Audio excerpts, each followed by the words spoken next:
Oh, hey. This is my new favorite part of the intro. This song. I don't know why. It just gets me so pumped. Anyway, how's everybody doing tonight? Good? I hope you're doing good. Because tonight is a special night. Tonight, we move beyond the standard array of homebrew. No longer do we worry about making things consistent or fit into a narrative. No, for tonight, we embrace the weird and the wacky. So join me! Who's got some silly stuff to see? Who wants to see some goofs and some gaffs? Let's get weird, baby. Also, who's here today? Say hi. What's up, Bildo? What's up, Artis? I do sound pumped. I am pumped. What's up, Pierce the Sky? What's up, Pixie Palettes? How's it going? Bumbers, how's it going, buddy? Shade, love to see you. Dave, how are you doing, buddy? Psychological Villain, welcome, welcome. Derek, how's it going, bud? You here for a little? Nice. Into the Indie VODs, love to have you back. You gotta like the Indie VODs. Oh my god, this song makes me want to go to war. With lasers. I feel like this is the go-to song when things need to get hype. But the problem is it ends. That's the only thing I don't like about that song, is that it comes to an end. And when it does, it's like, what are you going to follow that up with? Oh, not a bad choice, dude. Good job, DJ. That's a nice choice. Because it starts kind of mellow. Anyway, how's everybody doing tonight? Gangamel, how you doing, buddy?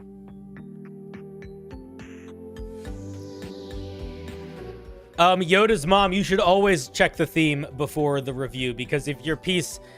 Basically, the rule of thumb today is if it looks like you attempted to do the prompt, then it is accepted. Because weird and wacky is very open-ended. But if you genuinely just made a normal piece of homebrew, then we probably are going to skip it. Because we're not doing normal homebrew today. We're doing weird and wacky. Always check the prompt. Cinder, do you think a barbarian that is raging can use a ranger's favorite foe? Because it requires concentration, but it's not spellcasting.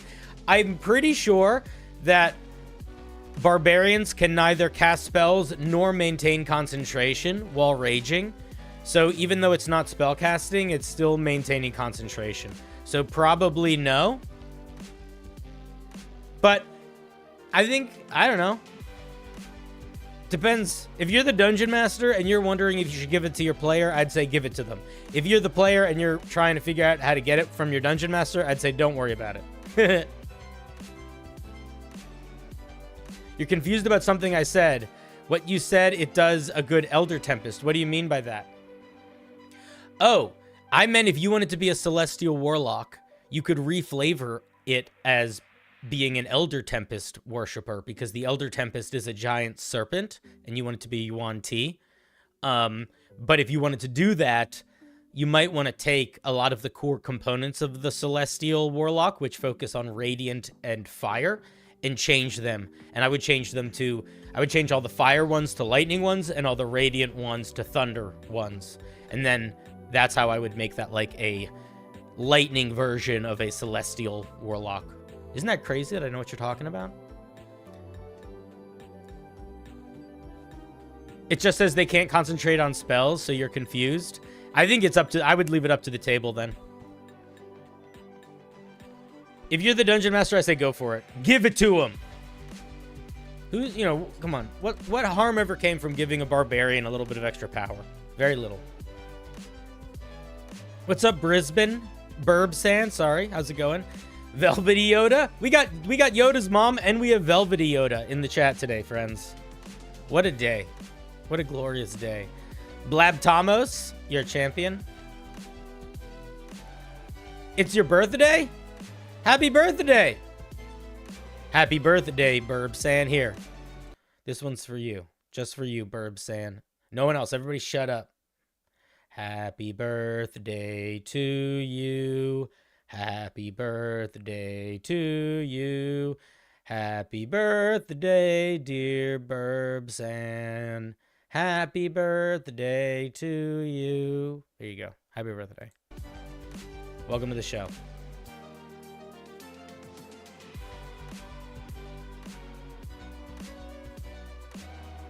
You gave your barb a great axe that was an extra d6 acid damage? Yeah, that sounds like a good time. You should always give the barbarian more damage. The thing is, there's very little... I'm not talking about designing a subclass. I'm talking about designing for magic items. When you're designing magic items, you should never be afraid of giving a barbarian more damage, because they're only ever going to hit like 2 things. So it doesn't matter that much.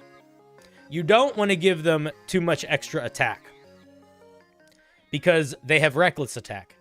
So they're already going to be attacking with advantage all the time. So with barbarians, the balance issue for magic items becomes more of a big deal when they're adding to their attack roll, because that has a much bigger impact. Hey, Cinder, been watching Rally, and I'm really enjoying it. Oh, hell yeah. Dude, so guys, I should talk about this. Oh, God, I'm so stupid. Okay, can we talk about something very quickly for a second? Okay, we're going to start the show in a second, but I really should have talked about this. Okay, so there's this thing called the Crit Awards. It's like an awards show for podcasts and stuff. There it is on Twitch. There it is on YouTube. If you guys want to vote for me for stuff, you totally should. Here, let me show you what it looks like. Here's what it looks like. It's this website. So if you want to vote for me for anything, you go to this, you click the nominations, and then you fill out this form. And basically, if you feel inclined to vote for me, the 2 things that you should vote for me for would be Legacy YouTube or Legacy Twitch, because I've been around for more than 2 years, even though technically I didn't really start doing super active stuff until within the last 2 years. And then if you want to vote for a podcast, check out my podcast, Unbalanced Encounters. Oops, I spelled it wrong. Unbalanced Encounters. That's us. And consider tossing us some votes for podcast stuff, but only if you listen to it and you like it. And only vote for me for this if you believe in it. But if you feel inclined to toss me a vote for some bullshit nonsense, that's also pretty fun and cool. Because that's what awards show are. They are both of those things at the same time. Then you know, maybe do that, but no pressure. All right. More, you know what I would really prefer is just go listen to Unbalanced Encounters if you haven't yet. All right. Enough of that.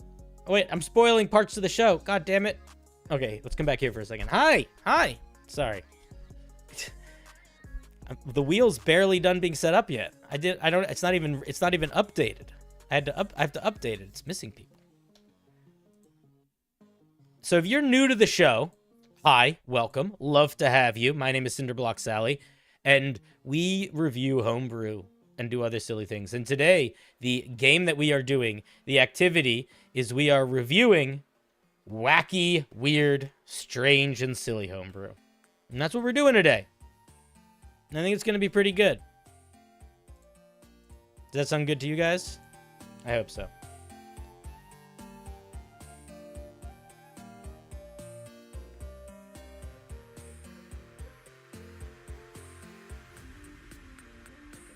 I wrote this song. Not really.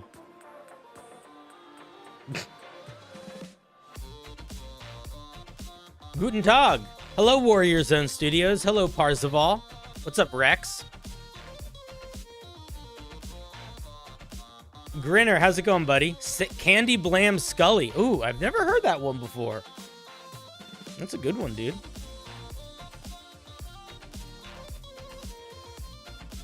What's up, Great Worm? What's up, Skate Rock Play? We're going to be getting started in a minute.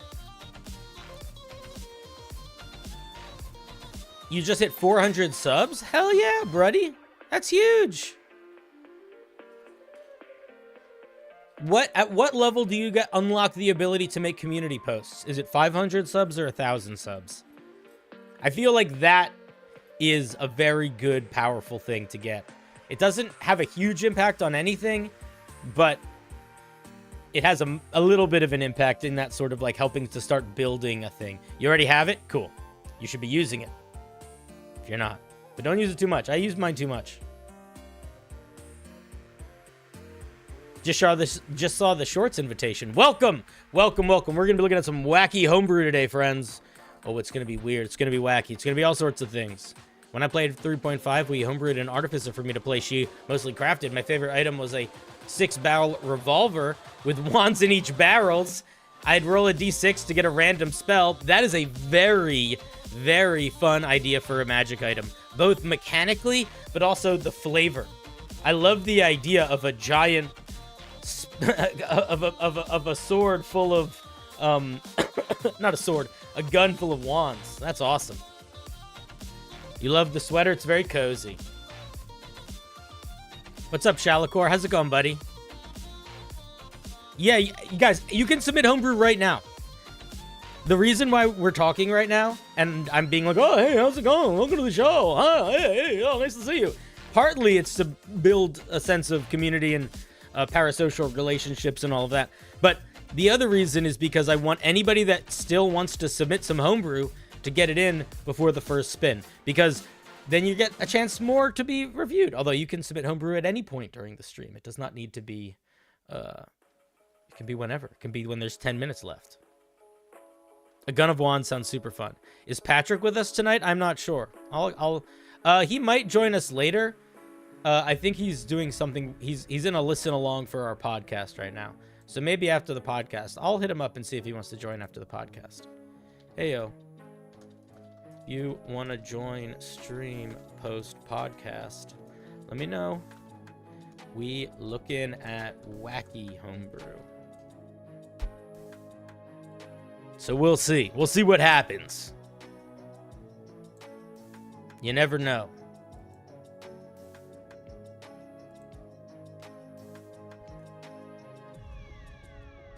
A hypnotist cleric? Oh, what do they worship? That's okay if it's not done in time for today. What's up, Newty? How's it going, bud? If it isn't the old Nudie Tuvie. A wand full of guns is also a great idea. That is a great idea. I had a great time during the eclipse. It's one of the few times that I can call some of my old friends without it being very expensive. How do you submit homebrew? The link is in the video description on YouTube. On Twitch, you do the command wheel.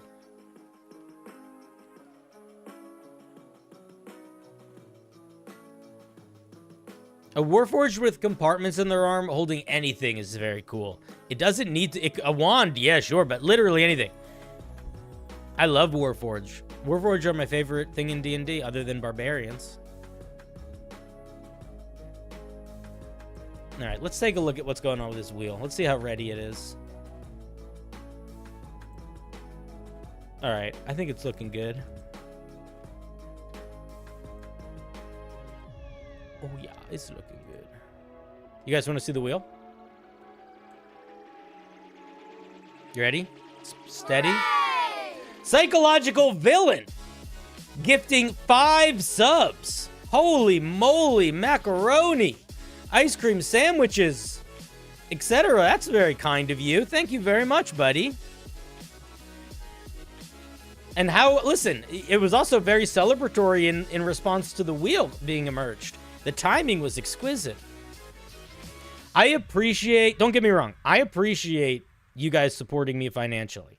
Every single time anybody gives the sub or whatever, I'm incredibly grateful. But I'm even more grateful for the glorious timing. Because, listen, money's good, but timing is everything, you know? What's up, Sleoys? How's it going? You can't be here? All right, that's okay. Go to bed, buddy. Yeah, the wheel looks good. I think it's got like 30 submissions. Not too many, not too few. It's got enough submissions where anybody can still submit, and it doesn't necessarily feel like you're throwing your hat into the ocean.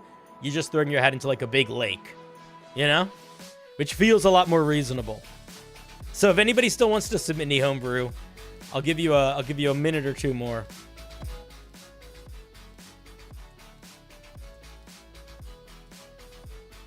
At a certain point, I might change the way I do stream so that there's a limit to how many pieces are on the wheel.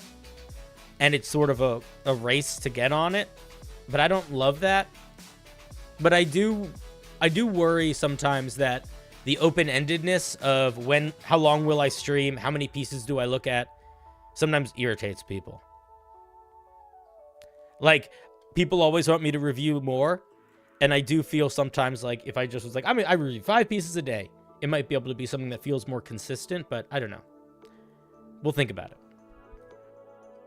If I start streaming more consistently, that might be a thing where I do like, we're going to do 5 things today. And one of those things is going to be reviewing Homebrew, and I'm going to do that for 2 hours. So whatever gets done in 2 hours, that's what's done. That might be the move in the future. Rex, you've been a member for 7 months. That's crazy. You've completed Dino Island? Cyber Dino Island is over?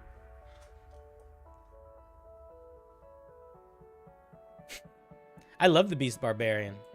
It's my favorite. The Beast Barbarian is what gives me hope in Wizards of the Coast. When I know I maybe shouldn't have it sometimes.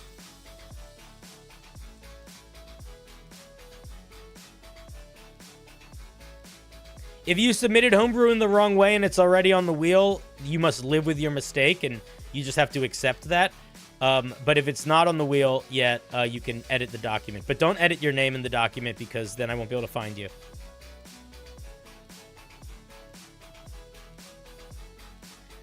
Weird is subjective.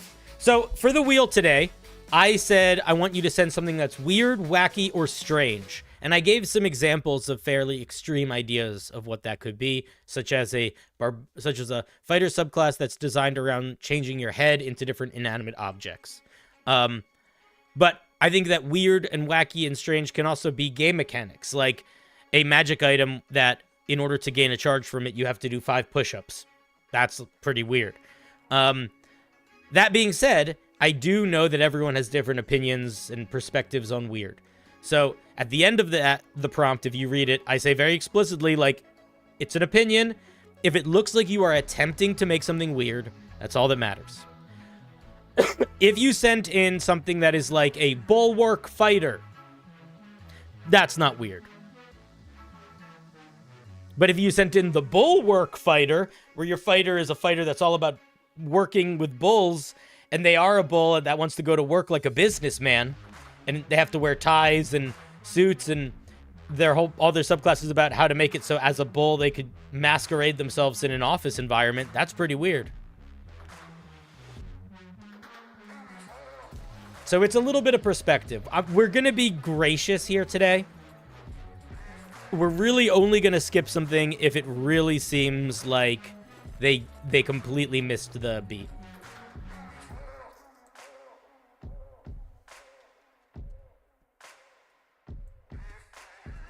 Bard School of Dance, not particularly weird, exactly. A species of immortal weapons is definitely weird. But I think that, again, you can think about weird as weird with mechanics, too. Like, out-of-the-box mechanics. Some of my favorite homebrew I have ever used in my games, some of the most memorable moments that my players have had, come from me introducing mechanics that have nothing to do with D&D, but affect the game. I had a villain that while you were around that villain, you could only communicate in rhyme. And if you couldn't make the thing you were saying rhyme, you literally couldn't say it. And we basically acted like you had to, like, nobody heard you say that. You couldn't convey the idea.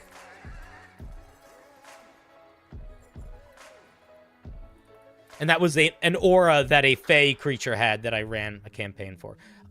Another weird mechanic that I had was I had a monster that was like a brain scrambling monster, and this only worked because we were sitting at the table with each other, etc. But basically what I did was when everybody was affected by it, everybody took their character sheet and they handed it to the person to the left. And then they were in charge of each other's characters because their brains went into each other's bodies. Stuff like that. That's a weird mechanic. It's hard to put that mechanic in a monster stat block normally, but if you're like aspiring to make something weird, go for it. The monster wasn't that weird. It was basically an eldritch horror. But the thing it did was very weird. Yeah.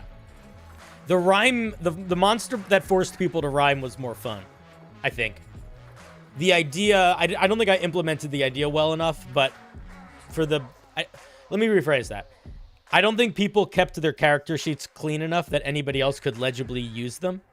So I think in the future, if I was going to do a body swapping thing, I wouldn't switch character sheets, and it would be people's job to have the character do stuff based on what they remembered they could do. Because that's kind of what it would be like in real life anyway, I think. What's up, Foggy? How's it going, buddy? All right, that's so I think that's enough. Anyway, so those are some examples of some weird homebrew that I have used in my home games. And the reason why I wanted to make this a prompt is because I feel like so often I'm pushing towards like the ordinary. And often that comes from me pushing towards like trying to make something balanced and trying to help you learn the fundamentals of game design. But there is a pitfall there in that there is often a lack of exploration of the sort of absurd or the weird. So yeah, it's a fun idea, but also I thought about it a lot beforehand. Everything has intention. Well, not everything, but some things. Rex, did you just gift 5 subs? Thank you very much, buddy. Well, I don't know why the announcement didn't pop up.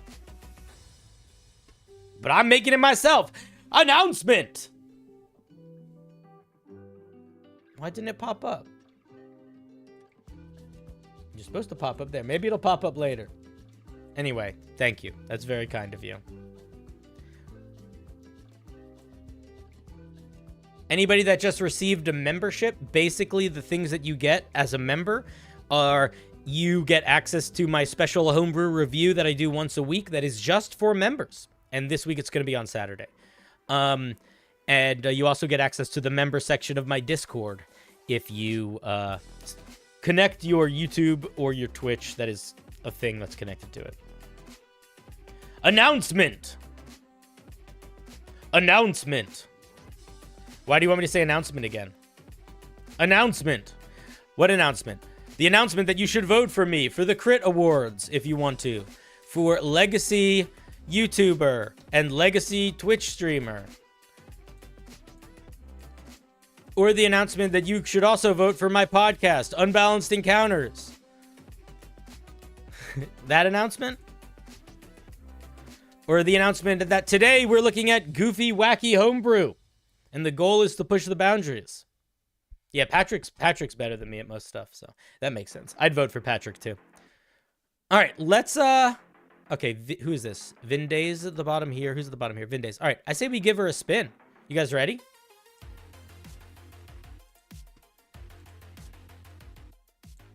I think we give her a spin. You ready? Oh, the announcement that if we aren't subscribed already, we already should. Yeah, I get. Okay, yeah. If you subscribe, if you haven't, give me money if you can afford to and you want to. But also, you better not if you can't and you don't want to, because if either of those things is true, I'm not worth it. I'm not worth it. Then when's the next Smolder stream? Probably next week. So I have an official date for when my new computer is getting in. My new computer is getting in on Friday.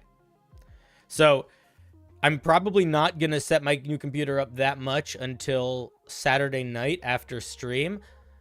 Or I'm going to see, let me rephrase that. I'm going to see if I can set my new computer up and see how long it takes me to import everything and get all the overlays set up on that new computer. And if it's not that much work, I'll be streaming on that new computer for our stream on Saturday.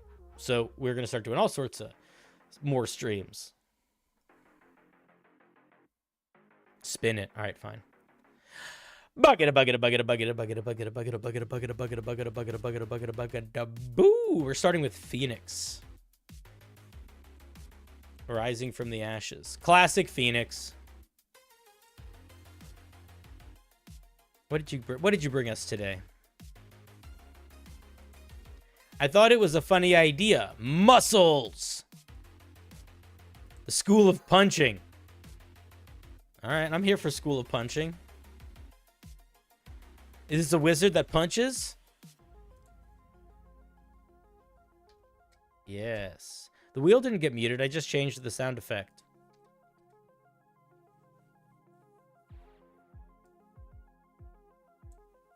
I would say a whimsical cooking bard is not wacky, weird, or strange. I would say a cooking subclass is a pretty common one. I would say it's weird, wacky, or strange if you are trying to be silly, if you are trying to introduce a very weird idea from a vibe perspective, or a weird idea from a mechanical perspective. But also, I'm not going to be too stringent on it. But yeah, if I see a cooking subclass, if there's not a gimmick that makes that cooking subclass weird, that's not a weird subclass. That's a cooking subclass. Which is maybe wonderful, but not what we're looking at today. All right, we have the School of Punching. At second level, when you adopt this school at second level, you gain proficiency with light armor, and you gain proficiency with one type of one-handed melee weapon of your choice. You also gain proficiency in the athletics skill if you don't already have it. Okay, I do want to point something out here, which is that we aren't getting proficiency in punching at all. So, right off the bat, I think that that's a loss. I feel like we're losing something here. Why are we getting proficiency in a melee weapon? We should get, like, Tavern Brawler or, like, an unarmed strike, right? We're punching. Give us a punch. We also get athletics. That's good. Okay, let's see what else we get at second level. Mage Fists. Yeah, just give them... Well, everybody's proficient in unarmed strikes, but the thing that you would want to give them is... Because basic game, everyone can make a proficiency unarmed strike, but it is based on their strength, and it does 1 damage. It always does 1 damage plus your strength modifier. Unless you have another feature that allows it to be something else. So monks can make unarmed strikes with dexterity, and then they can also use dice for their unarmed strikes. You can also get unarmed strikes from different sort of different races, like lizard folk can get an unarmed strike, Tabaxi get an unarmed strike, I think Aarakocra get an unarmed strike, and unarmed fighting styles get an unarmed strike. But if you're not getting any of those features through that way, you're not punching, and we're a punching wizard. So I would give us one of those. And you could even, I would even say, make it based on our intelligence so that we don't need to do too much like, would it be unreasonable for us to make this attack, get a special unique unarmed strike that's intelligence based and be able to add our intelligence to athletics checks instead of just getting proficiency in them? I think that would be totally legit. I would go in a direction like that. Let's take a look at Mage Fists. Mage Fists, second level School of Punching. As an action, you can expend a spell slot of 1st through 5th level. You don't need to say spell slot twice, you silly goose.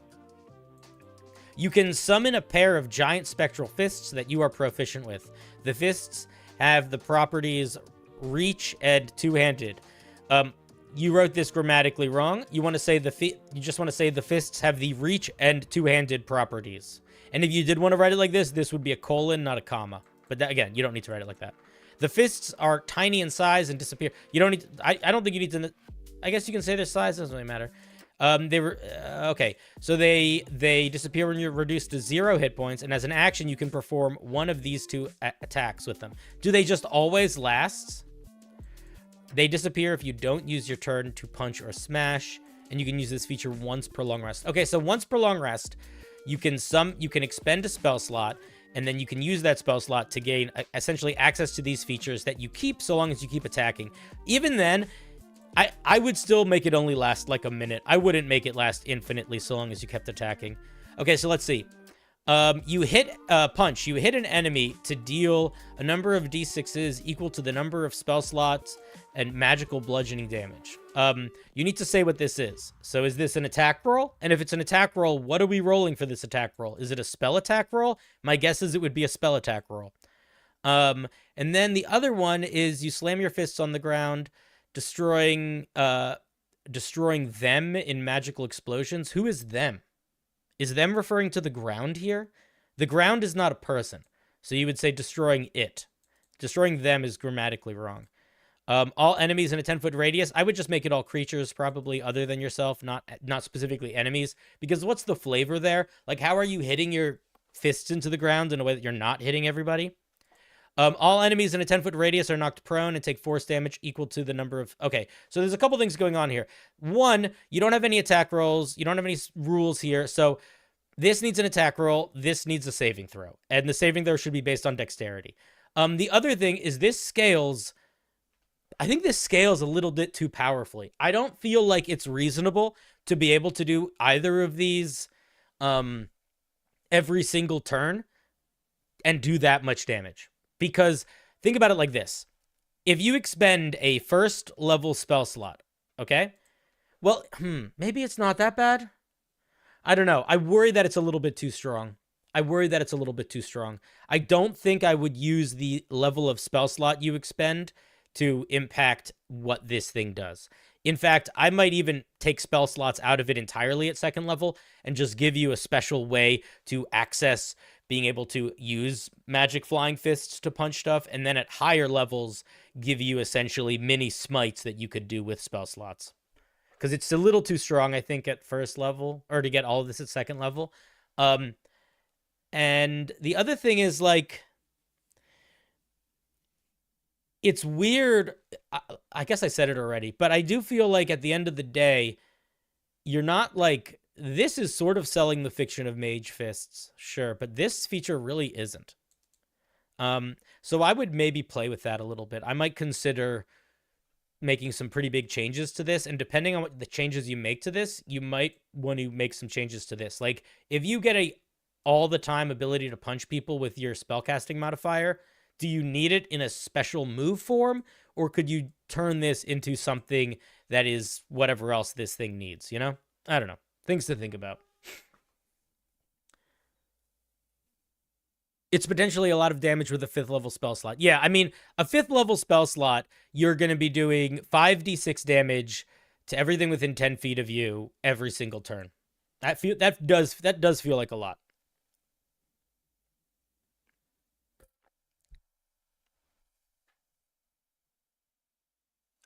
A whole action for a single damage attack that scales in damage is basically just a cantrip. Shalakor, that's a really good point. This is not that fundamentally different than a cantrip if we don't build it to be getting that in unique ways. I think that is a good point. All right. Oh, the music turned off. The music ended. Let's put some new music on. What do we want to listen to? This is called Sunsets. Is this going to be shitty? I don't want to listen to Sunsets. We could listen to my fantasy background music playlist. It's fine. I'll make it quiet, so you don't have to listen if you don't want to. Play with some wacky music. I was thinking about it. I have some wacky music ready. But it is like, it's hard for me to focus while listening to it. Like, this could be the music today. But I feel like it's hard for me to focus. You know what I mean?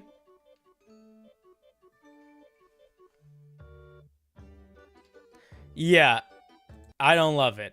I think we're just going to listen to regular music, and we're just going to appreciate the vibe of the wacky through the homebrew. If that's not okay with you, I apologize. 5d6 prone to multiple creatures every round is a lot. Yeah, it is a lot. Yeah, I just think it's like, it doesn't, the scaling of it feels off to me. And maybe that scaling is the way that it's implemented as like a mode you enter. I'm not sure. Those are my thoughts on it, though.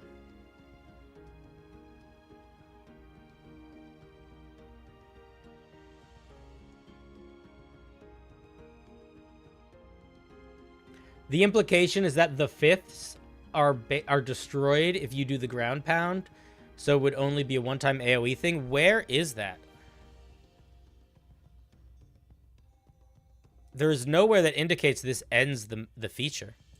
As an action, you can perform one of these two attacks with your fists.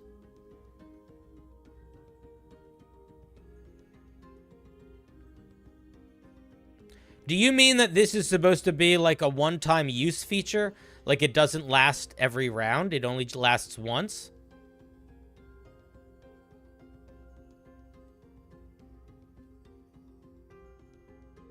That is very unclear. You think that's what's destroying them? Okay, so if that's what you want this to do, if you want this to end the feature, then you need to say once you use this feature, your School of Punching Mage Fists ends. You need to say that here. This ends Mage Fist. Destroying them is flavor text. Right here, all of this is flavor text. This is where the mechanics are.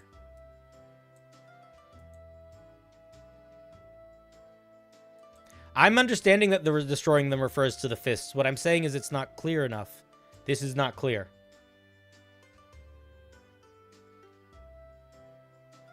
It might be clear as a sentence. It is not clear as a game mechanic. Does that make sense? In D&D, whenever you have something that has flavor text or a sentence that reads like flavor text, which is what this does, you aren't looking for mechanics in it. But more so than that, there are very specific ways we write features. And when you have a feature that gives you a status that you activate, and then there are specific parameters that end that status, we are not looking for two words in the flavor text to determine how that status ends. We're looking for that here.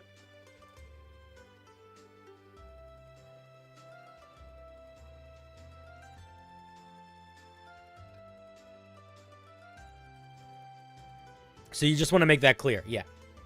Okay, I think it's kind of a neat idea. I do feel like it's an overcomplicated way to get to punching. And I don't like the scaling of the spell slots, but I do think if you want to do like this feels sort of, this reminds me more of like the ancestral guardian, not ancestral guardian, the astral self monk than it does like a muscle wizard. But that's okay. But I do think if you're going with the more of the astral self, you're like projecting physical power. None of these features fit.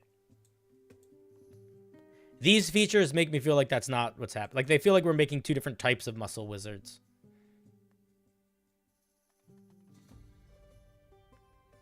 All right, let's take a look at 6th level.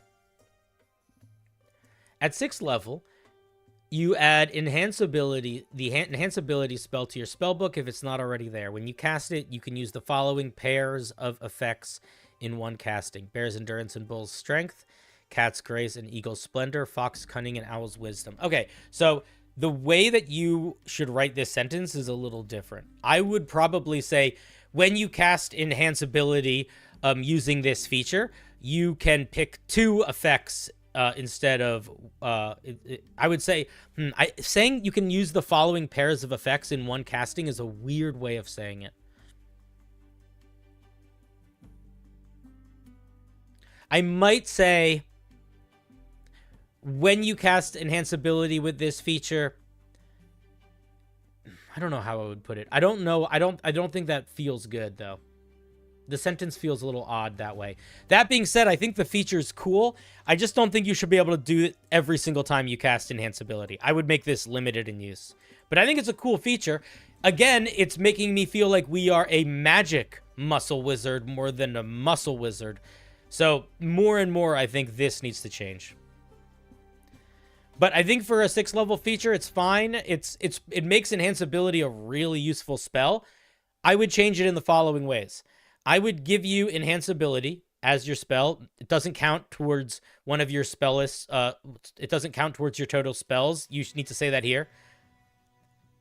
I might even say you always have it prepared.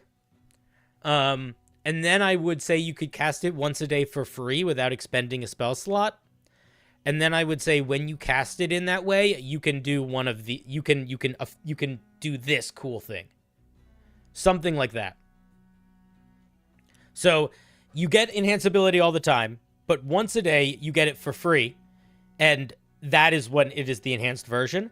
And then also it doesn't count towards your spells. So you don't have to pick it in place of another spell. You just always have it.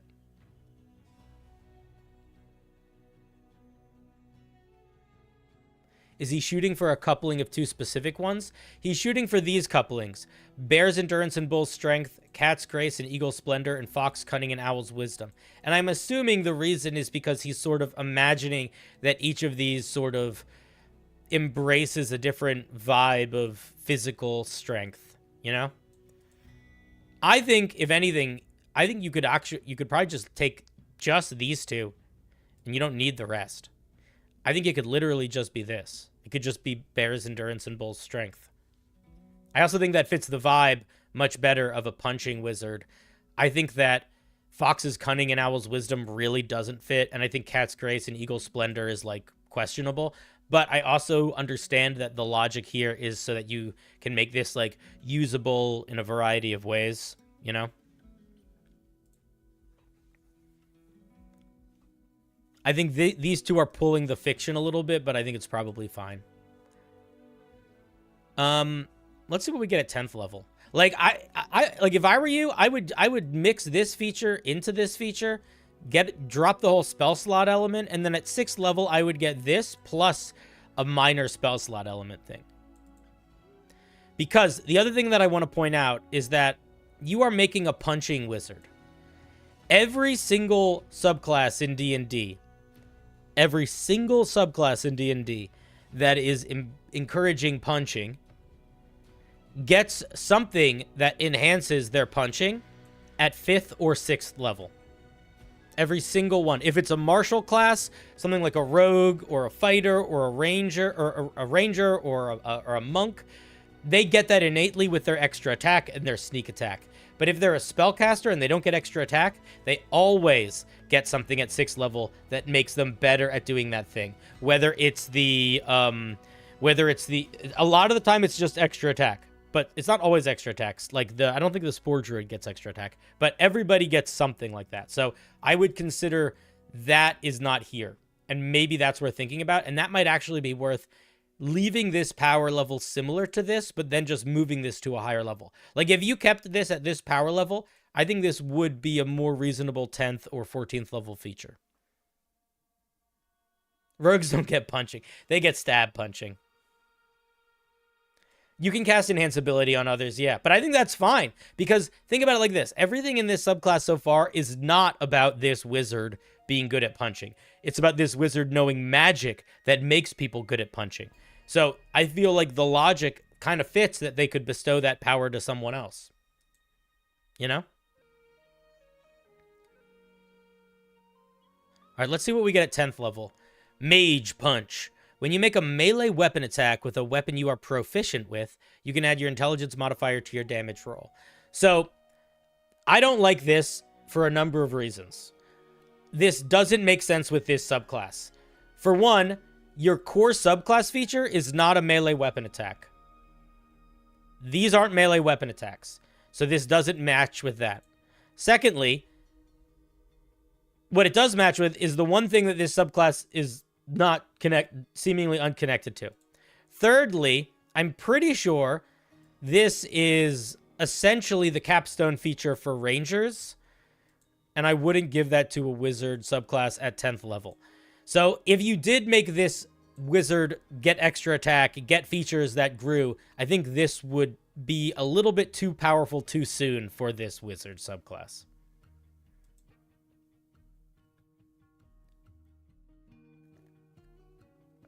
How is me stabbing someone with a short sword a mage punch? Because it's a fantasy imagination game, and at the end of the day, a short sword is just a d6, you silly goose. Ranger Capstone does suck anyway, but you know what would make it totally good? If they could add their wisdom modifier to all of their attacks and it wasn't based on their favored foe. That would make it a perfectly good capstone feature.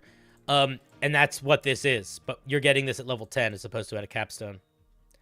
Rangers are wisdom based. They don't get to add their intelligence modifier. They can add their wisdom modifier.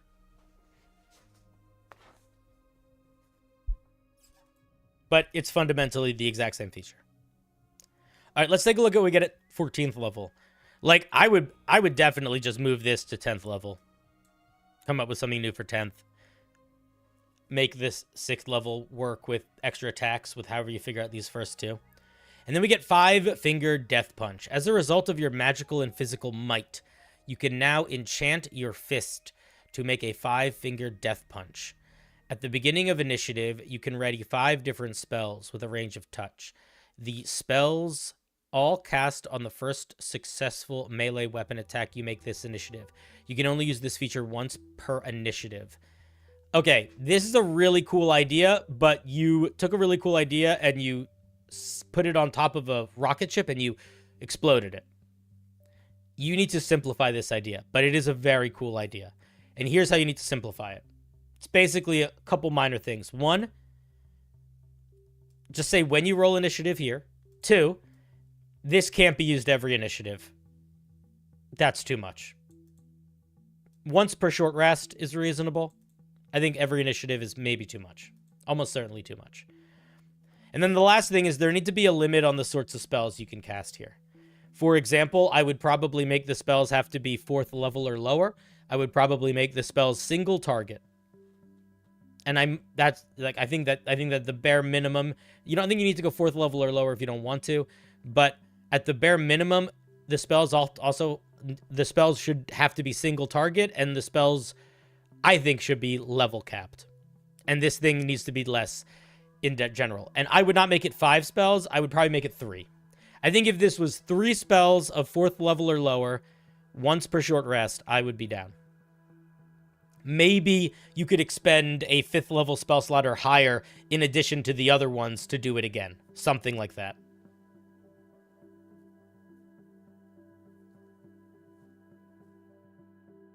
Are there other... Oh, I guess there aren't spells that aren't single target with a range of touch. You know what? You're probably right. You're probably right. I was thinking like Thunder Wave, but I don't think that is a range of touch. Or Burning Hands. But I don't know if either of those are actually a range of touch. I think the range is just the area of effect. Yeah. So it's probably fine.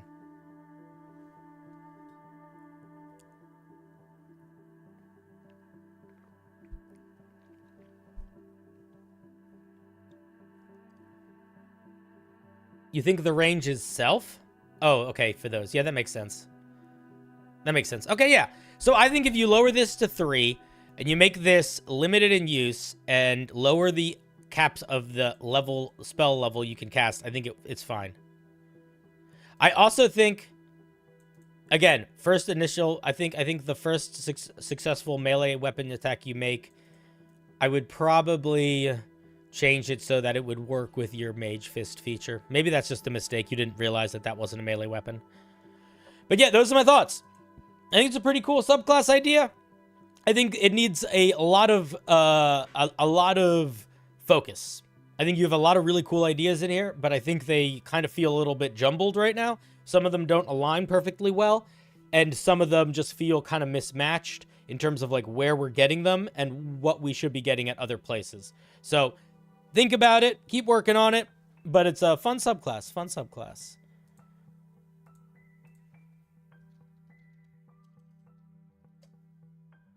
All right, let's give a little round of applause to Phoenix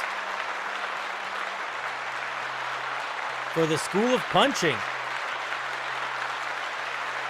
Thank you.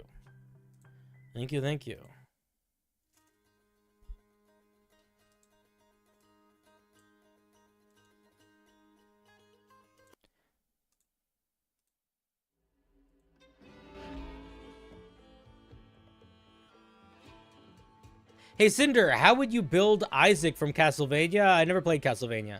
I think he's a rogue and then the necromancer multi-class, but I'm not sure. I bet he's not a necromancer at all. Necromancy in D&D is very rarely aligned super well with necromancy in video games or movies and stuff. No, the show? I still don't know who that character is. Spore Druid? Should be possible to punch yourself to gain immunity to charm. Yeah, but then you're just kind of becoming a barbarian. You might as well be a barbarian then, you know? Let's see. Did we get any other weird or wacky homebrew? Oh, we got a couple new pieces. Ignore this. I thought this was a monster form. All right. I'll ignore it. The monster... If you want to submit the monster reflavoring, that's in the Discord.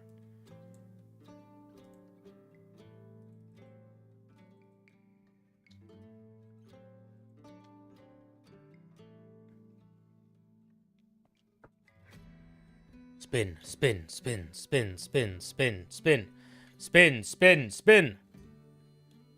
Lovely beard today. Thank you, American Dragon. I grew it myself.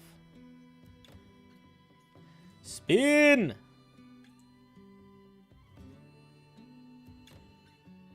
Got to admire what honesty. Did I say something honest? I don't remember. Bugga bugga bugga bugga bugga bugga bugga bugga bugga bugga bugga bugga bugga bugga. Boo! Pierce the Sky is up next.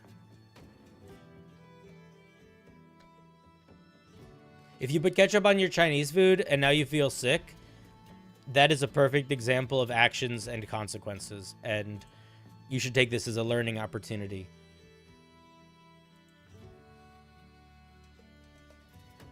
Pierce the Sky.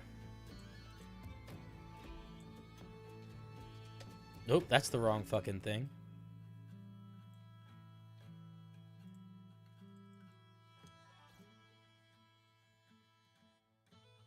A fun joke item that'll leave people tongue-tied based off of a speech jammer. Cool.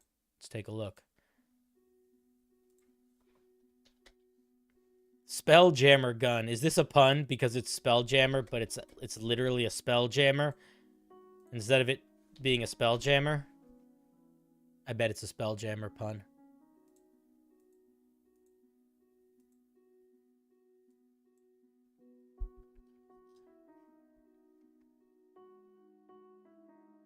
High noon.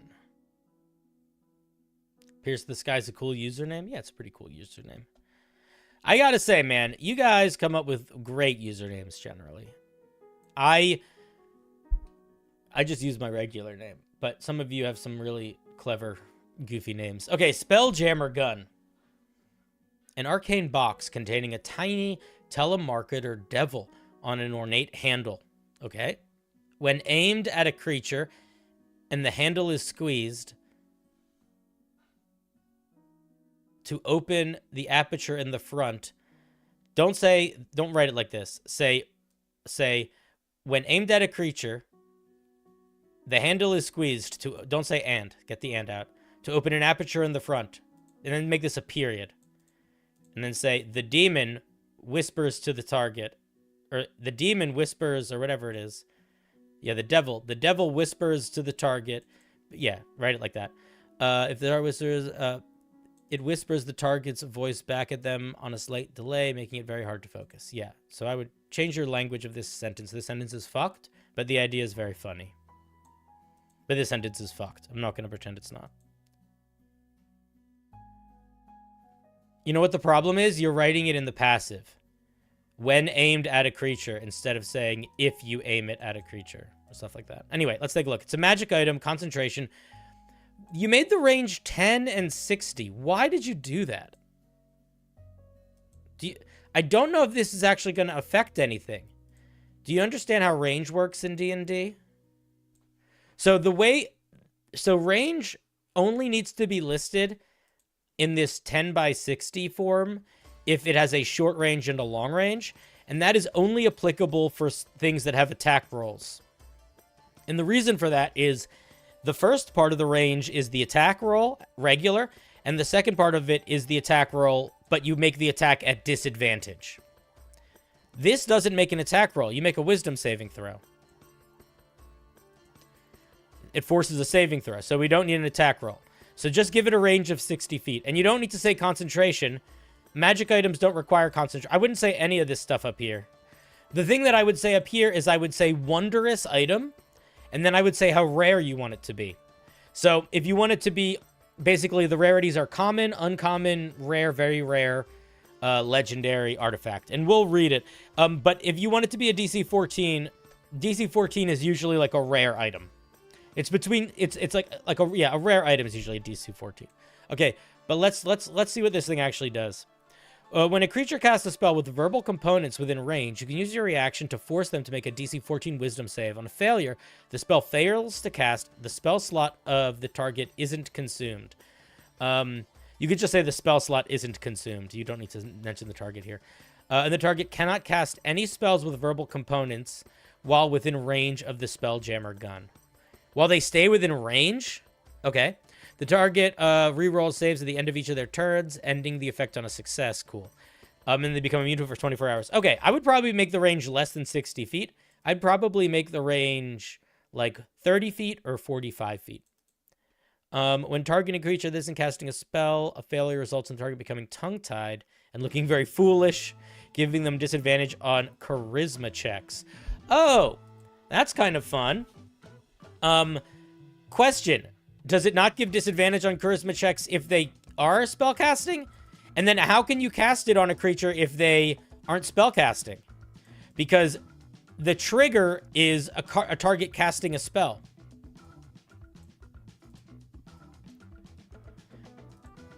So if this triggers off of a reaction of casting a spell, you literally can never use it. You can never use this other feature. Because you... So... I think what you need to do is, I think the move here is to make it so it's not a reaction to use this. Make it so it's an action. As an action, you point the Spelljammer gun at a creature you can see within range. They have to make a wisdom saving throw. On a failure, their brain is jammed and they are tongue-tied. For the duration, they cannot cast spells that require verbal components, and they have disadvantage on all charisma checks. They can make a saving throw at the end of each of their turns to attempt to break free, or if they get out of range. Something like that. I would just focus it in, make it an action to use the whole thing. It's still a good action, right? Being able, like, that makes it quite powerful because it's going to be useful against spellcasters, but also just in general situations. I also would make it limited in use. I would also, I mean, you could say you have to keep, maybe then each of your turns you have to maintain focus on it on that creature. Because right now it doesn't seem like you have to maintain focus on a creature. Because it seems like I could just every single turn use a reaction and use it on another creature. So you need to have language in here for it can only be targeting one creature at a time, or in order to maintain it you have to use your bonus action or something like that. Yeah, I would give it a number of charges. I would probably give it like, I don't know, 4 charges. I would say maybe 1d6. I would say, here, I would give it 7 charges, and I would have it recharge 1d6 plus 7 charges each day at dawn. Something like that. And I would say give it more charges if you're making it an action, less charges if you're going to keep it as a reaction. Because it's more powerful as a reaction. Those are my thoughts. It's a pretty cool little item. I could see a lot of people getting some use out of this. Yeah, and in terms of all like the crunching mechanics stuff, a lot of that just comes with time. Pierce the Sky, you've been around my streams for a while, so you know, like, everybody makes these kind of mistakes. There's so many rules for D&D that feel arbitrary until the situation in which they aren't comes up, and it's very hard to account for all of those. And that's partly why we do feedback. All right, let's give Pierce the Sky a big old round of applause, please. Thank you for sharing the Spelljammer gun. I think it's a fun one, dude. I think it's a fun one. I said 1d6 plus 7. No, not 1d6 plus 7. 1d6 plus 1 for a total of 7. My mistake. Thank you for clarifying that, Shalakor. I'm going to be honest. I talk so much on this show. I slip up words so often. I say things wrong so often. I become mushmouth by the end of the night pretty consistently, so inevitably, if you watch long enough, you will see me fuck up a whole bunch of things. It's part of the game. It's the nature of the beast. I liked that song that just played. That was like a not what I expected kind of song. The music is... This is... No, I don't want to do Happy Birthday, but I do... Wait, what was that song?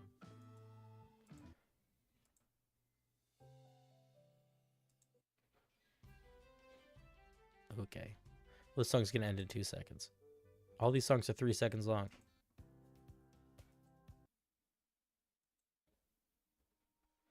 Why are you all so short? All right, here we go. Okay. You curse the chat? Oh, you fiend. You dirty dog, you. You don't have a clap emoji, so clap. You don't need to do a clap emoji. You can just say clap. Or you do 07s, although 07s are usually given to people that mess up, and we want to respect them and support them through messing up. Like if they submit a form totally wrong. Or in this case, if they send something tonight that's like very clearly not trying to be at least a little wacky. Hey, Cinder, ever think about collaborating with one-shot questers? Maybe. Do I think I know who they are. Who's one-shot questers? Do I know one-shot questers? Oh, I would love to collaborate with one-shot questers. I don't know this guy.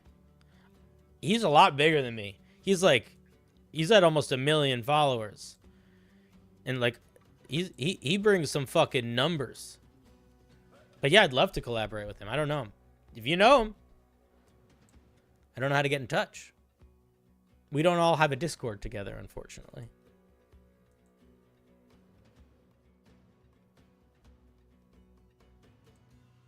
Good night, Pierce the Sky. You're a champ. Have a good night. Angry Noodle Man? We won't leave you out of this spin, I promise. Bucket a bucket a bucket a bucket a bucket a bucket a bucket a bucket a bucket a bucket a bucket a bucket a bucket a bucket a bucket a bucket a bucket a boo. You do not personally like a Dice Cream Sandwich? I don't know if I know Dice Cream Sandwich. I don't know a lot of people, though.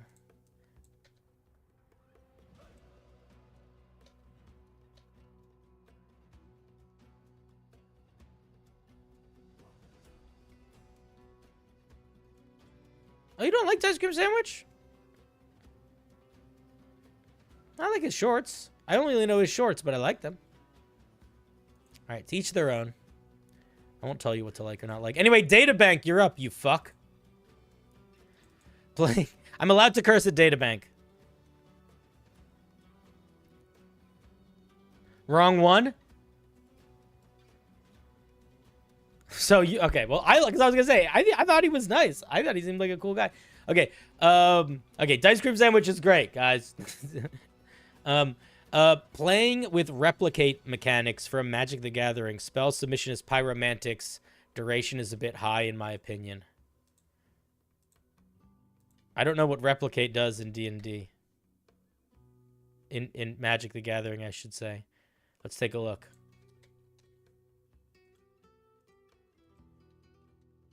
Pyromantics, a first level evocation spell. It's concentration, instantaneous, or 10 minutes. Huh. That is weird and wacky. I won't deny that. Make a spell attack at a creature within range, dealing 3d12 fire damage on a hit. On your next turn, you can use your action to repeat the spell attack. Doing so maintains concentration. Oh. So you use it in an instance, but each time okay. Let me read how it upgrades first. When you cast this spell using a second level spell slot or higher, the number of rounds you can wait before your concentration ends is increased by 1 for each spell level. This seems tedious. I don't love this. I think this is a little bit jank of a growing system here. Especially with, like, how much other spells work. Like, if you want the spell's duration to increase, look at a spell like Hex. You know, you get, it lasts a minute, an hour, 24 hours. Like, it gets way, it's more exponential.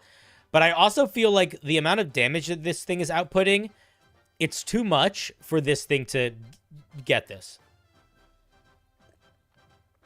I also think that the amount of damage it's outputting is too much for a first level spell.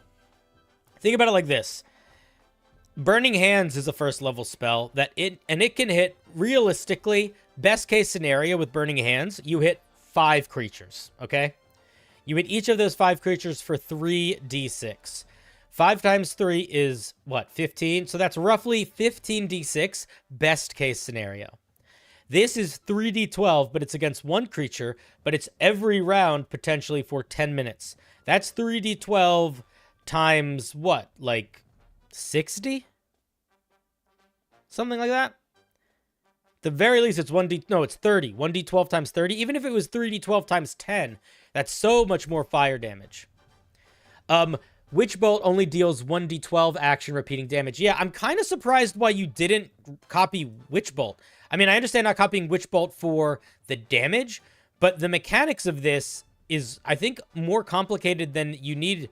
Witch Bolt exists, and you could just change it. So basically take the language of Witch Bolt and just say, if on any turn you don't use your action to do this feature again, the spell ends. Something like that.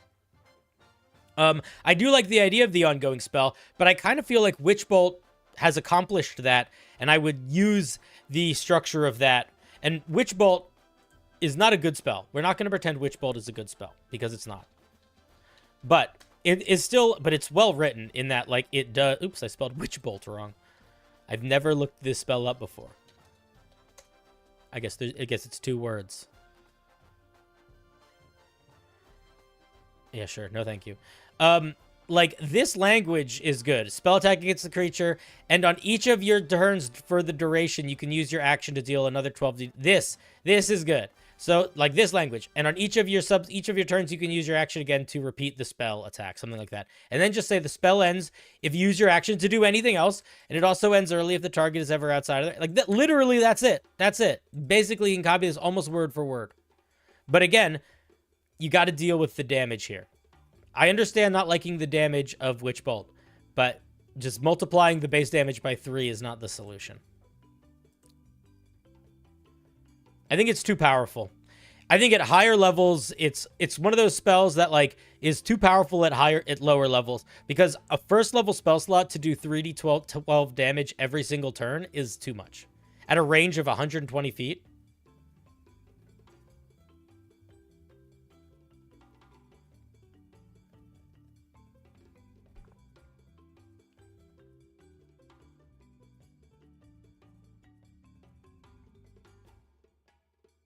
Maybe different creature for each turn to differentiate. That could also be a thing. Yeah, I think it could maybe work as a 2nd level spell. It could definitely work as a 3rd level spell. If you want it to work as a 1st level spell, you got to really, really address the damage. Yeah. Okay, cool. Those be my thoughts. Databank, thank you for sharing. Now, this, I think, is a really good example of a intentionally... what this spell is doing, by the way, is not wacky. But mechanically, it is wacky, because you're playing around with, it's either instantaneous or 10 minutes, and it lasts so long as you keep doing it. And that's a weird idea, but I just think the way that you're expressing that idea feels is not the way it needs to be expressed. But I do appreciate the core idea is an odd one.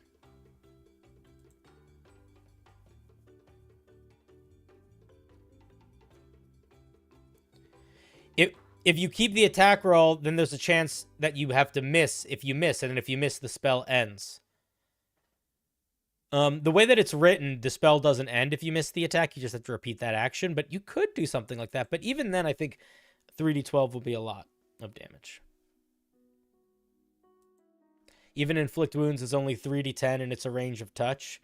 Yeah, it's just too much at first level. I think we can all agree it's too much at first level, but it's a fun idea. And I do like the idea of spells that have weird sort of insular loops where, like, depending on how you use them, they last longer or they change. That's a really weird, cool idea to play with for sure. All right, let us give Databank a big old round of applause. Thank you for sharing. Sharing is caring. Have you missed any wacky stuff yet? Yeah, man, you have. You missed a couple wacky things. Just a couple. But there was some good stuff. Chat, what did they miss? What did Brent miss?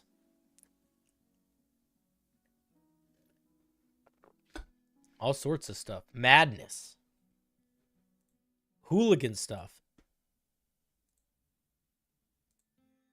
Stuff you wouldn't believe. Yeah, an item that jammed spells. All sorts of crazy stuff. Like I said, stuff you wouldn't believe. It was so wacky you'd be like, whoa, that's pretty wacky. But that's the thing, Matt. That's why it is too strong. Because it's too strong when you would use it. As soon as you wouldn't use it, it's not too strong. So it's too strong, and then immediately it's nothing. That's the problem with it. Yeah, we just didn't talk about that part, but I agree 100%. It becomes worse than a cantrip pretty quickly. But, well, not pretty quickly, but after, like, level, what, like 11 or 14 or something? Anyway, thank you for sharing. Casson is up next. No, he's not. He's on the wheel next. Sorry, Casson. Not trying to freak you out. Excuse me.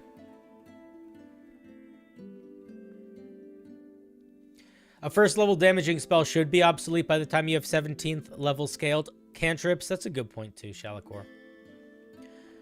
That's a good point too. Because you can also always scale them up yourselves by upcasting them. I think maybe that was part of the issue, is that the upcasting was just... I think it was trying to sell a fiction that I just wasn't seeing what it was trying to do. Like, it's like you can cast it to maintain concentration on it for like a couple rounds without doing anything. But I don't know. It just seems like overly complicated.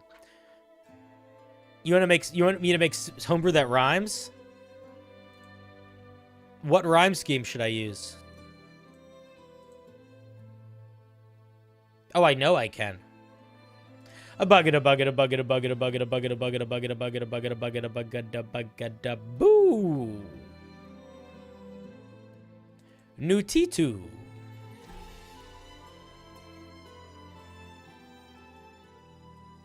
What you got for us, Nutitu?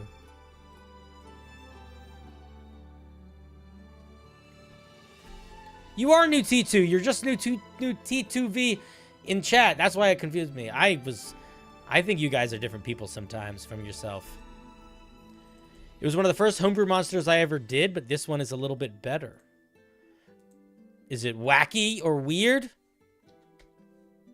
Yes, it is, because it's called a Nuke chicken. Question asked and question answered. Let's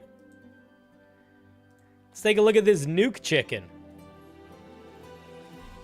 Sometimes you gotta read some homebrew to understand where the weirdness is.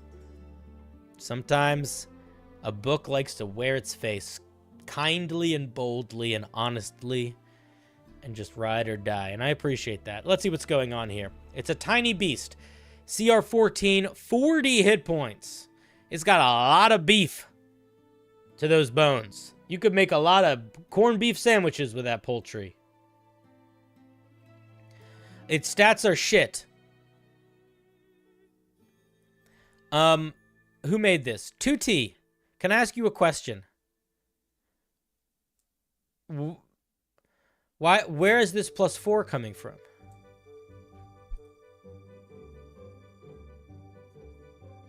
Why do we have a +4 to our damage?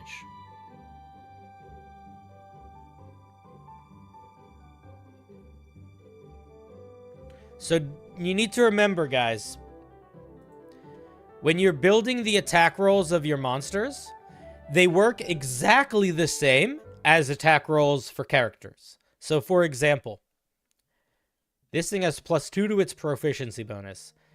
Its peck and slash is probably a strength-based attack based on what it would normally be for a bird. Its strength is -1. -1 + 2 is 1. So this would be +1 to its attack. And this would be 0 + 0 to the damage. So if you want this to make sense, you should up the strength to like a 16. And that would make the strength +3, and it would work with the proficiency bonus. +3 + 2 is 5, and that would be your attack roll. And then this extra damage would also be +3. You submit Homebrew by clicking the form in the video description or by doing the command wheel on Twitch. You could also make it dex-based for sure, but I was just imagining a Nuke chicken as being beefy. But you know what? You're right. It probably should be dex-based. Also, I guess that's sort of fine to write it that way. But it's normally the initial damage is the one that includes the modifier. Normally. Also, I'm not sure why it's piercing and slashing. I feel like you're... It's fine, but it feels overcomplicated. But anyway, that's the way that you write monster attacks. It's the exact same as character attacks. And the way that you calculate monster hit points is the same way that you calculate hero hit points. So, for example, the average in D&D dice is never a flat number. It's in between two numbers. And that's because it's not between 0 and 10. It's because it's between 1 and 10. So the average of a D10 is not 5. It's 5.5. So the way that you calculate monster hit die is for every hit die, it gets 5.5 hit points. And then for each one of those hit die, it gets to also add its con modifier. Exactly the same as characters. So if it has 5 hit die and it has +2 to its con modifier, 5 times 2 is 10. So the bonus here would be 10. So 5d10 plus 10 should be 5.5 times 10, which is... No, I'm doing that wrong. It should be 5.5 times 5. Wait, what am I doing? Am I doing this wrong? Yeah, it's 5.5 times 5 because it's 5 dice. So that's what, 27, something like that, 28, and then it would be plus 10, and then that would be where you got that number from. So this math might be right. 5.5 times 5 might be 30. And if that's true, 30 plus 10 is 40. But anyway, that's how you do all that math. This music's going in a weird direction today. I guess it is Weird Homebrew Day. So yeah, so math-wise, this is also wrong. It should be 37. Okay, let's see what this feature is. When Nuke Chicken's hit points are reduced to 0... it uses its reaction. You don't need to use its reaction. It can just explode. You can just say it explodes. In fact, I would not make this a reaction because then there's ways players could cancel it. I would just make it a thing that happens. So there's other monsters that explode when they die. Darklings explode when they die. So you could copy the language of a Darkling. And Darkling's explosion is not in their reactions. It's just in their core features. When they die, they explode. So you could just use that language. So instead of putting it in reactions, put it in the section above the actions, which is where you put like passive features and that sort of thing. And just say, when the Nuke Chicken dies, it explodes. And then say what happens. The Nuke Chicken starts glowing and explodes in a 30-foot sphere. You can say radius here. Dealing 5d10 force damage to all creatures. So don't say the damage first. Say what happens first. So say, the Nuke Chicken explodes in a 30-foot radius, period. All creatures in the area need to make a DC 15 dexterity saving throw or take 5d10 force damage on a success and half on a failure, or vice versa. Switch the words around.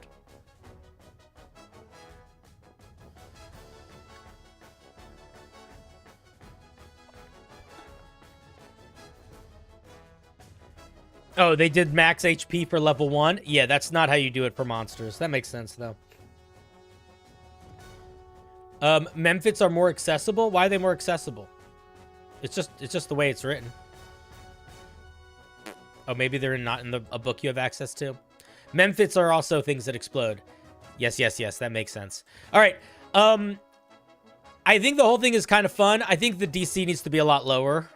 I'd probably make the DC 13. I also think, as much as it's funny that the only thing it does is this and explodes, it's a CR 3 monster. It should have 2 attacks. Or its attack needs to hit a lot harder. The amount is where you as a DM change the HP total without touching its size or con. You basically add hit die to how beefy you want it to be. Yes, exactly.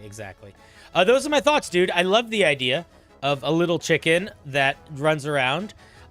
If I were you, I would actually lower the hit points quite a bit to match the tiny size. 40 HP is a lot for a tiny creature.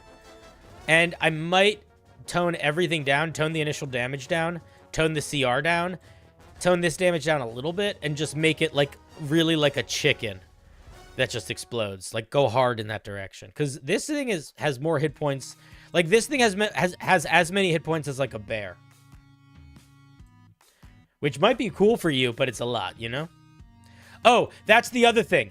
Creatures don't use die based on their class. They use die based on their size.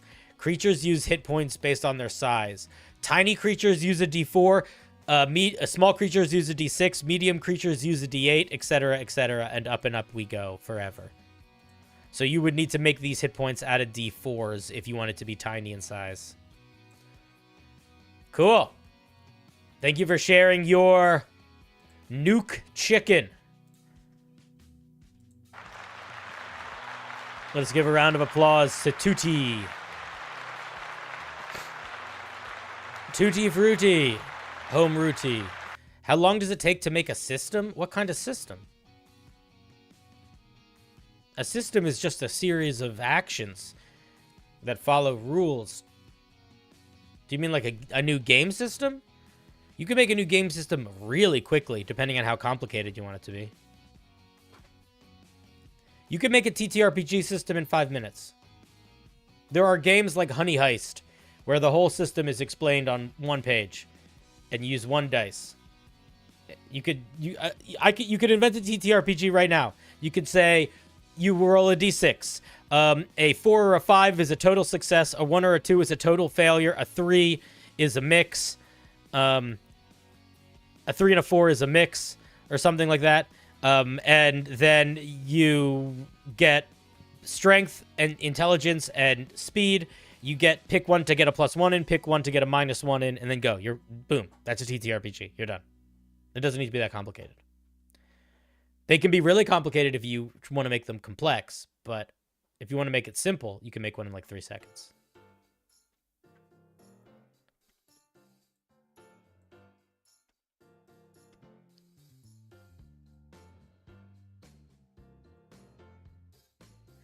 That's a similar answer that I give to when people say they want to like become a content creator or they want to like make homebrew online, which is like, what's the goal? You know, it's easier or harder depending on that.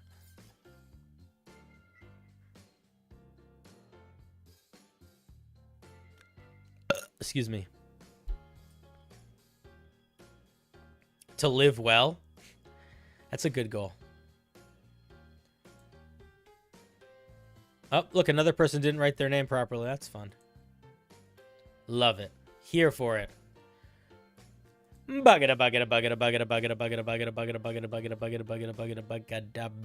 Next up is Shades of the Mothman. What you got, you mothy man, you?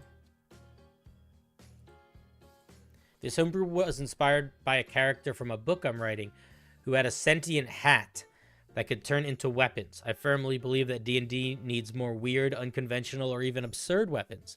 And this is one way to bring that to life. A hat that turns into a weapon, I'm on board.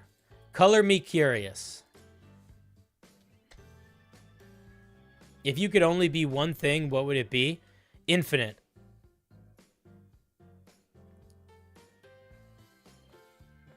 Easy.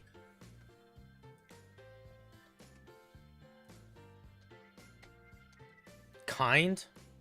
That's very subjective. If you go to too many different places and you meet too many different species, you learn that a lot of the ideas of the universe, like kindness or evil or good, are very subjective. They get really subjective the farther out you go. So I like to stick to universal norms. Infinite. Anyway, this is the Ranger Morph Warden Conclave. Wait, did I click the right thing? Didn't you say this is like a magic item?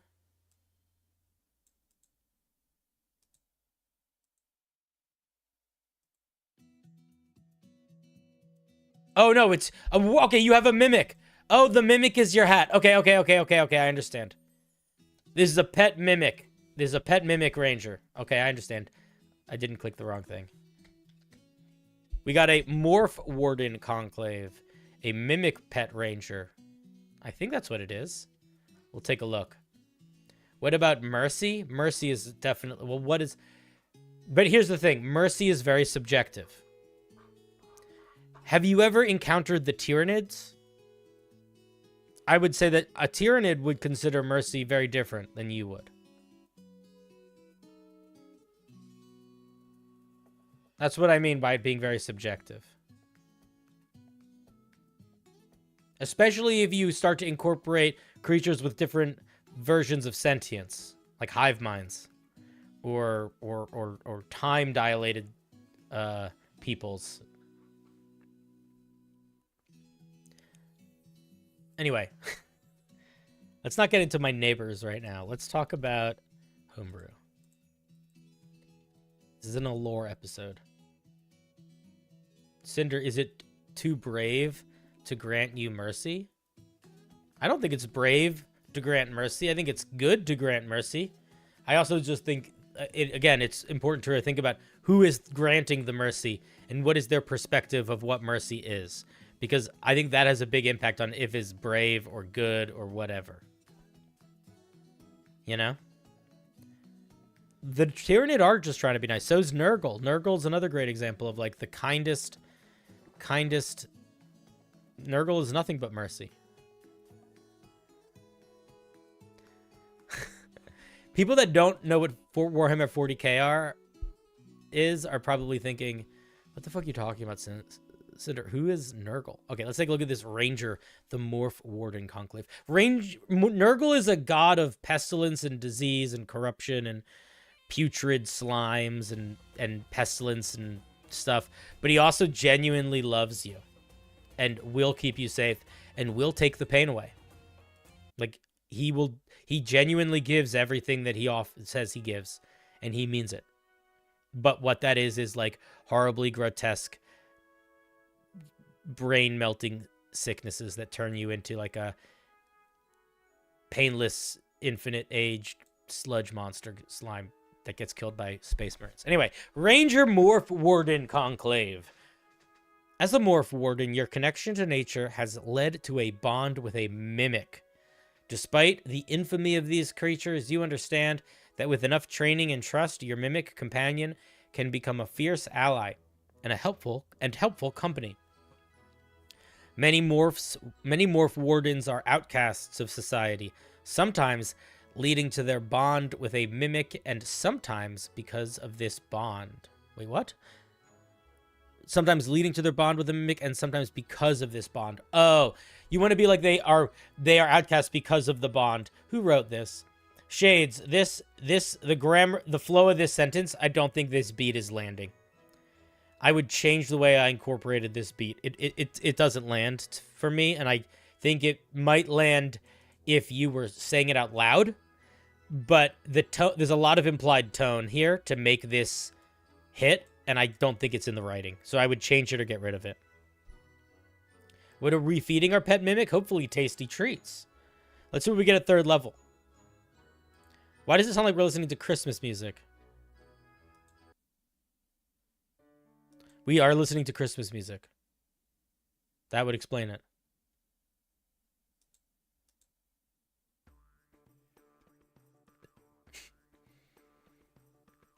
Okay.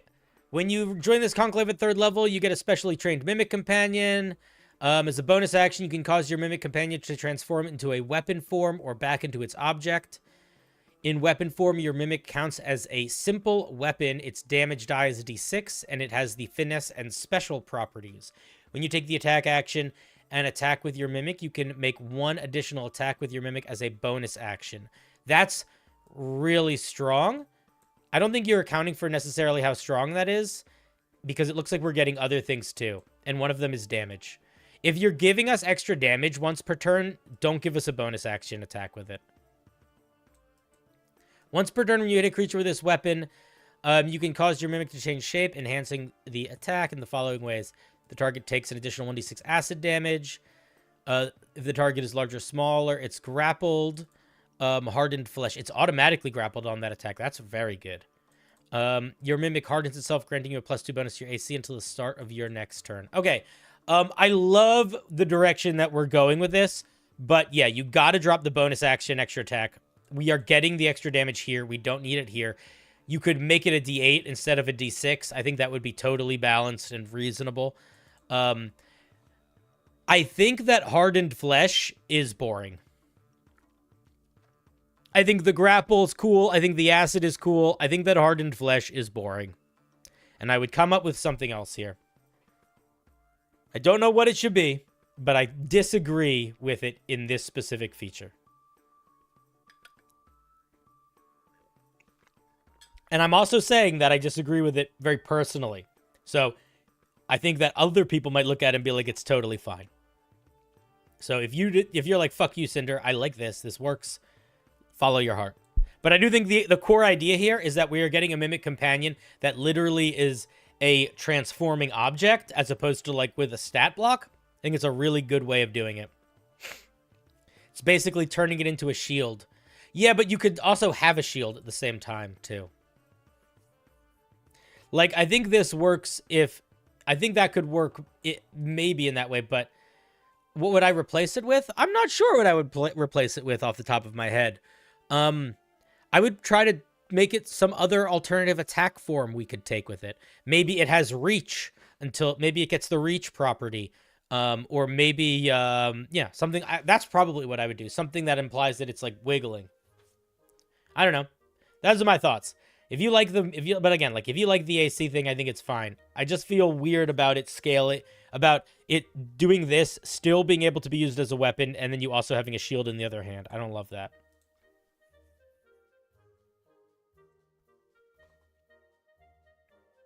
Half cover is literally the same as this, but better.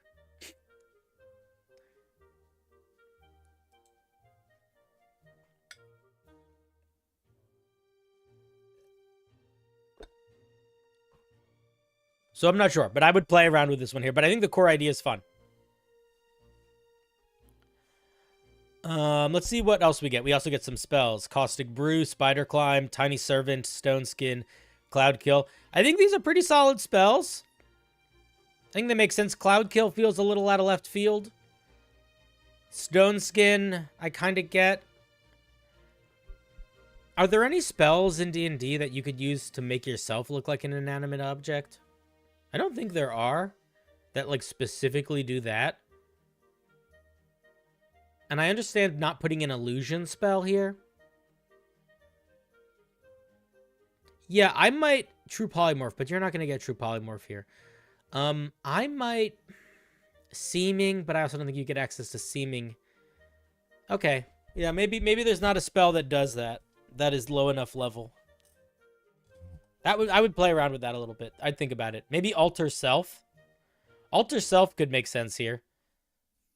But I guess Spider Climb feels like it fits more. I don't know if it does, actually. I might think about Alter Self here. Maybe. You tried to give it a feature that turns you into an inanimate object, but that was too hard. Yeah, that's a hard thing to do. I totally accept not figuring that out. I've also attempted to do things like that and not figured it out. Okay, cool.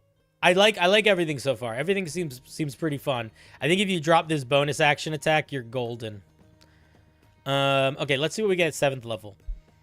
Magic Consumption. At 7th level, your training with your Mimic grants you resistance to acid damage. Yep, totally makes sense. Additionally, your Mimic companion can consume magic items to draw on their power. Yep, makes sense. It can consume a magic item during a long rest, during which you must be touching both the Mimic and the magic item. To be consumed, must be a weapon or a shield. Oh, it can become a shield. Interesting. At the end of a long rest, the magic item is consumed into your Mimic companion, and it gains all of those properties. Your Mimic familiar can have only one magic item consumed at a time. Makes sense. If it attempts to consume the second item, it regurgitates the first and loses those properties. I think this is really good. Okay, I have a couple thoughts. One, yes, all of this is just good. All of this is just good. I like the idea that it's like literally swallowing the item and then spitting it back out. The only thing that I would do is I would not make it a shield. Unless you really want this thing to be something that is intended to be wielded as a shield, and you like make clear that hardened flesh is like it entering shield mode where you're not attacking with it, I think that I would not include shields in the mix. I would just keep it as weapons. But I think that this is really fun. And I want to say the flavor of it swallowing a magic item and then throwing it back up is legitimately better than the flavor for the Hexblade Warlock, Pact Chain Warlock getting a magic weapon version of, like, they are doing a thing to just sort of shoehorn it in. This, I really like the flavor of. There is, I don't know if this is enough of a feature at 7th level. Because what is this actually doing? Resistance to acid damage. Fine. We can finally, what this feature says is, finally you can combine your subclass features with magic items. So what it's doing is it's helping us deal with something that we didn't have before. And I worry that it's good, but I don't know if it feels like we're getting something enough. You know? Like, I might give you a whole other 7th level feature here. I mean, maybe... I got a scratch. Maybe... Like, what if at 7th level you also got the spell, Disguise Self? But you could only cast it on... You could only make yourself look like an object? Or what if you could cast Minor... I don't know. No, maybe I'm trying to sell that idea too much. What if... I think we need something else at 7th level. I would say think outside of the box a little bit here. I don't think it needs to be anything damage related, but we need something else at 7th level. 11th level, your mimic grows. While in weapon form, your mimic gains reach, and its damage increases to 2d6. Okay. I like this, too. I might change this, though, because here's what's going on. Look at these cool features that we get here. Aren't they cool? Isn't it fun to think about how your magic item that is also your pet mimic can change into different forms and do other stuff? Wouldn't that be cool? Isn't that cool? I think it's cool. I would lean into that here. So instead of giving your instead of giving your mimic a flat buff, I would buff all of these. Maybe give it the buff where it gets the reach property. But then, instead of that, have the acid damage double. Have Pseudopod allow it to grapple creatures of any size. And then, if you keep hardened flesh, you know, maybe they also get this +2 bonus to their dexterity saving throws now. Or maybe if you come up with something new, then that improves too. But, like, because of what you've built early on, like, use it. Like, look at this. You've built a really cool... You built a really cool, like, modular base. I would lean into that for 11th level here. And then the other thing that I want you to keep in mind is that when you're building a ranger... When you're building any subclass, there's certain spells and features that have... Or rather, there's certain levels where there's certain rules. Some are more spoken, some are more unspoken. Every single ranger, pretty much across the board, gets a very powerful thing at 11th level. So it's okay to, like, to crank power here. Like, if this is all this was, I actually think it would be fine. But I could very easily see it being more fun if you took this idea of reach and extra damage and just made the extra damage part that's already doing damage, and then now it could do reach and other goofy things too.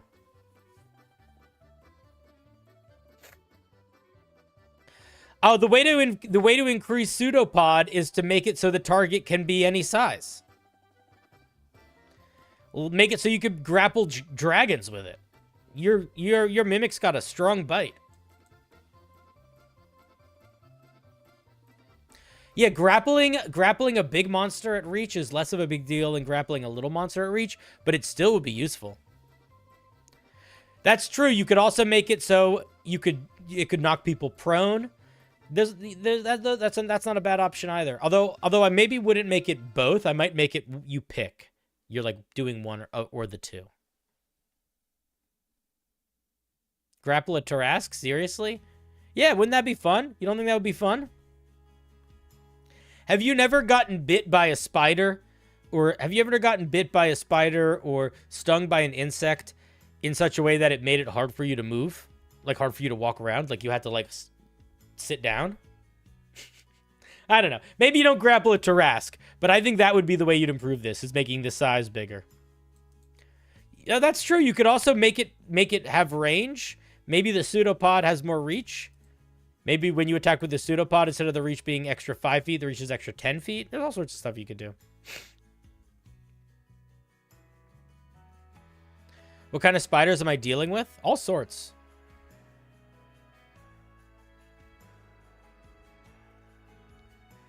They don't usually bite me, but when we are at war, they bite me a lot.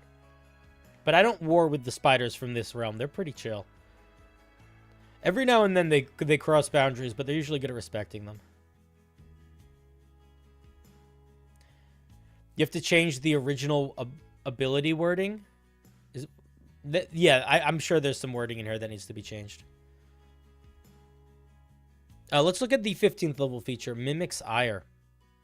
At 15th level, your Mimic companion lashes out at those who dare attack you. When a creature within 10 feet of you makes an attack against you or an ally, you can use your reaction to make one attack with your Mimic against that creature. I think that this is okay if it's only a reaction to creatures attacking you. I think because it being a reaction to creatures attacking anybody within 10 feet of you is too much. I would limit it to just you. Whenever a creature within reach of your Mimic attacks you, you can use your reaction to do that extra attack.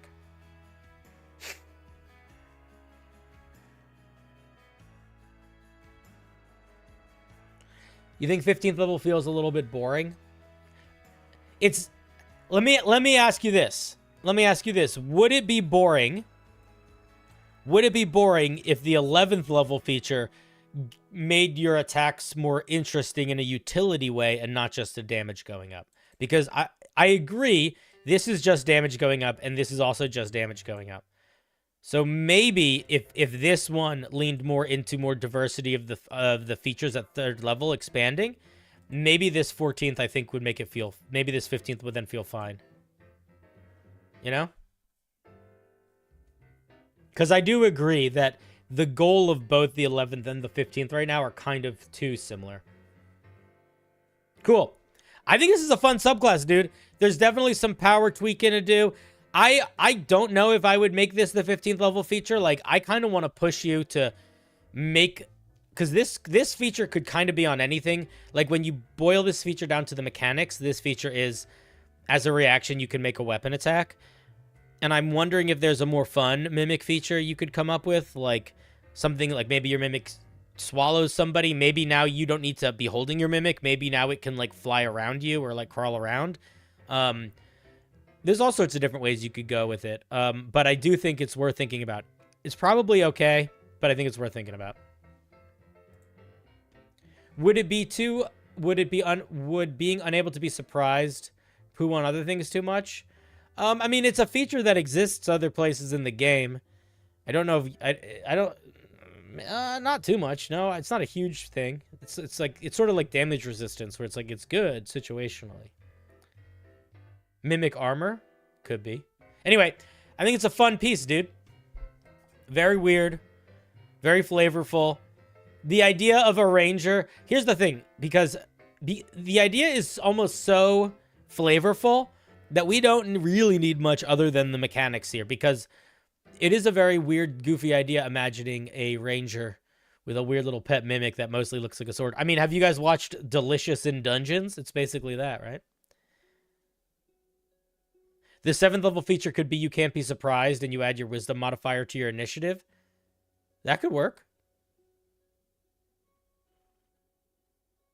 I think letting the Mimic become a wardrobe and hide you inside it would be fun. That could be fun.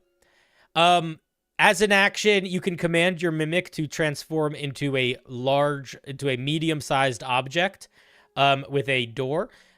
You can fit inside this object. It can maintain this form for up to an hour or until you use an action to have it transform back. That could work. That could work perfectly well. While in this form, you can't use it as a weapon or whatever. I don't even know if you need that.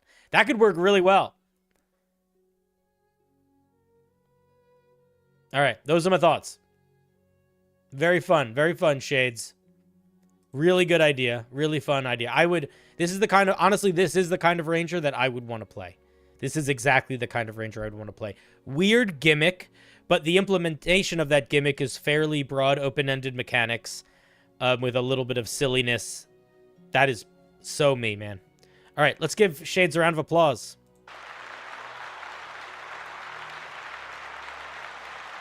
Yeah, really fun one. It's how you do Solid Snake. You get the box. Dung, dung, dung, dung, dung, dung, dung, dung, dung, or whatever that song is. Imagine a closet sneaking around. Yeah, it's funny. It's a good idea. Man, it's hard not to be funny when you start introducing mimics. Well, mimics that the players don't have a negative relationship with. You can pretty consistently make mimics kind of creepy and scary if it's the monsters. So we got some new homebrew. Three more souls burning on my pyre. I appreciate the power.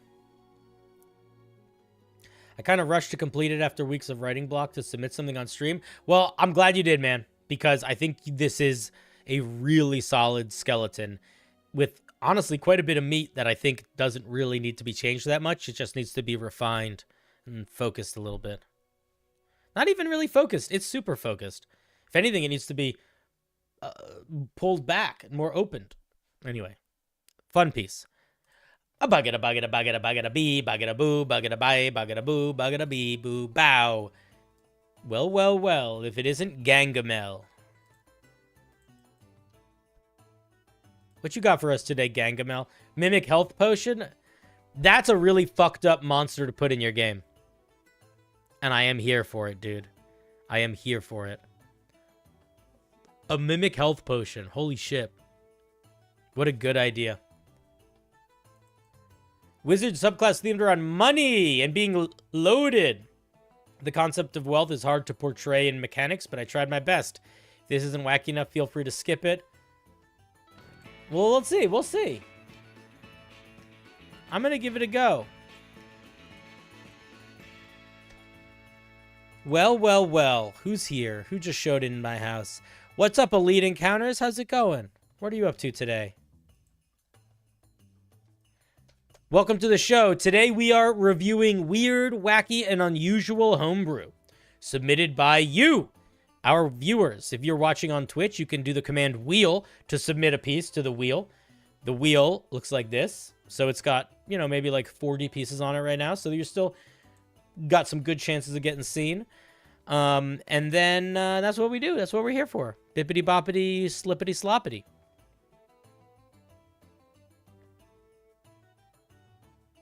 What's up, Laura McForFun?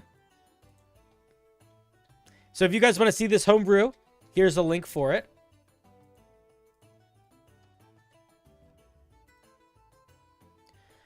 I gotta be honest, guys. Every single time I give you a prompt, even if it's a really open-ended prompt like this, like make something wacky, the quality of the homebrew that I'm sent, like, skyrockets. I don't know what it is.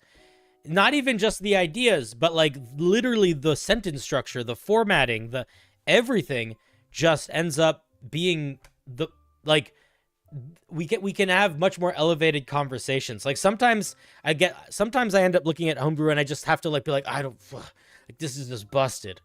Or like the wording is so confusing it gives me a headache.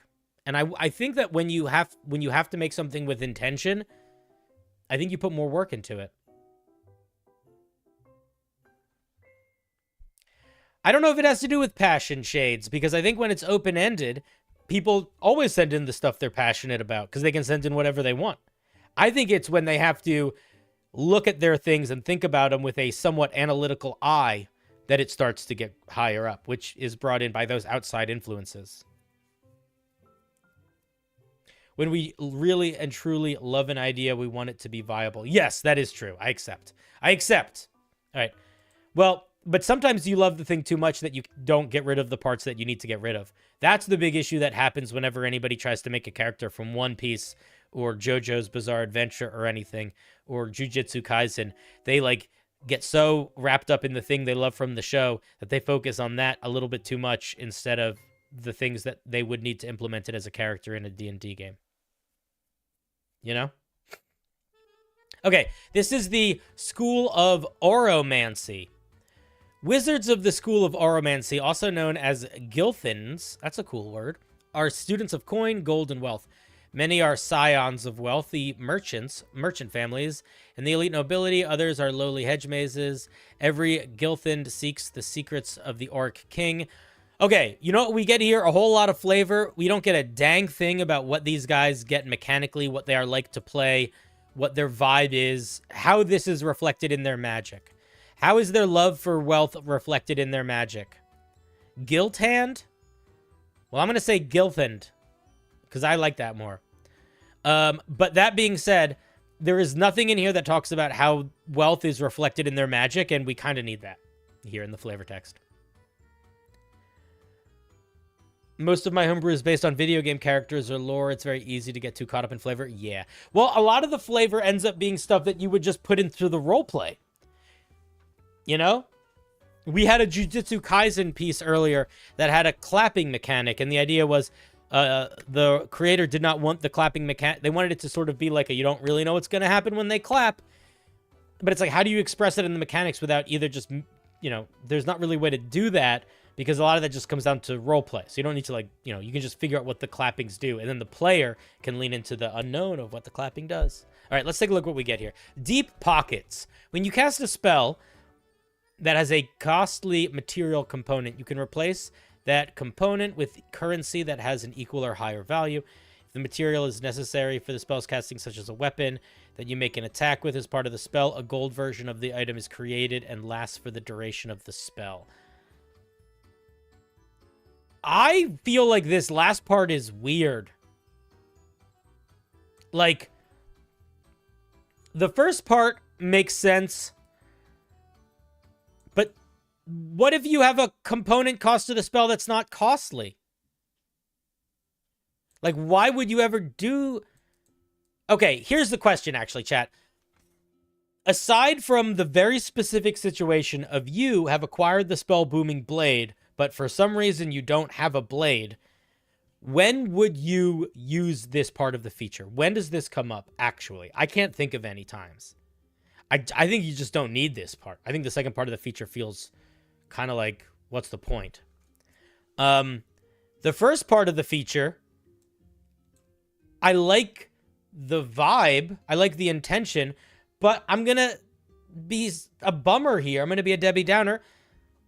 99% of D&D games do this normally. I can't think of a situation where I've been a dungeon master and a player wanted to buy diamonds and I didn't just let them trade 300 gold for diamonds. I just think that's a thing that most DMs do.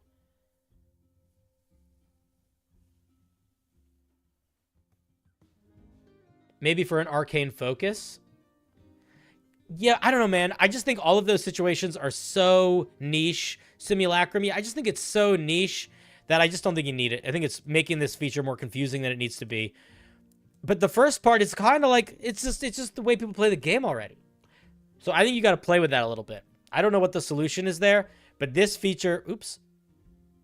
This feature kind of feels like almost like a non-feature.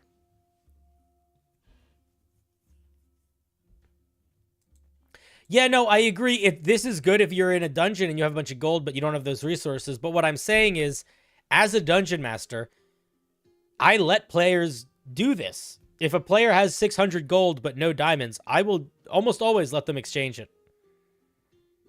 Maybe that's not a thing most people do. I don't know.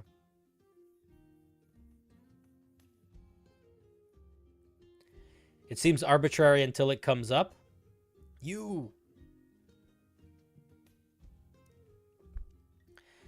This is different than arbitrary until it comes up. This is like, it is either going to be super helpful in your game or completely nothing in your game.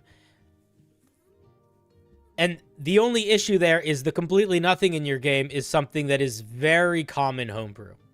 Very common table rules. So that's why I think that's worth thinking about. Let's take a look at Treasure Sense. As an action, you can open your awareness to the presence of valuable objects. Until the end of your next turn, you know the location and GP value of any precious metals or gems within 60 feet of you, even through total cover. You can use this feature a number of times equal to your intelligence modifier, and you gain expended uses when you finish a long rest. Okay. This is probably fine as a feature. It's going to be a little bit annoying for a dungeon master if you, depending on where and how you use it. Like, to be very honest, I don't plan for how much gold is in, like, taverns or stores. And it would be annoying to have to figure that out every time. But I do think for the purposes of, like, finding treasure within close range, I think it's fine. Yeah, it definitely works. It's just going to be tedious. At least sometimes, in a way that I think is worth thinking about. Specifically, honestly, it's the GP value. That's the problem. It's the fact that it's location and GP value. It's both of those. It's like, it really, I would want to make it more open-ended. I would want to maybe make it more like, why are we playing fucking birthday music? What is happening here? What is this world we're living in? I would either want to make it more like Divine Sense, or I don't know. I would want to focus it in one way or another. But that being said, it's also really not strong. This is not a particularly strong feature at all. The only reason why I'm nitpicking this bit is because it could be frustrating for a dungeon master to navigate that. This is not enough for a second level. This is underpowered and this is underpowered. We need something that gives us some oomph. We need something wizardy. We need some wizard powers.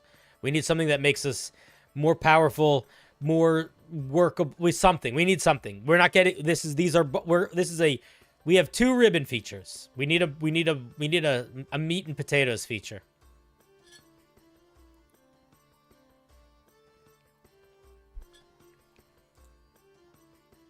And I'm not going to tell you what that's going to be because I have no idea. But I think that neither of these works as a core subclass feature. They both work as ribbon features. You could just sense valuable objects within a 60 feet of you. I mean, it could be something like that. Like, what if you could sense valuable objects within 60 feet of you? What if it was like detect thoughts, where when you activate it, you can detect the presence of valuable objects within 60 feet of you for like a minute or 10 minutes. And then as an action, you can like focus on one of those and learn its exact things. You could do something like that, maybe.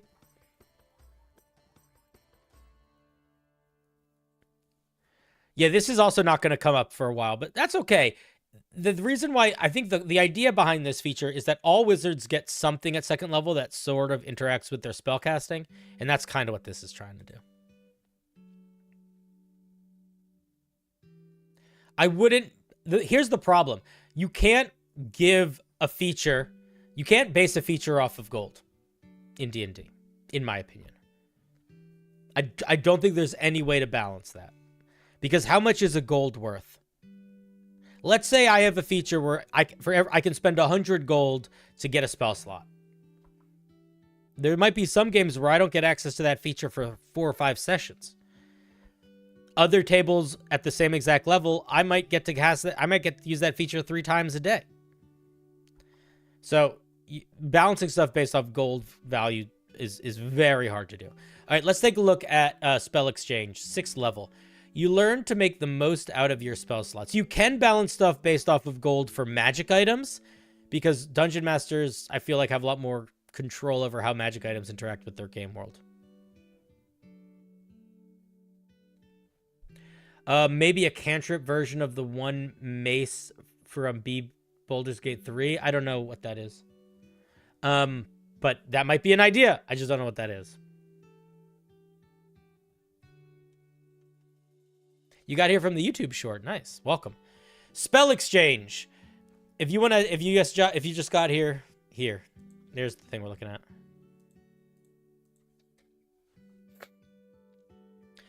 You learn to make the most out of your spell slots, exchanging them for coins. As a bonus action, you can do one of the following. Expend a 5th level spell slot.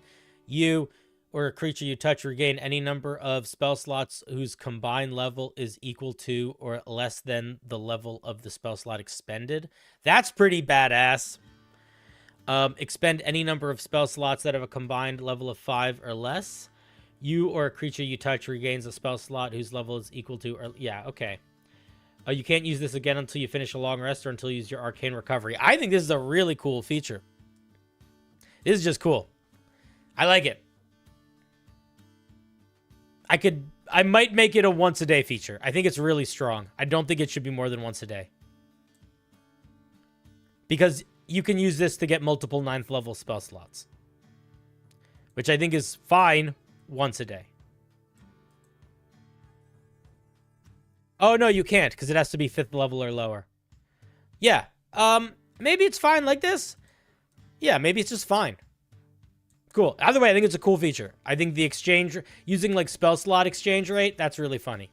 I think it works well. Yeah, so you could spend 2 1st-level spell slots and get a 2nd-level spell, but you could only do that once, and then you couldn't do it again until you use Arcane Recovery. So you could use it twice a day, basically. Yeah, in fact, you might even just want to change it to twice a day. I think there's a couple features that work that way already. It's probably fine. Let's look at 10th level. Yeah, it does read well. Yeah. The whole thing is well written. The layout is really nice. Golden Horde at 10th level.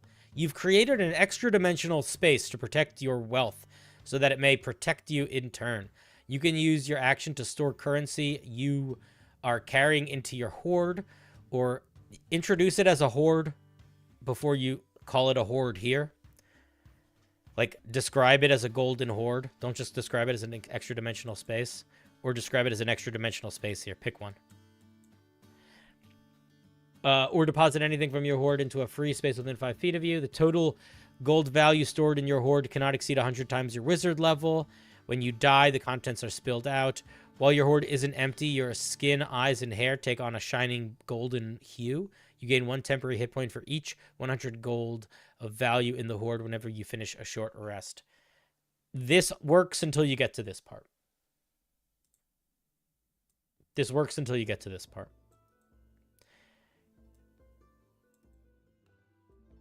I'll tell you why this doesn't work. My guess is you made it 100 gold for 1 temporary hit point because you are aware of the fact that scaling things off of gold is kind of impossible. So you made this a huge gap.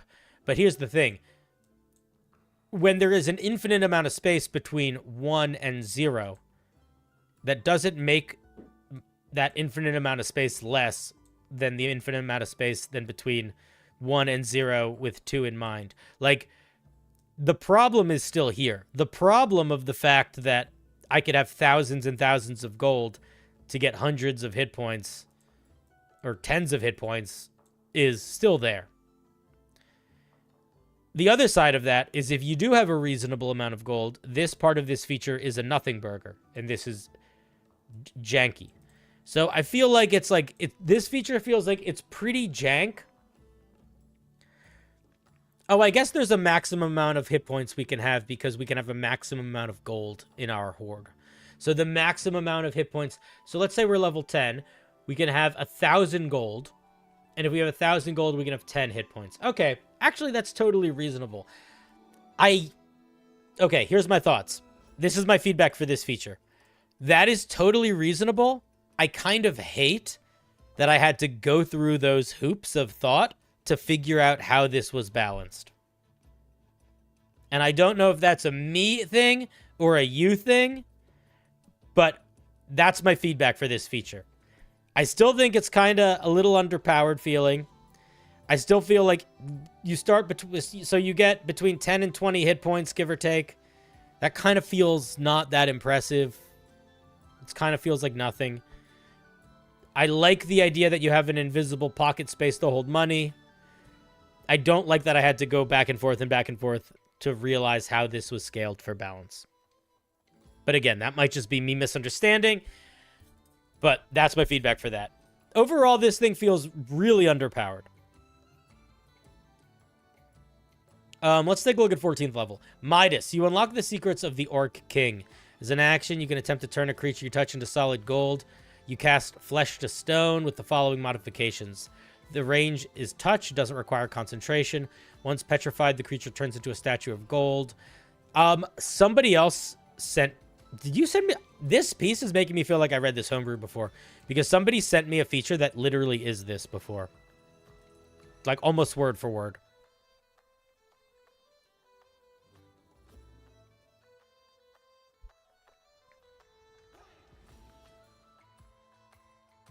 That's true, Gemjar. You could make the Horde infinite, but the max hit points are just equal to your wizard level. Yeah. That might be an easier way of understanding it, too. Okay. Spell is a range, doesn't have concentration. They turn into gold. And then you can use the spell as the statue as a replacement for a spell's material components as described in Deep Pockets. If this consumes the statue, the creature dies permanently and can't be brought back. I don't know, man. I feel like this is too much, this part here. I also feel like... And you can do this once per long rest. Or for a 6th level or lower. I feel like Flesh to Stone without concentration for a 6th level is a pretty powerful thing. I don't love this one, man. I don't love this one. I like I tell you what. This is a feature that feels like it works really well in a movie. I don't know if it'll actually feel like it'll work really well in-game. This feels like everything is front-loading into the capstone. Maybe that's the case, but I don't like the capstone. I think that's the issue. I think the capstone doesn't work. So all of these other features, it feels overpowered, and I also feel like it's trying to do like, it's like trying to build up this wombo combo that I just don't agree with. I just don't think it's the move. So I would come up with something new here. It's a neat idea, mostly underpowered. I don't really have more thoughts than that. And I would argue, normally, Gangamel, I would say, I probably should have skipped it for weirdness, but I felt bad skipping it, so I didn't. But yes, that was not very weird. That was mostly a normal piece of homebrew. All right, we're taking it up a notch. And next time we get a normal piece of homebrew, we are going to skip it. Cinder, please what? Eldritch Horror on my screen. Are there official monsters that sense wealth? Yes. The Zorn. The Zorn can sense treasure.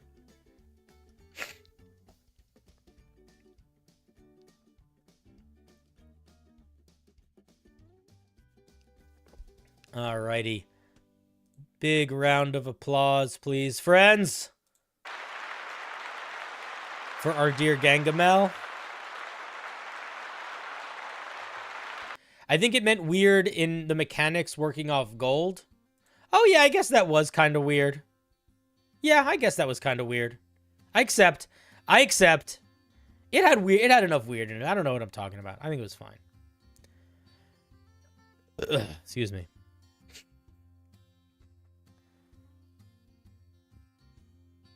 So based on the past few homebrew, I have misunderstood the assignment. If you think mine is fine, you skip it. Okay. Angry Noodle Man, I will try to remember to do that. But you can also change your form. You can click the edit document. You can click the submission form and then edit your submission and then change it to be blank. And that would also make my life easier. But you don't have to do that.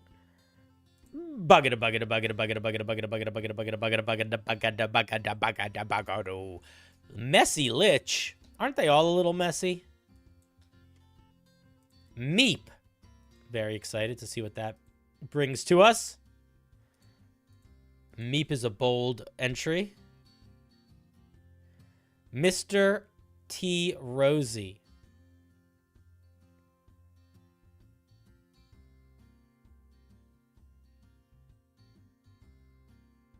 What? Who sent this to me? Messy Lich. We're going to do some fast and dirty feedback for you, buddy. Because I'm going to be honest, there's a lot of shit that doesn't work here. Okay, first of all, I gave a bunch of feedback earlier about how to write the mechanics of attacks and health based on monster size, challenge rating, and other things. Do all of that. This attack roll does not work with this thing. This should be a +5 to attack. This hit points. 3d10. 3 times 3 is not 15. Do your math right. All right. Let's see what... Also, we don't need a reaction opportunity attack. We get reaction opportunity attacks. A mimic-esque monstrous teddy bear that can only transform once to lure in prey with its charm, but it mainly transforms into a big child's teddy bear. This is a bad sentence. This is a long sentence. The grammar is bad. The syntax is fucked. Whenever you write a description for your monster, try to go out of your way. It doesn't need to be a long description, but try to go out of your way to write it in proper grammar and make it sound not like the way you talk. Make it sound like the way you think when reading. It makes it very casual in a way that diminishes the quality of the piece. Polymorph can only be used once on only the creature casting it, can last as long as the creature wants. So in D&D, so what the fuck do you mean by this? Because polymorph, okay, let me rephrase. Polymorph is a spell. So if you have things that are spells, you should just make them spells. What you've done here is you've taken the names of spells and turned them into features that do different things than those named spells do. So that's kind of confusing. And it can be only used once on the creature casting it. So if ever you want a creature to be able to use something, but they only be able to use it on themselves, you say they can with a target of self. So if Mr. T. Rosie had access to the spell Polymorph, you could say they can cast Polymorph at will, but only targeting themselves. Can last as long as the creature wants or until they're found. What does until they're found mean? That doesn't have any mechanical foundation. So whenever you're writing mechanics for D&D, you need to actually write the mechanics for D&D. So if you want this thing to transform back when a creature rolls well enough on a perception check against it or an investigation check against it to determine its nature, then yeah, sure. You could say something like, Mr. T. Rosie remains polymorphed until a creature succeeds on a DC 12 investigation check against it, and then it transforms back. Something like that. Let's take a look at Charm Person. Can only be, again, you're not writing in full sentences. See these lower cases? Like this makes your stuff look unprofessional. These are not full sentences, and it's frustrating to read. And this is all one sentence, except for the end, and you still aren't using punctuation. Can be used to lure a humanoid by making them charmed, but the effect only lasts until the creature casts a spell is discovered. You are not describing any mechanics here. You are writing a description of what you want this thing to do. And writing a description of how you want a feature to function is awesome. That's one of the most important things in figuring out what you want to do when you actually write the feature. But a description of what a feature does is not a feature. What is the range here? How does a creature avoid being charmed? Does Mr. T. Rosie make some sort of spell attack? Does the creature make some sort of wisdom saving throw? If they do, what is the DC? How long do they remain charmed? How can you end the charm? Can they re-roll the save at the end of each of their turns? Does Mr. T. Rosie need to maintain concentration on the charm? Is it an action to use the charm feature? Is it a bonus action? Is it just an aura? What's the range? I don't know if I said that already, but like all of those things, all of those details need to be in here. All of that. And that does not need to take a lot of words to say, but if those explanations aren't here, then we don't understand what this feature does. And if we don't understand what the feature does, we're not going to be able to use it the way you intend for it to be used. You think it's meant to be a mimic that only targets children by turning into a teddy bear? I don't agree with you. because I don't see that anywhere here other than in the word mimic-esque. So I'll tell you what, you might be right. If you are correct, Orin, then the person who made this, then Messy Lich should take that feedback like, this is incredibly convoluted if that's the goal. Because if that's the goal, use the mimic stat block and build off of that. Mimics have a very specific type of false appearance shape change feature. Use it. False appearance is basically for mimics. It exists in the game for a reason. Whenever you're designing a monster for D&D, if it is in any way similar to a monster that exists, you should look to that monster that exists for language. Shape changer. Boom. Just copy this language and change it to, instead of an object, say a teddy bear. And then you're done. But if you don't do that, you got nothing. Because I disagree. I don't think this feels like a horror movie thing. I think maybe it will at some point. But right now it kind of just feels confusing. Also, this damage is silly. 3d12 is an absurd amount of damage for a creature to do. That is attacking 3 times. And what in a battle? Okay, so here's what I'm going to say. Messy Lich, I 100% appreciate the effort. Next time, before you send me any more homebrew, I need you to spend some time and I need you to look at monsters that already exist. And I need you to look at the way their features are expressed. There is language for how we write multi-attack. Use that language. There's language for how we do all of these things. And I think it's wonderful to be excited about creating D&D Homebrew. And it's exciting to just dive in. But now it's time to take that next step. Now it's time to decide, I want to actually write Homebrew well. And the wonderful thing is, all of those first things you have to do are just literally like step-by-step processes of just like learning, familiarize yourself, and practicing. Because right now, this is very underdeveloped. Like, this feels featureless and genuinely doesn't make sense in the way that it's built. But I see that the heart is there.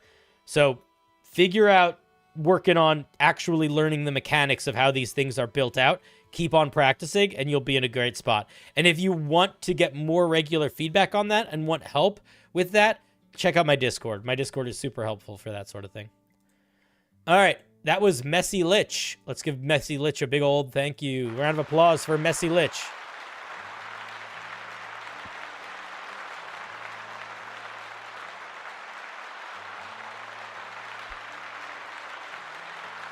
Oh, yeah, it was a large creature. I didn't even think about that. Large creatures take up 4 squares, so if you want it to be tiny, it shouldn't be large.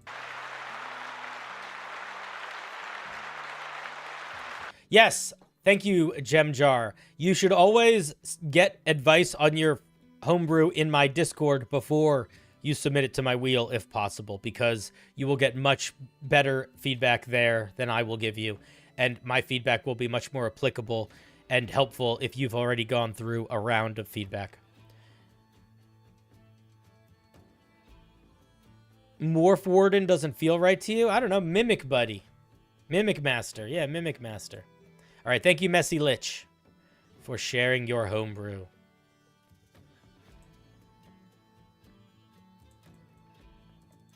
Guys, on Friday, I'm going to have a new computer. And I hope it's not annoying to transfer everything from my old computer to my new computer, but I'm very excited. I've needed a new computer for like a year, and we're finally getting one. It will be glorious. We're gonna play so much Helldivers. You guys are gonna learn to value the dive. You're gonna learn to value the dive. So aggressive, Cinder. Sorry.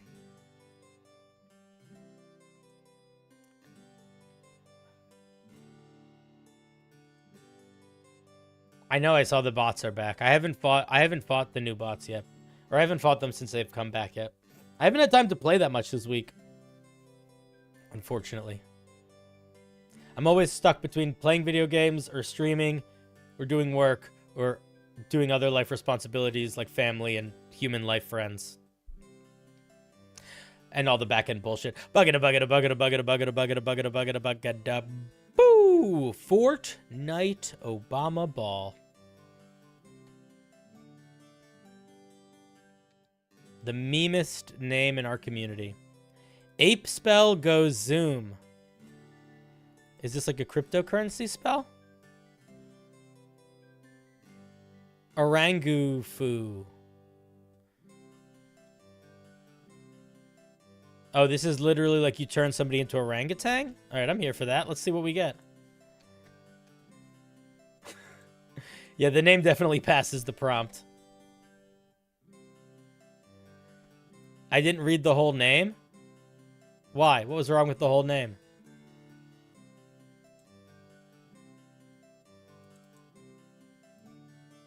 Ape spell goes zoom. Orangufu. I'm confused. Okay. 4th level, 10-minute duration, casting time 1 action, concentration, range touch. What do we need to cast it? Dried monkey paw. Cool, gross. Oh, and a bunch of bananas. You touch a willing creature. For the duration of the spell, the creature's arms double in length, conferring the following benefits. I would change the language. I would say you touch a willing creature and their arms. You touch a willing creature and bestow them the power of blood. Then say their arms. Blah blah blah blah blah blah. I don't even know if you need to say it for the duration, but maybe it's fine. Okay, they get a climb speed of 15 feet. Melee attacks made by the creature are given the reach property. Who made this? Fortnite. Come on, man. You've sent me homebrew before. What are we doing here? Why is this fucked? What is wrong with this sentence?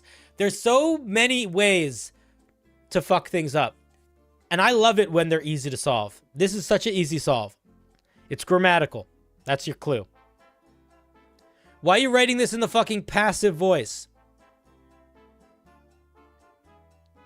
Melee attacks made by the creature are given the reach property.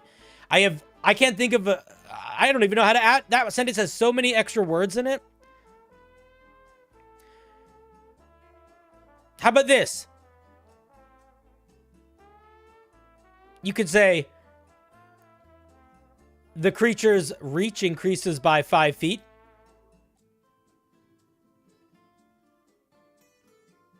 For example, simplify it. Unarmed attacks made by... Same thing. Don't say unarmed attacks made by the creature. Say the creature's unarmed attacks. Just use the second person. Or you. Yeah, you could... Oh, yeah, or you. Well, no, it's not... The second person can't be here because it's the creature you're targeting. But don't say... Instead of saying unarmed attacks made by the creature, say the creature's unarmed attacks. Like, there's just so many extra words here. We're doing the... It's like... Think about it like this. Like, if your sentence is a bunch of people on a spotlight... And in an ideal situation, you want the spotlight to go across the stage or follow someone across the stage. When you do too many words like made by the creature, are given the back, you're essentially swinging the spotlight off the main character, like back and forward around them, as opposed to just focusing on them. Okay, so they get climb speed, they get reach, and they get a unarmed attack that deals 1d4 damage. When you cast this spell using a 5th spell slot or higher, it increases in the following ways. You can target an additional creature for each slot above the 4th level. Okay, don't do this. Do one of the two. Either make the... here's what I'm going to say. Do Barrel of Monkeys. Let them target additional creatures. I would completely drop King of Kongs. And here's why. This spell is just worse than Polymorph. Just straight up worse than Polymorph. So you can actually make all these things better. So here's what you do. Give them a climb speed equal to their walking speed. Give them, instead of giving them the reach, have all of their melee, extend their reach by 5 feet. That way it could stack with things like being a bugbear. And then make the unarmed attack do more damage than a D4. And then I think you're in a better spot. I think you can make the unarmed attack deal a D8. I think you'd be golden.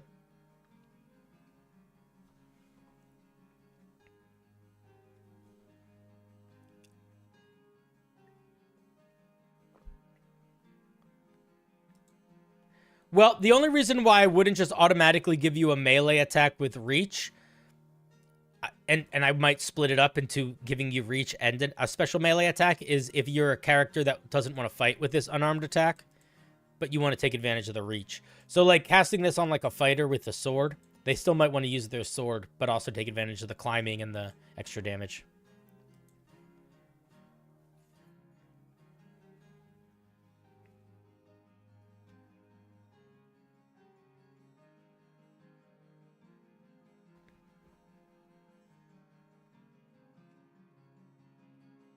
For upcasts, I was thinking of 2 choice gimmick, like from Hearthstone Druids, picking one or the other.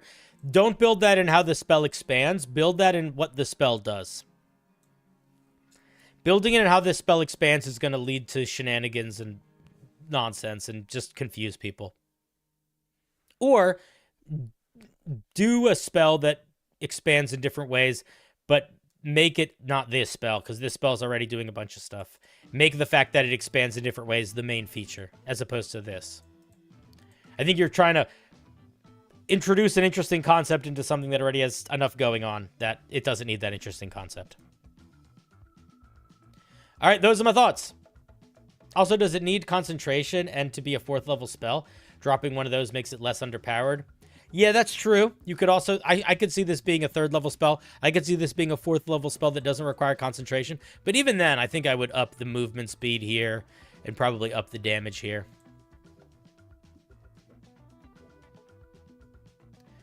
Yeah, so... No, it's... yeah, you wouldn't use this on baddies. All right, I think it's a fun idea, though. You can be a big orangutan. Very cool. All right, Fortnite. Thank you for sharing. Any questions, thoughts? Let's give them a round of applause.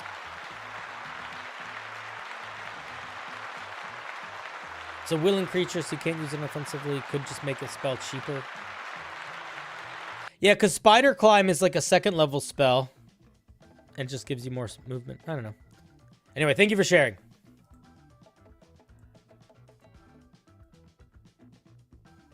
How's everybody doing tonight? What's new? What's new in everybody's lives?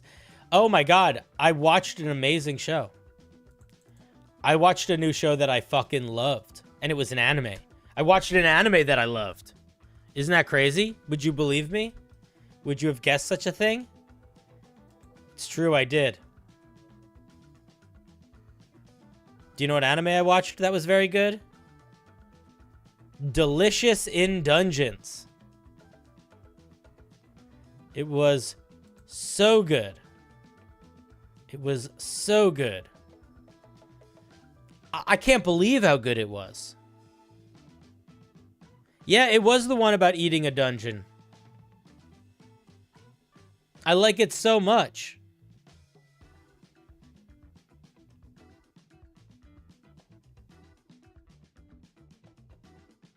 Like, you know what I felt like about... You know what I felt like?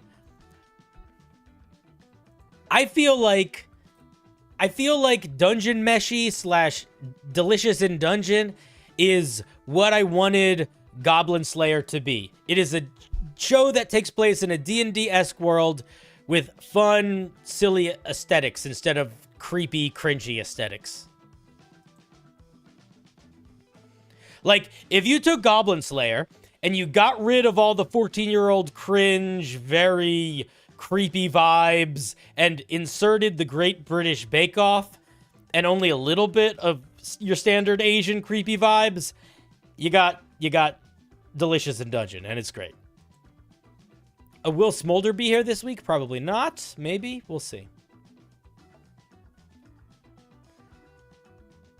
I really stick to the D&D aesthetic. For things that I talked to you guys about, yeah. My favorite show that I watched recently was Succession. That's not really a D&D show. I liked Succession quite a bit. I liked it more than I liked Delicious in Dungeon. I just don't talk about it much on stream when we're doing D&D shows. But we could talk about other things. Yeah, I couldn't get through the first episode of Goblin Slayer. Like, I could see aspects of it that I thought I would like, in that how they were sort of representing magic in a very TTRPG way. None of that was fun, but yeah, I just couldn't get past it. The 3 body problem is fucking awesome. The 3 body problem was great. I really liked the first season. I thought it was so good.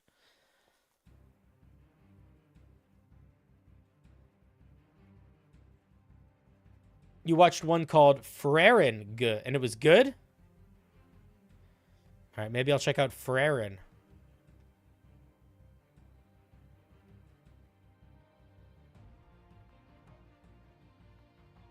All right, what is Freren? Are you guys gonna start getting me into anime? Is that what's about to happen here? It looks like anime.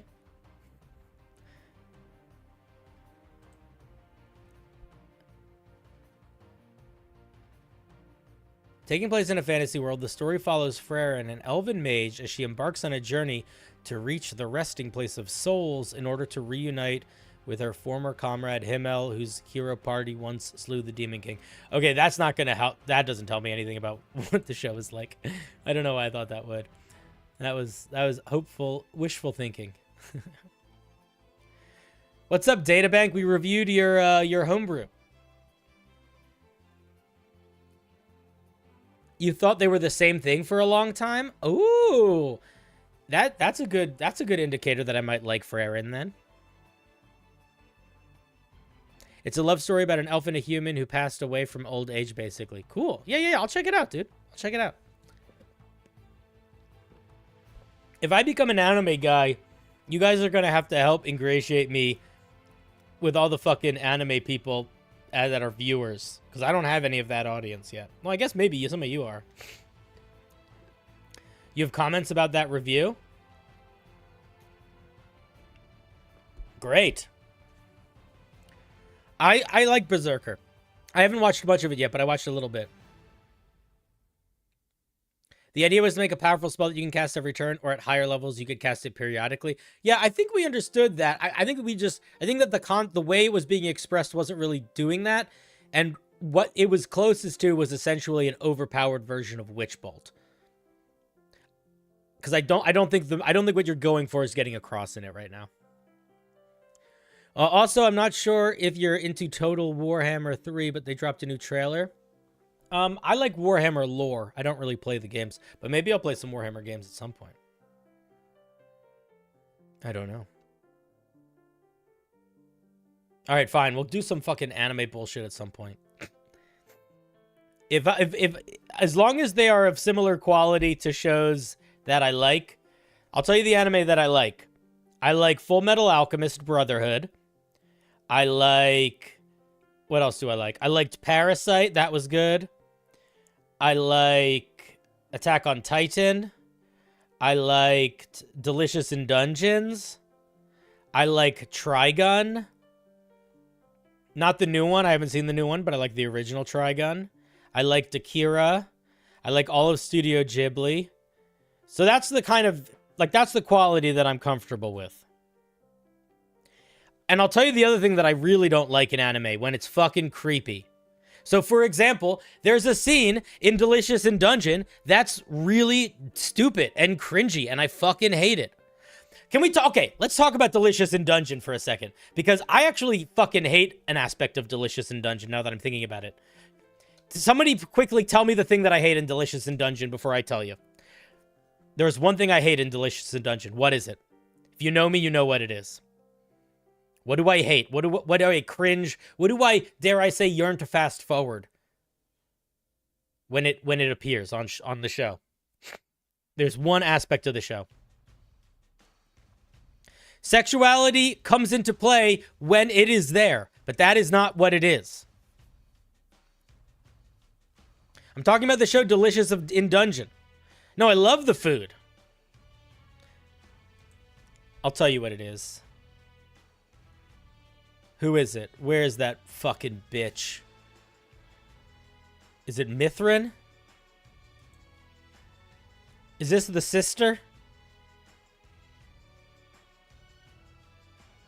Or is this someone else?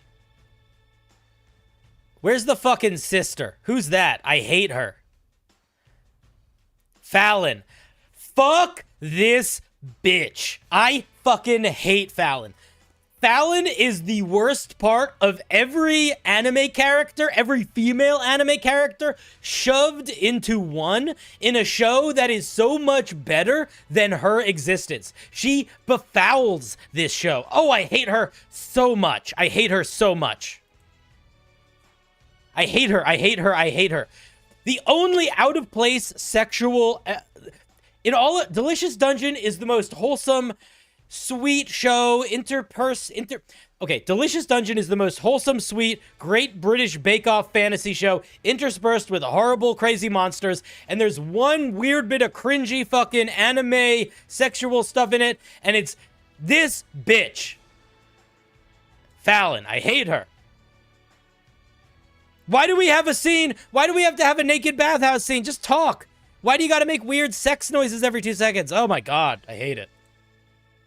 I fucking hate it. Anyway, I do like Delicious in Dungeon, but genuinely, fuck this character. And if you like her as a character, you maybe read the manga, and she becomes a better character. Because in the entirety of the first season of the show, she's a fucking the worst. I genuinely hate her. Ruins the show. Every time, just so you guys knew, every single time somebody says wheel to try to encourage me to move on from my rant, I mentally take a note of it, and I allow myself less time to take away from my rant. I give myself more time, because I hate doing what people tell me. I have never mentioned my sexuality on stream before. But you're more than welcome to keep asking.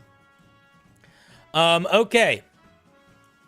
Sorry, it's fine. It's fine. It's fine. I'm just being honest. I just know myself, and I want you to know how to engage with me in a way that you get what you want. And if you are trying to dissuade me from, or trying to pressure me to do something faster than I want to, it usually makes me not do that. Is your favorite color purple? I'm colorblind. I've talked about that on stream before. Okay, you don't need to be... Oh god, guys, I'm not here to talk about sexuality. Move on from it. You are all gross. Every single one of you is a foul, gross bag of flesh. I don't care about what you care about in regard to that. Genuinely, all of you are horrible and gross. Doesn't mean I don't care about you, but it's just the truth. Don't be sad.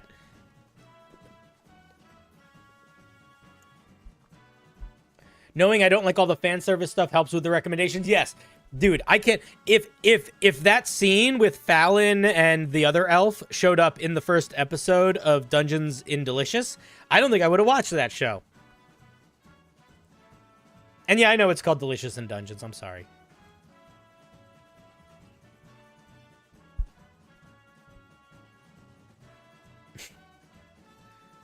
All right.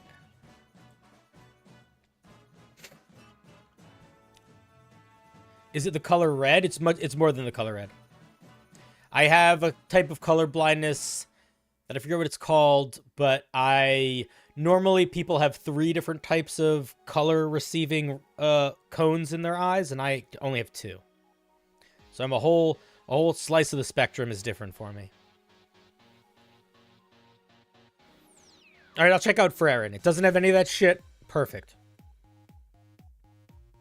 The Netflix original is better. Are you talking about One Piece? Yeah, probably.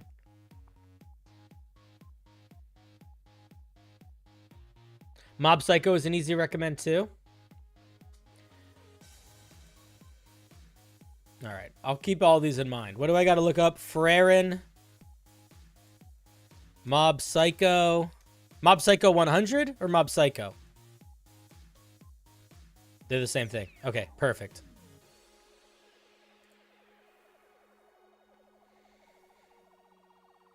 They're called cone cells?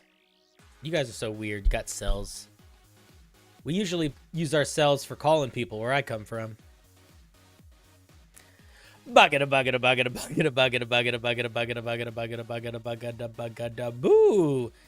Kaysen is next. You like that? That's a pretty good one. Kaysen is next.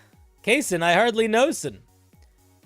To create a table that will turn creature into a weird mind flayer hybrid. All right. Oh, so this isn't a monster. This is... Oh, Kaysen. Oh, Kaysen.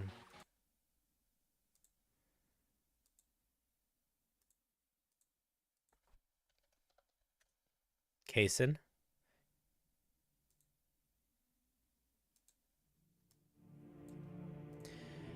Kaysen, you did not follow the instructions correctly. And you did not give me access to your document as is required for me to read it on stream. It's okay though, man. Genuinely, people struggle to read all the instructions because they are used to instructions that are not worth following. We live in an oppressed time and we are often oppressed spirits. But trust me when I say that I genuinely don't want to waste your time. Even though I'm kind of doing that right now. But I put the rules there because I want to be able to read your homebrew. So, I will make a deal with you. This is the same deal I make with everybody that messes things up. Because I am a fan of second chances.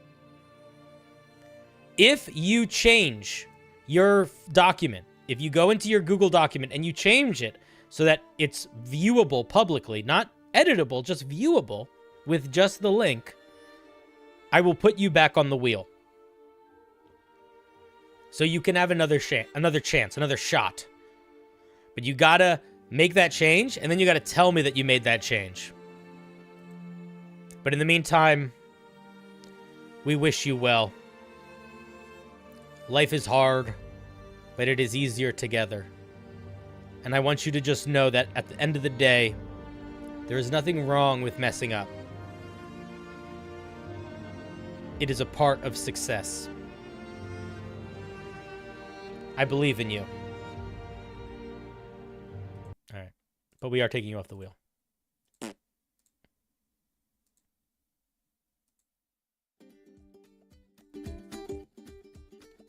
Oh, I kind of hate that music.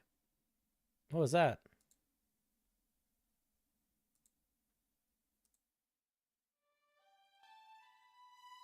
Ooh, I like this. The music shift. I've not done this on stream before, but I am very good at having the flesh vessel like manifest pretty strong emotions that normally would require outside influence. Like I can make it cry on command pretty easily. It takes I have to build up to it, but I can present as if it's like very emotional when it's genuinely not. Sometimes maybe we'll turn that into a joke we do on stream, but we'll see. Not right now.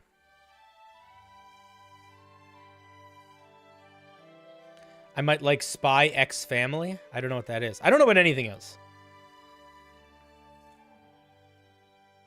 I'm looking forward to alternative mind flayer and different mechanics. Yeah, me too. I think it'd be cool.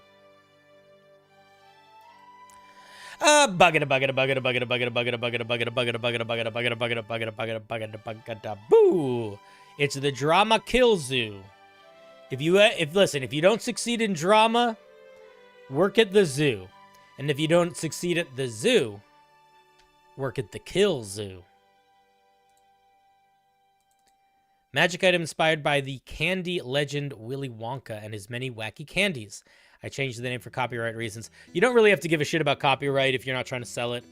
To see more wacky effects, read the longer text box. All right, I'm probably not going to read the longer text box, but if the goal of this is just to share it for free online, so long as you aren't making money off of it, you're fine. All right, yeah, there's a lot of stuff. There's a lot of things here. So whenever you give me a thing that has like 1,000 different options, I'm going to randomly pick 2 or 3, and I'm not going to read all of them. But you, audience, are more than welcome to read a couple of them. I'll share them in the chat here.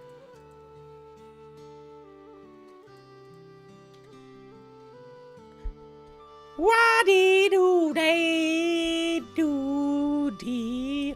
That's the wrong part of the song. All right, let's see. This is the problem. This is why if I know the song too well, sometimes I get distracted by it. Okay, Winslow's Wonderful Candies.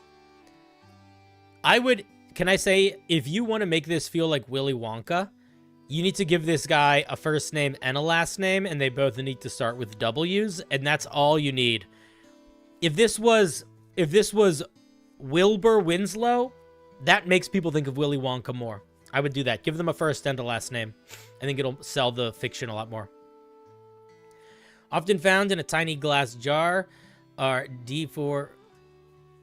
Stop that. Often found in a tiny glass jar are 4d4 plus 4 multicolored... That's... Okay, who made this? Drama, I love you, but this is another one of those situations of, like, consider, just for, like, a second, consider the order of operations of this sentence.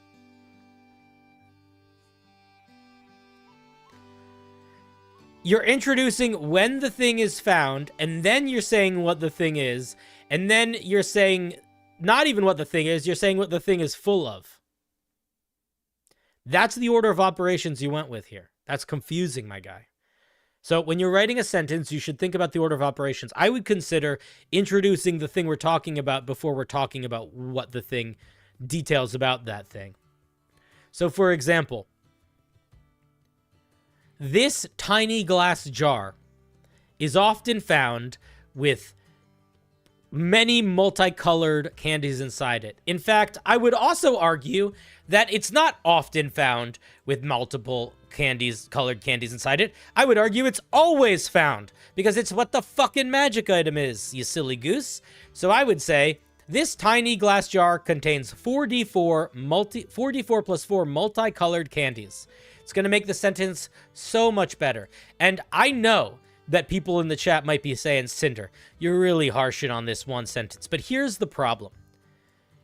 I see this sort of mistake from you guys so much. I see it so often. And I get it. You are really excited about your game mechanics. You're really excited about the ideas. Look at you. You made a chart that does a billion things. Of course you're excited by game mechanics. But if you don't figure out how to write a sentence in a way that is easy to follow, you are very limited in how complex the mechanics can be that you build, with the ability to assume people understand what the fuck you're talking about. And then the other thing is it makes people way less interested in reading your writing. This is one sentence, and the way it's written makes me tired. Like, it makes me not want to keep reading. That's not how I should be feeling after I'm reading the first sentence of a piece of homebrew. So I appreciate that this is just a random opening sentence, and that at the end of the day, it's not really what's important as the mechanics, but it is much, much more important than the mechanics when it comes to you growing holistically as a writer. And that is going to impact everything from the way you balance games to the way people perceive your writing, to how much control you have over the way the flow of that people read with. Like, did you know that if you use grammar properly, you can make people read faster or slower in their brain? You can decide the pace of the writing with that. Use it as a tool. But in order to use it as a tool, you really need to start, like, looking at it.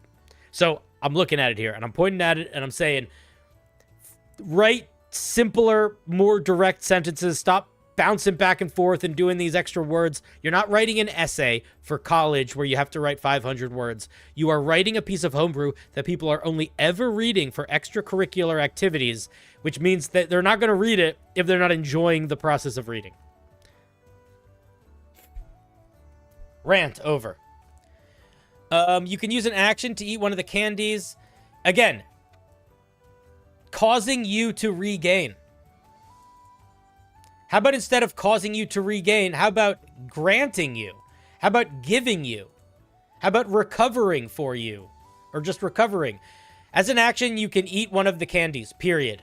You gain 1d4 plus 5 hit points, period. That's so much more straightforward than this sentence.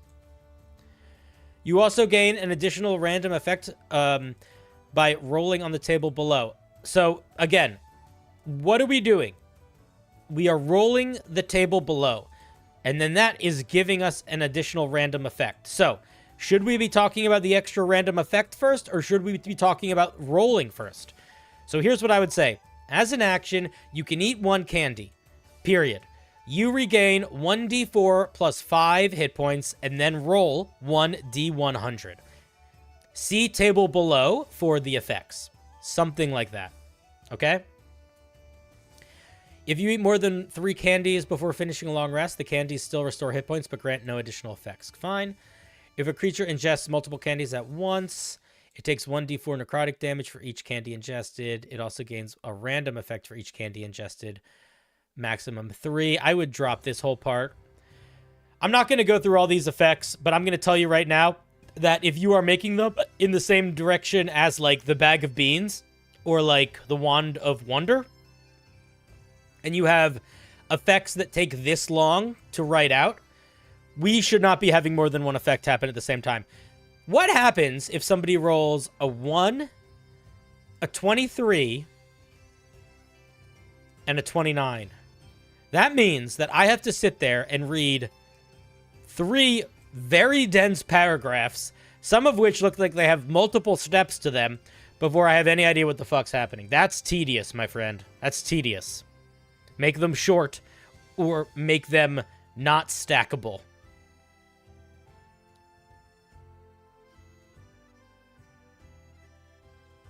That was my feedback.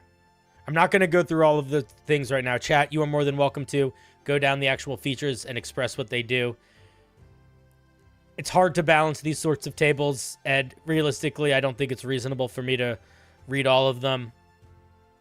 So I'm just going to say, compare this to things like the Bag of Beans and the Wand of Wonder for power. Balance it based off of that. Keep in mind, for the Bag of Beans, it takes you an action and then a full minute after that action before the effect takes place. So this should probably be closer to the Wand of Wonder in power than the Bag of Beans.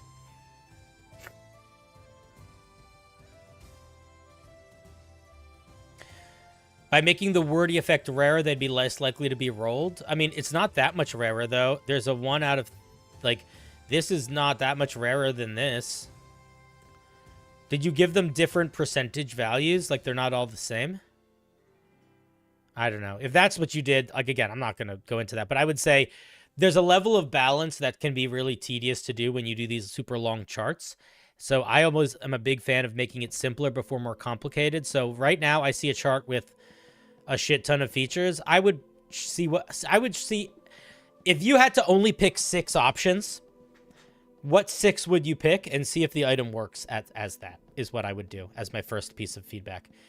Build it with 6 features that work well each and are clear each and balanced each before you build 12 or 20. Start with 6. Because if you build 6 and they're good, then you're done. And if you build 6 and you're good and you don't want to be done, you can keep going. And if you build 6 and you're done and you succeed at keep going, you can make it longer. And if you build 6 and you're done and you try to keep going and you can't make them all longer and they're all kind of getting all jank, then you still got it. So that's what I would say. Those are my thoughts. Those are my feedback. Take your trust. Listen, respect your writing a little bit more. And this is not a feedback for you. This is a feedback for anybody. Respect your writing a little bit more when you're writing sentences, and respect your reader a little bit more when you're doing it. Both in terms of you don't want your ideas to be crushed by sentence structure. And then simplify these. Honestly, man, it's hard to make a table like this super well balanced. So it might be fine. I can't really. I'm not, like I said, I'm not going to go through all of it. But I would compare it to the Bag of Beans and the Wand of Wonder. Boom! Thank you for sharing. That was from Drama Killzoo. Let's give them a round of applause.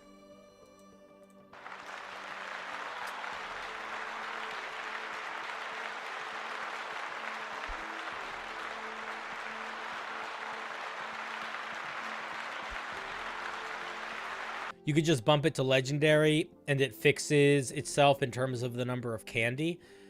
I guess, but I feel like that's not actually building a legendary item. That's just making an item that is, on a rare occasion, overpowered and calling it a legendary item. I don't know if I like that as a solution. I wouldn't change something to be a legendary item without a lot of work going into the piece overall, especially if that really wasn't anywhere near the intention.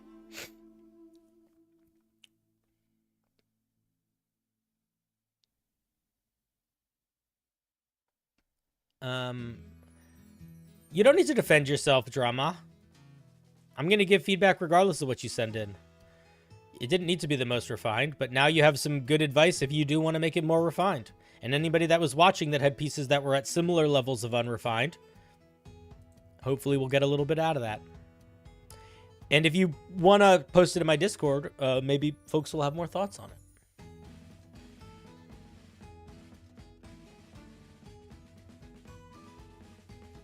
Definitely not an alt. Is this an alt account that somebody's put? Oh, this is a YouTube video. All right, we're just gonna ignore that then.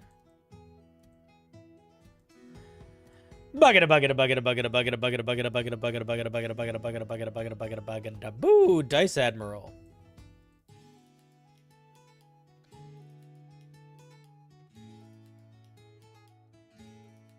What you got for us today, buddy? Welcome back to the Punderlands. Meet this CR0 creature. Ooh, we've got another pun, boys.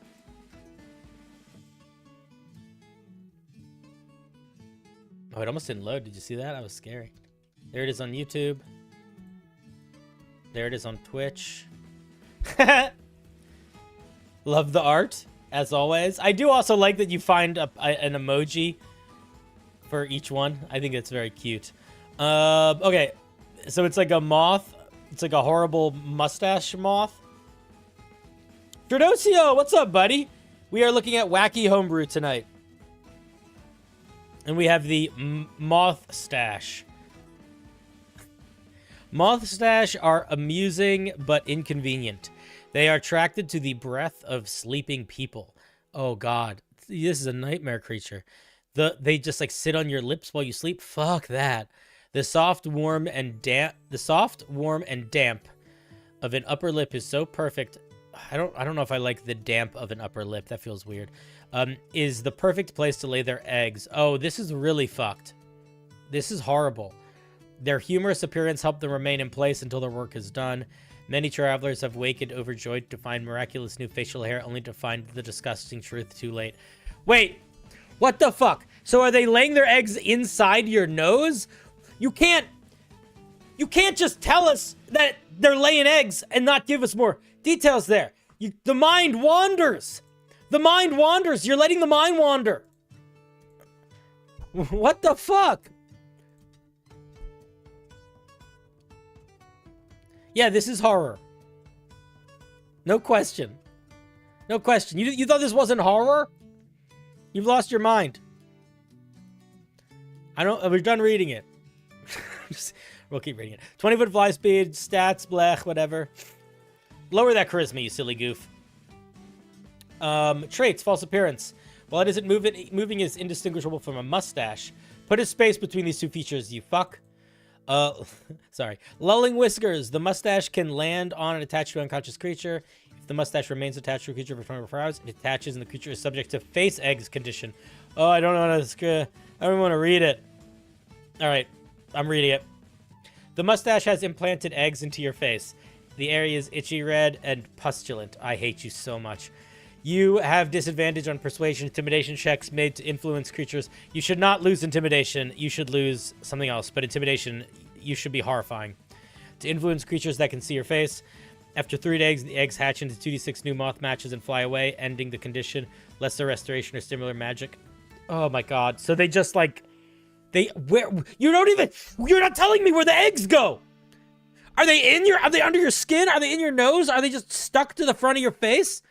If they're stuck to the front of your face, I'm a little bit more okay with it. But I just want to say fuck you, and I don't know what other feedback I have other than fuck you. I feel like that's reasonable here. Does anybody disagree with that feedback? Chat? I feel like that's pretty applicable feedback, right? Agreed? You hate this? Absolutely. Yeah, perfect.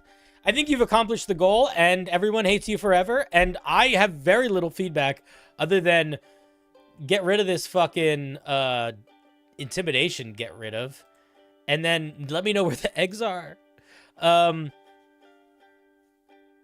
Oh my god. And put a space here.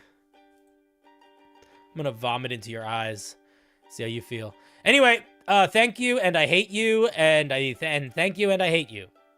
I feel both of those things. If it's little pimples, I'm gonna reach through the screen and I'm gonna pull your eyes out, and then I'm gonna eat them so that you don't even ever think about seeing that ever again. No, we still clap. We still clap. But I am gonna, but also fuck you. That was gross and amazing. I mean, listen, you know it's evocative if people are not clapping for it because it's so horrifying.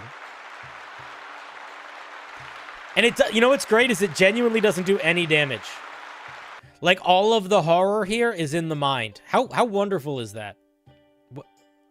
It's very well designed, you horrible monster. And you should feel bad or proud. I don't know, one of the two. Thank you, Dice Admiral.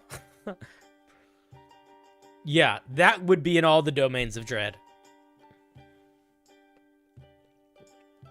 You should be able to get it off with mustache wax. Miju, I think you're amazing, and I agree. You should be able to get it off with mustache wax.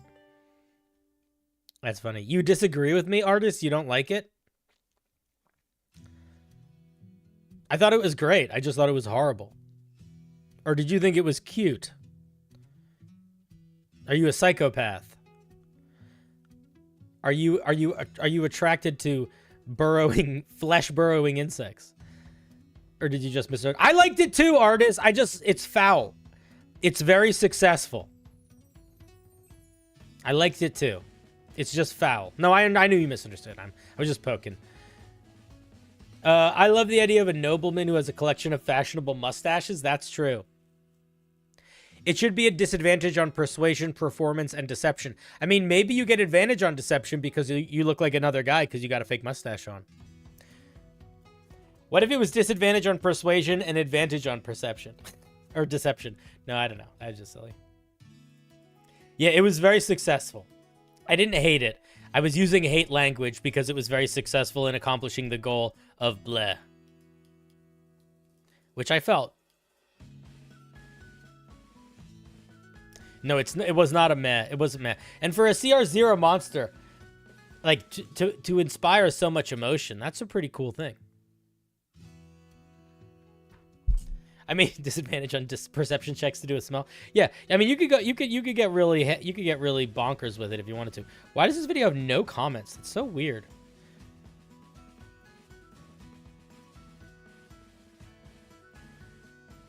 Normally my videos get a little bit of comments. Whatever.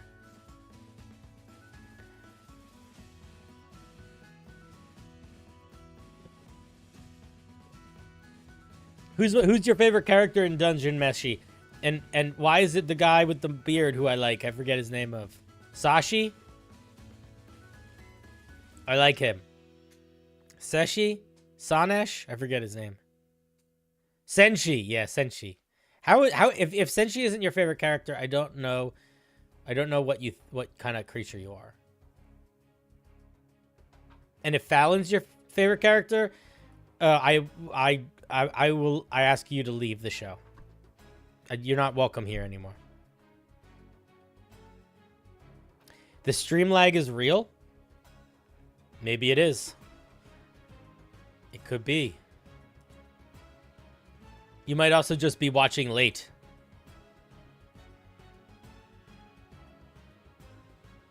Unable to comment at all? Who's unable to comment at all?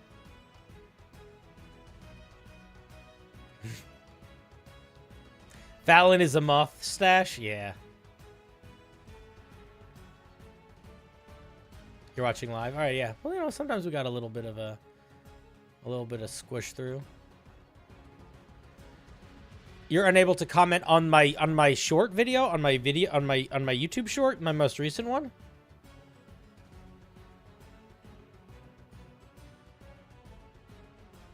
Comments are on.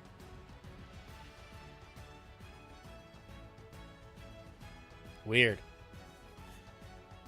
No, on the live. Yeah, I was talking about a short. I was talking about the short promoting the live. Sorry, I was multitasking. You can't comment on the live until after the video, until after it's live. Boo! Fluffcopter. What you got for us today, Fluffy Cop? This feels too impactful for a common item, but too stupid for an uncommon item. That is the best place to be. Mostly made this to see if my players could find creative uses for it. Hell yeah, what are we working with today? What do we got? What do we got? What do we got? The Ridiculous. Oh, God. That is a funny, funny name for a magic item. That is a funny, funny name for a magic item.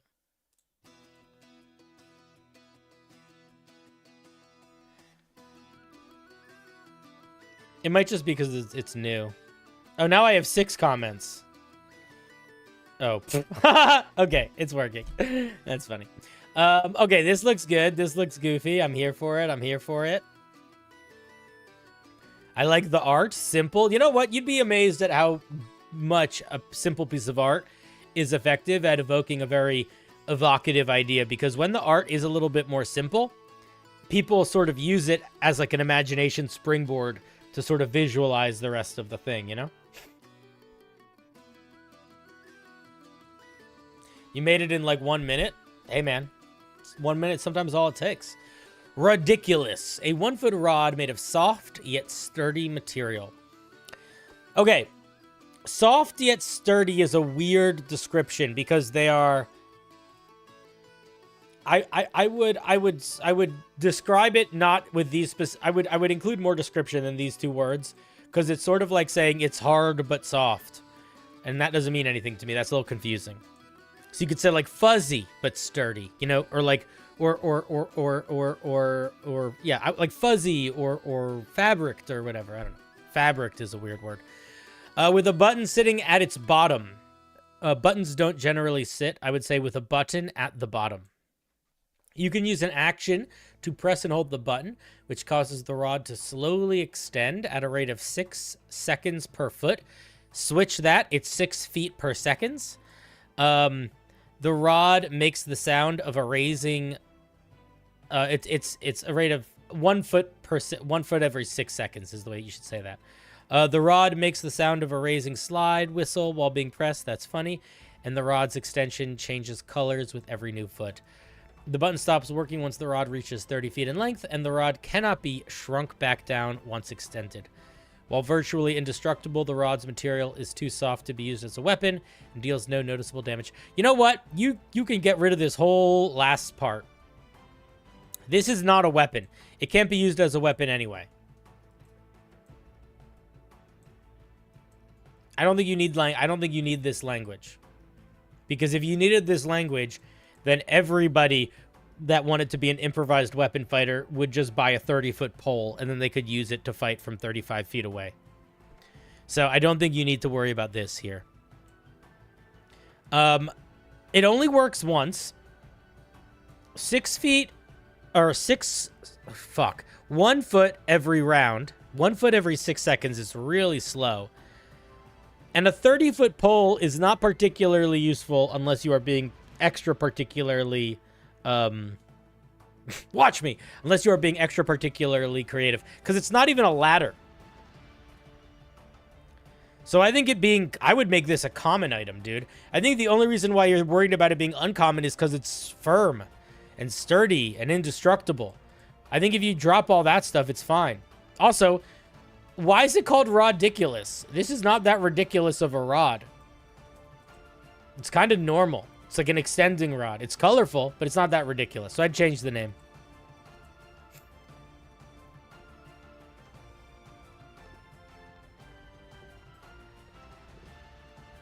It's a 30-foot rod that fits in your pocket. Yeah, but there's not that many options where you need a 30-foot rod that wouldn't work with a mage hand or you just hucking something, you know?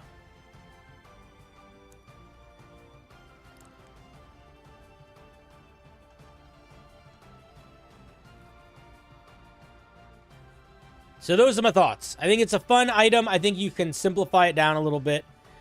I think it's definitely a common magic item. I really don't believe this to be an uncommon magic item. Especially because it's one-time use. That's what I think, Fluff. I don't have much more to say. I think it's fun.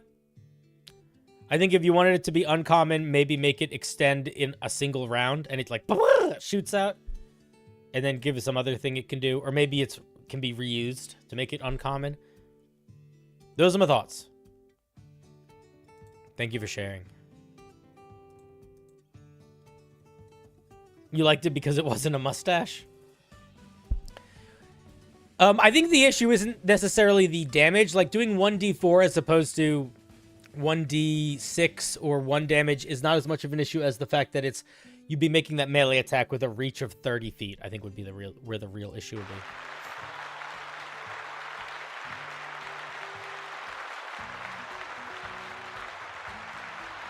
That's why you make it specific. Specific beats general. Yeah, I guess I just meant, like, if a magic item is not considered a weapon, you generally can't use it as a weapon. So that's sort of why I feel like I don't know if we need it. Yeah. Boop, thank you, Fluffcopter.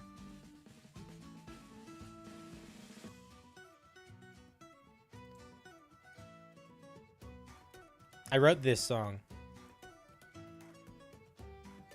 That's not true. I did not write this song. I'm a liar.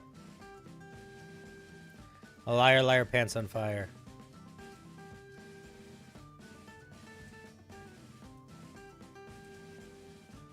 It's literally a long stick. Yeah, I know. It's a 30-foot pole, but a 30-foot pole can't be used as a weapon. It doesn't resemble a weapon. It wouldn't work as a weapon. You made the change? Cool. Now I must find you. You're towards the bottom, I think. Who's raiding me? Dreaded DM. GM. You're not a DM. You're a GM. Listen, you're doing a lot more than dungeon mastering. You're game mastering. How's it going, Ming? What were you doing today? Just living your life? Did you have a good stream? Dreaded GM is a really, really talented content creator. If you are not familiar with him, I have played in a one-shot with him with D20 Deathmatch, and it was hella fun. And he doesn't invite me to do stuff enough, and I'm going to beat him up. But I can't beat him up because he's Australian, and I'm pretty sure all Australians can beat me up. So maybe I'll just not worry about it. But anyway, I hope you're doing good, buddy. We're reviewing Wacky Homebrew. And I'll be honest, some of it not that wacky, but that's okay. A lot of it pretty wacky. That's what we're doing today. People, look at all these glorious people submitting homebrew. Mountains of them. Hundreds of mountains. Each mountain more powerful than the next.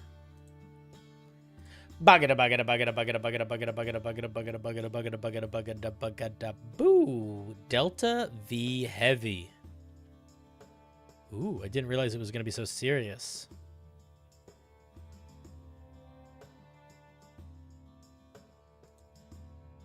So we're entering some V-heavy stuff.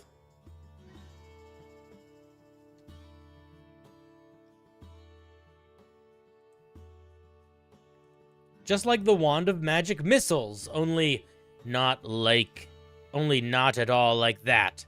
Random silly. First time sharing. I'm still new to this. I think it could be written more clearly. Okay, I'm gonna hope that you watched me give some feedback on writings, the way to write your D&D words earlier, but I will give it again if we need to, or at least in different ways. Boom. Boom, boom, boom. Behold, homebrew for all of you to look at. This is the Wand of Tragic Epistles. I don't know what is this? I forget what this word means. This is like a religious word, right?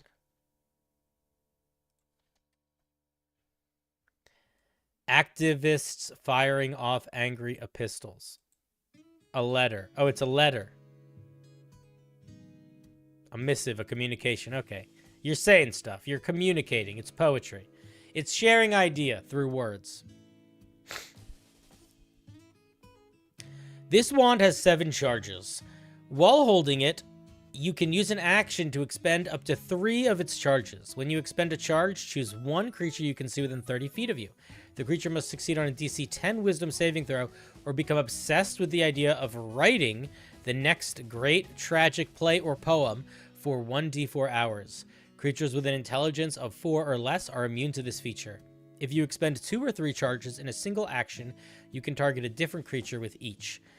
Or spend multiple on a single target. For each additional charge spent on a single target, the DC for the target's Wisdom saving throw increases by 2 to a maximum of 14. And the number of hours the target will be affected increases by 2 for a maximum of 1d4 plus 4 hours. Okay. I like this idea. I think that this part works really well. I don't think we should be able to extend it or expand it. There's a bunch of magic wands in D&D that are common, and they all do things similar to this. There is the wand of smiling that forces you to smile, the wand of frowns that makes you frown, the wand that makes you make bird noises. I'll tell you what this is doing that is not great. The time on it is it lasts for way too long, and we can make it stronger by spending more charges. So, realistically, this 1d4 hours should probably be lowered to somewhere between a minute and 10 minutes. And I would just completely drop the rest. 6 is the cutoff for literacy. Well, they could be making a picture book. Oh, I guess if they're writing a poem, that's not really a picture book. Yeah, maybe make it a DC. Maybe make the intelligence 6 or higher then. Yeah, I think it's pretty solid. I think you make it 10 minutes. You drop the upcasting. And then you're golden. Because it doesn't really force a creature to do anything other than maybe be annoying because they won't stop talking about their novel. Tradosio, suggestion is 8 hours, but you're not but this is not a spell. This is not a second level spell. This is a common magic item. And common magic items that do very similar things to this, like, for example, the Wand of Smiles, does not last that long.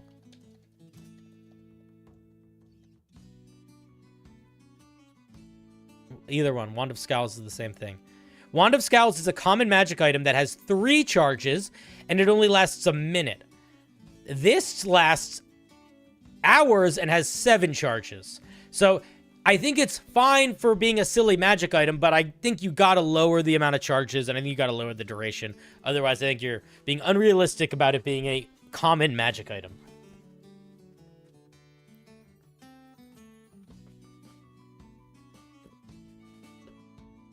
It doesn't need to impose... That's true, it could be oral tradition, that's true. It's a good point. You haven't written anything past 3.5? You think Baldur's Gate will help with 5e stuff? Baldur's Gate has a lot of 5e stuff, but don't rely on it too heavily because there's a lot of core mechanics that are just different for D&D, and some of that comes from... some of that comes from, like, implementing ideas that are, like, really cool and interesting, but a lot of that also comes from it being a lot easier to navigate and use certain mechanics when the computer is keeping track of them for you. I wanted to make it similar to Magic Missile in that it could target multiple creatures or one extra strong. Then I think you gotta change it a little bit. I think maybe regardless, I think the raising of the DC just doesn't work.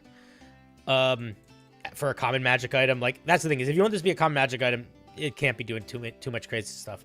So I would say expending multiple charges to cast it on multiple creatures at the same time, totally reasonable. But I think anything beyond that, you're entering the realm of unreasonable for what this is doing as a common magic item. Because think about what it's actually doing. It's pretty dramatically impacting a creature mentally. Like, it's not exactly a charm spell, but it's basically a very specific type of mind control. And yes, that is very specific, but it still is mind control. That is still pretty strong. All right, those are my thoughts. Thank you for sharing. Thank you, Delta V. Let's give them a round of applause. Did you say this was like your first magic item? First time sharing. Dude, this is not bad for a first time sharing. This is good. You're still new at this? You're fine. Everybody's new at this. You're doing good. Could it be written more clearly? Honestly, it's pretty dang well written in terms of clarity, man. Like, all writing can be improved. If I was going to go through this with a fine-tooth comb, like if I was looking at this like an editor, I'd probably make a lot more grammatical suggestions. But I don't know if there's anything that's super needed, but I think it could be refined. So post it in the Discord. Maybe people will have some ideas. But unless we were really nitpicking it, I think that it's pretty solid from a writing perspective. To be clear with all of you, when I'm reviewing your homebrew, I do not give all of the feedback that I want to give. Because if I was going to go through it the way that I want to go through it, I would basically mark up the whole document with suggestions and words to cut and grammar changes like I would if I was reading a short story. But that would take that would take more time, and I don't know if it would be that entertaining. so we don't do that. What's up, Pluton? How's it going, buddy? Welcome, welcome. You just got here?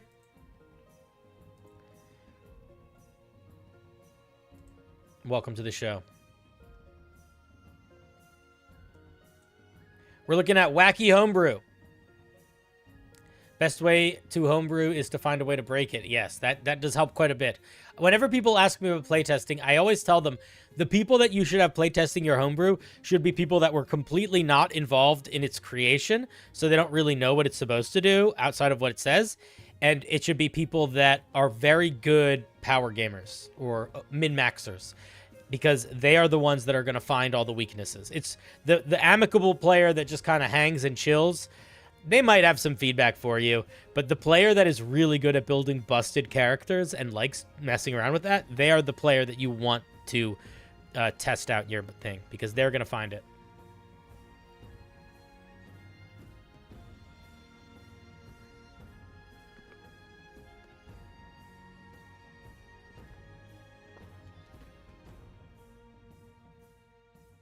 Mech heads.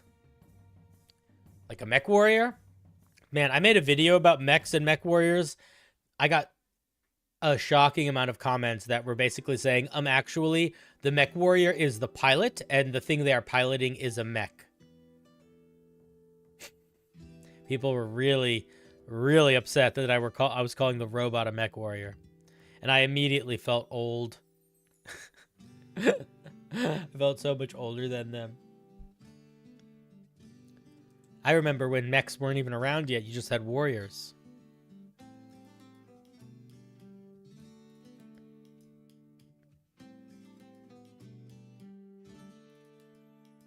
Rules lawyers.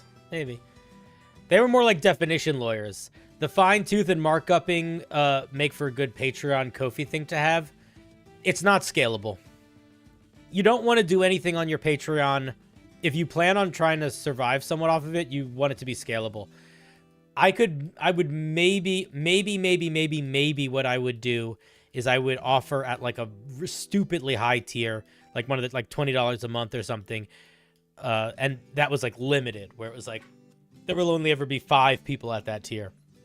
Because if it was a thing that like, because then you end up in this situation where like, the more people that join, the less quality you can give everybody in terms of the thing that they're paying for. You know what I mean? Want to know something ironic? Sure. I was going to submit a homebrew piece that gave people writer's block, but I got writer's block and couldn't figure out how to make it work. It's like rain on a wedding day. A free high, but you already paid. As you should, and who not to stay, and who would have thought or figured. Is it like that? Do you know that song? Bugget a bugget a bugget a bugget a bugget a bugget a bugget a bugget. You got, I wrote that song. Bugget a bugget a bugget a boo. It's Angry Noodle Man. He told me to skip him. Bugget a bugget a bugget a bugget a bugget a bugget a bugget a bugget a bugget a bugget a bugget a bugget a bugget a bugget a bugget a bugget a boo. The Zodar crin race. Now, whenever I see somebody do something like this, where they clearly did not write, they wrote the name of their homebrew, not their name, it does make me smile. I do like it. It's a funny mistake to see, and I enjoy it. It's one of those things that's like totally harmless, but a little playful and like silly. It's like, they messed up, but nobody actually has to feel bad about it. Looking to see if it's balanced and worded properly. What is it?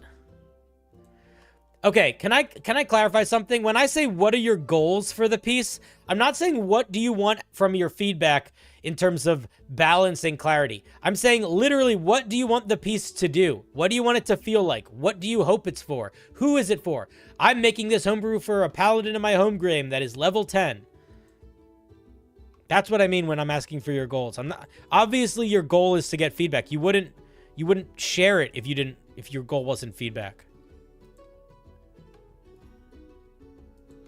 You silly goose. Your formatting's fucked.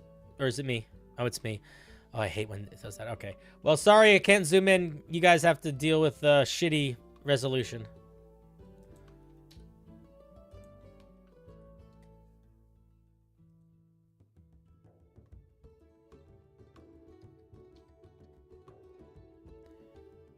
Okay, so this is a new D&D race. I'll tell you what I don't like. I'm gonna be really honest with you here. From a balance perspective, okay. You did not... Okay, I'm gonna be honest. This is not silly. I don't think we're coming for silly here.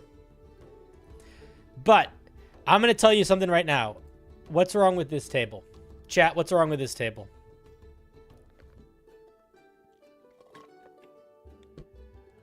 Can anybody tell me? We literally don't. I'll give you a clue. You don't need to read anything on this. You don't need to read any. You don't need to know what this table does to know this table doesn't work.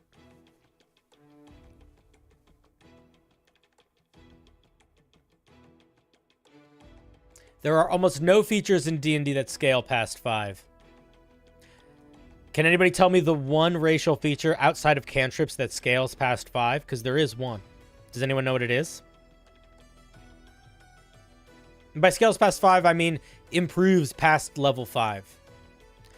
Ding, ding, ding! It is Sponge Man with the Dragonborn Breath Weapon. Dragonborn Breath Weapon scales past 5. Why is that okay? Does anyone know why that's okay for the Dragonborn? What makes it balanced? Does anybody know what makes it balanced?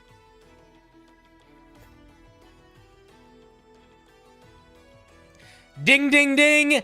It's not exactly that Dragonborns suck. It's that they really don't get much else. They basically get very, very, very few features. And one of those features is their Dragonborn Breath Attack. And it used to be the only thing they got. I'll tell you what the problem that I'm seeing is. I'm seeing a single feature that scales. And then I'm seeing another feature, and then I'm seeing another feature, and then I'm seeing another feature, and then I'm seeing another feature, and then I'm seeing another feature, and then I'm seeing another feature, and then I'm seeing another feature. It's a lot. Before I even read what these things are, you've given this thing way too much. So my first immediate thought is you need to, whatever you're doing with this thing, you need to pull back. I'm not going to read the flavor text. I'm sorry. We're going to just dive into it because I want to point out, I think, some things that need to get reworked. So right here, Obsidian Skeleton. We get an AC equal to our Constitution plus our Wisdom modifier plus 10. This is stronger than any other natural armor that anything gets in D&D. That's it. There are things in D&D that get natural armors. They are never based on a number plus 2 of your stats. They are always based on a number plus 1 of your stats. This is just busted and doesn't work. Straight up broken. You are immune to being poisoned and you have resistance against poison damage. This is kind of fine. You cannot be teleported or sent to any plane of existence against your will. This is a unique thing to be immune to. It's not going to come up that much, but it is very powerful for when it does emerge. So we get 2 basic passive immunities. 3, actually. No, 2. We get poisoned and teleported against our will. Pretty strong, but also very situational off the bat. I'm also just assuming that you're going to completely get rid of the exoskeleton. Force Core. You get a Force Core. It utilizes stuff. It grants you unique features similar to the Zodar. No idea what the Zodar is. Can't be removed. Okay. Force core. It allows you to maintain and manipulate energy towards others. As an action, you can magically warp space around a creature within 30 feet of you. They have to make the con saving throw or willingly fail. On a failure, they take force damage and are teleported. You cannot give this at first level. The ability to teleport a creature against their will and deal damage to them, and have that teleport have some serious range, potentially, and to be able to do that proficiency bonus times per long rest is over the top to a extreme extent. Yeah, we're entering into subclass feature. This is not a sub-race feature. This is a subclass feature. This was maybe a sub-race feature if it's like once a day. But you are not getting the ability to teleport. You are forcing a creature to teleport and dealing damage to that creature. It's too much. You think we've seen this before? I do not remember looking at this.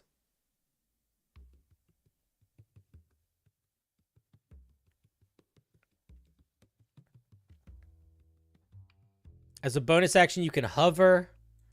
So you get a fly speed.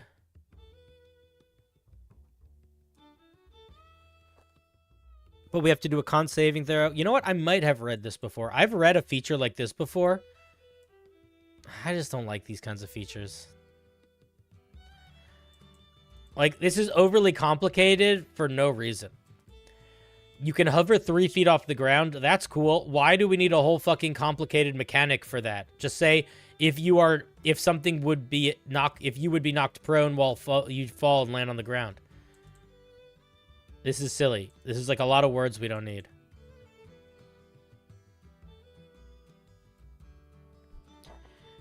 When your HP falls to 0, roll a d20. On a 10 or lower, your force gauge becomes distorted. Use the ability to use other force. While in this state, your HP is full. What? Wait. On a 10 or lower, your force gauge becomes distorted, and you lose the ability to use your other force core features. While in this state, when your HP is full, you can spend a short rest to attempt to repair your force core. Are you trying to say that when you drop to 0, it turns off your force core, and then you have to repair your force core? This is such a complicated way of writing that.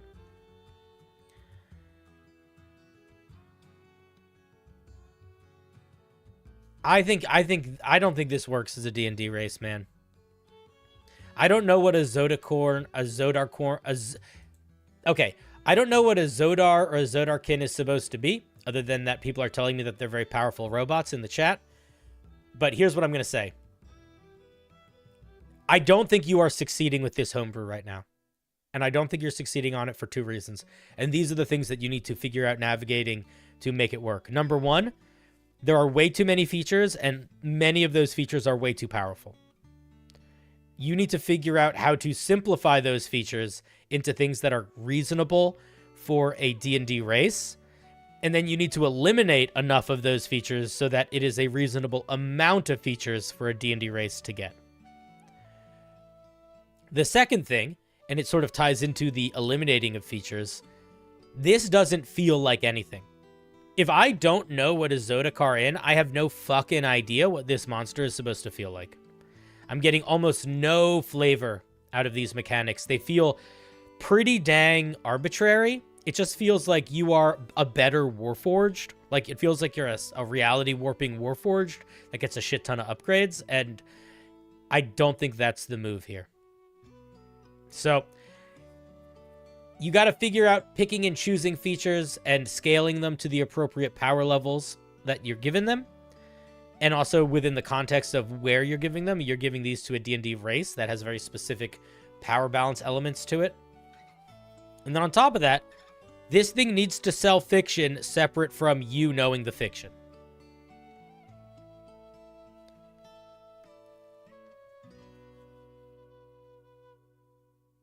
And that's my feedback. I do not think it was particularly weird or wacky, but I accept it nonetheless. Let us give a round of applause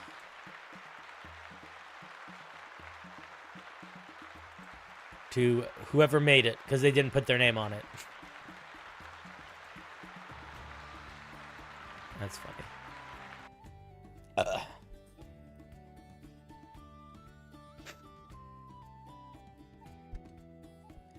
Do I have a preferred D&D map software that could work well with image assets? No, I don't. I like using InkArt for like world maps, and I like using Dungeon Draft for battle maps. Or you know what I do a lot of the time is I have a grid, like a measured grid as like a clear PNG, and I will just draw maps in like a Microsoft Paint thing, and then plug the grid on top of that. I do that a lot actually. If I ever run a game live on stream, I'll probably make most of the maps for it, and you'll see. And they'll look a little silly, but it'll also be fun, hopefully.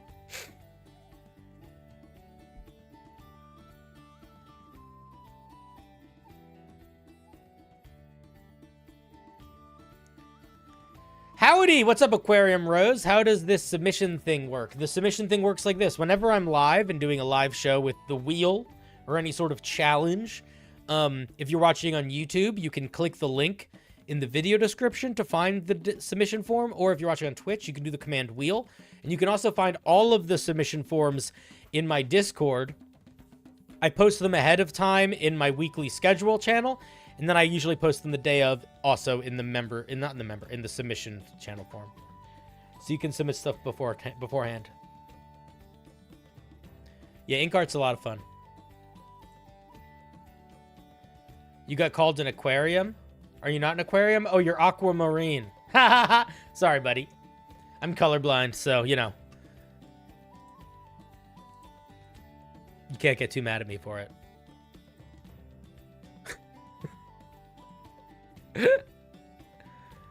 That was funny.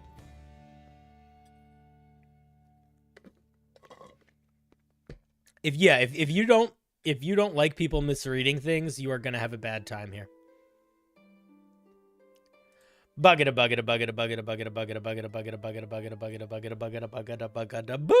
Ari is up next. Are you Ari Aster? I didn't see your new movie, but it looks weird and fun. Ari, I want you to write more specific of a name, because now I hate when I have to find you. This race allows you to play as a hat in D&D. Yes! That's what I'm talking about. Somebody finally is following the fucking prompt. Let's get weird again. We got a hat.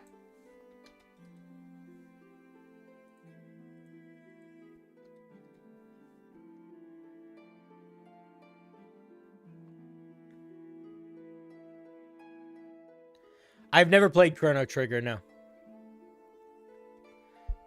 But I do know it's a game that has the word Chrono Trigger in the title. And I'm pretty sure that it's a game that is an RPG top-down, and people say that it's one of those historical games. I played Time Crisis. Does that count? Hat. There are many hats in the world, some of which are sentient. Never thought of a better opening sentence. These hats, say these sentient hats. These sentient hats, because you are distinguishing that you're talking about sentient hats as opposed to hats. And I feel like I'm worried that if you don't say that here, it might be unclear. These sentient hats strive to find someone whose head they can rest upon. Being on someone's head allows the hat to do things. I would say while on someone's head, the hat can do things they can't do on their own. I think you got to shorten this sentence, because you're basically saying people allow hats to exist more safely. Like, give details, be specific. This sentence is weirdly worded and vague. Hats also have magic abilities that allow them to function somewhat without a head to sit upon. Okay, cool.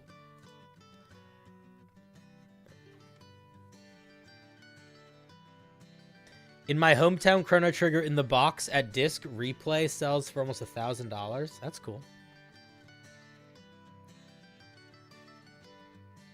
Well, yeah, they're hat people. It's not a magic item. It's a D&D race.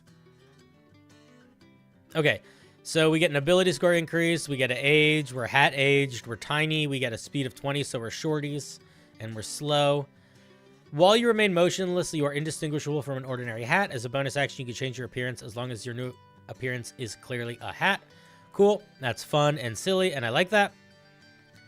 Accessory item. Oh, we have a lot of features. Accessory item. You can be worn on the head of a creature that is larger than you.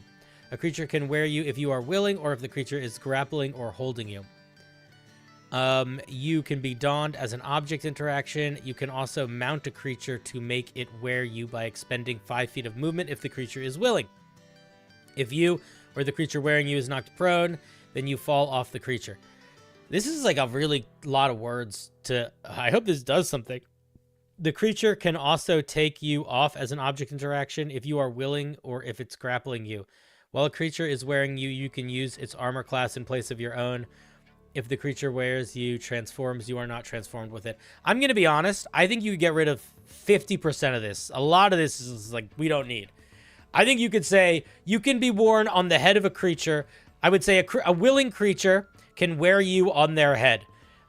While being worn in this way, you gain their AC.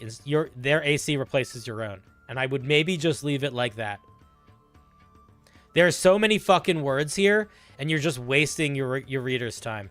And immediately I'm going from thinking it's fun and silly to be a hat on a head to like, what? There's so many rules I need to keep track of. Like, what? Just let me be on somebody's head. Simplify this. You're not super familiar with this? What are you not super familiar with? We're reviewing Homebrew. That's all you need to be familiar with, baby. Minor puppetry. You do not have limbs, but you can use the limbs of a creature that is wearing you to move and take actions that require limbs, treating them as if they were your own. You can also gain... You also gain any speeds that the creature has while it wears you. Okay. You're not thinking this through. Genuine question. How do you use that movement speed?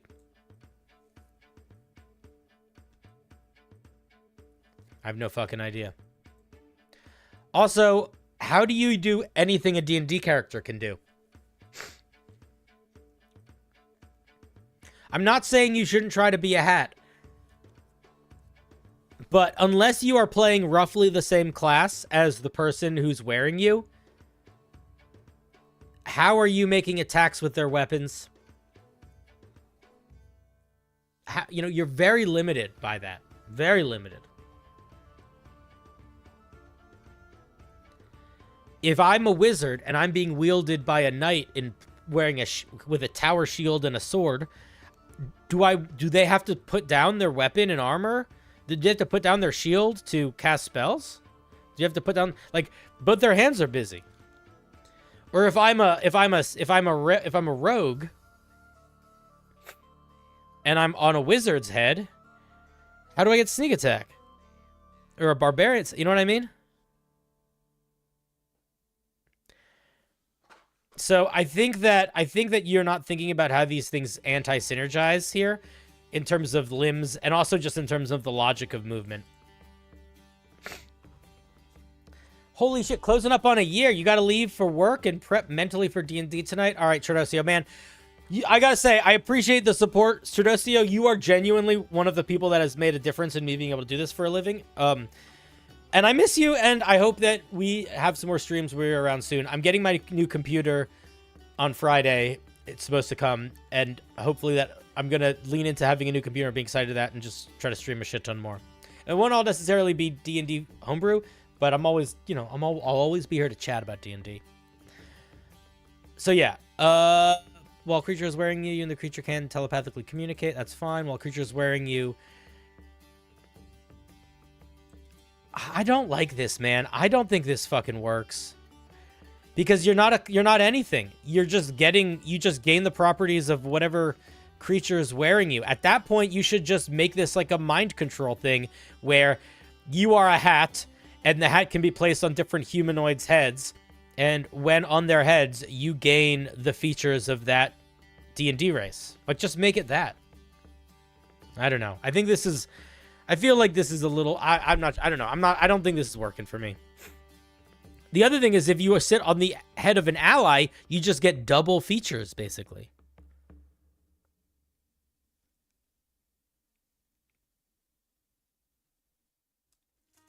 Yeah, man, I don't think it works. I don't think it works. I think it could work if you made it sort of like a mind control bug that like took over a vessel. But the way that it's working right now, it kind of just makes you too strong in a weird way.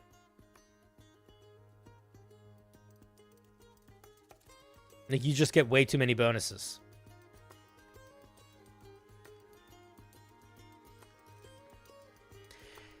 They can each control the body on their initiative. Yeah, it's just there's just way too many bonuses. It just doesn't really work.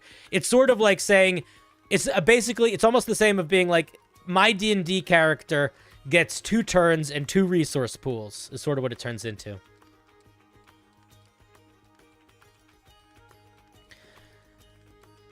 Yeah, so yeah, I don't know. I mean, maybe it sounds like a sentient hat, but it doesn't matter what it sounds like if it doesn't work. You know? Like, you still have to make it work for a game. And I think that this version of sentient hat just kind of doesn't. I would completely remove all of the bonus shit we get here, and I would kind of rebuild it to make it like you are controlling a creature. Or make it so you aren't getting special benefits from being worn on a creature.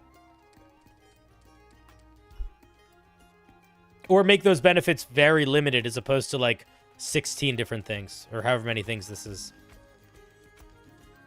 All right, those are my thoughts. Boop, thank you for sharing. A little bit overpowered, a little bit jank, but some really fun ideas in there, and I hope you keep working on it. Alrighty, and think through your ideas before you implement them. Hey, Cinder, I wish all lots of fun during the stream. I'll watch you in the morning. Good night, buddy.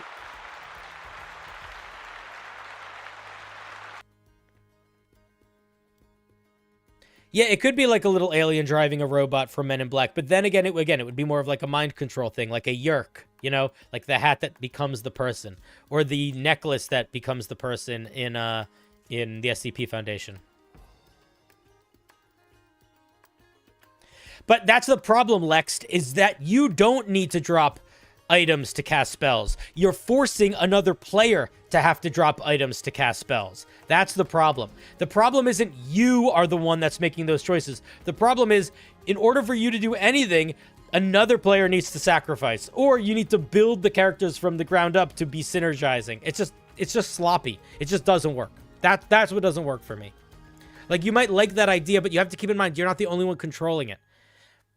Do you really think it's good design to have a core feature that forces another character to relinquish part of their turn to use, to sacrifice their capability in order for you to do anything? I don't think that's great. I wouldn't. That's why I'm like, I wouldn't do that. Alrighty. Boop. Dr. Blight knows what he did and will not be let out without O5 approval. I thought we don't use Dr. Blight anymore. Oh, is that why you write Dr. Blight, maybe? Turns out the guy who wrote it was a little bit of a creeper. It would need options for each class, and that would take way too long. Yeah, I just think it... Like, I think it's a cool idea if this was not a D&D game. Maybe if it was a one-player D&D game, it would work. But I don't think it works for a D&D game with the idea that all the main characters are controlled by people.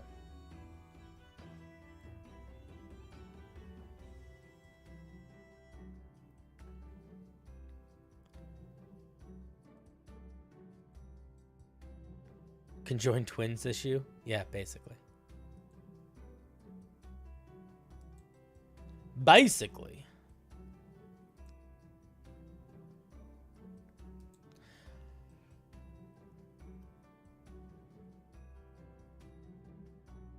Okay. Hey, Cinder, wanted to ask a question. What if you have any opinion on the way D&D 3.5 did prestige classes? I've never played D&D 3.5. It sounds like it did a lot of things that were really cool, but in order to do those things, it also made itself a completely mangled, convoluted jungle that is like very messy and hard to mush with.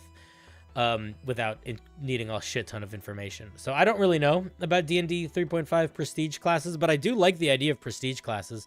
Classes that are like special bonus classes that you have to have a certain level in order to get, and they're like, it's like a new subclass, but it takes the place of but it's like multi-classing, but into a specialized thing. Yeah, I think that's cool. I'm a fan of it.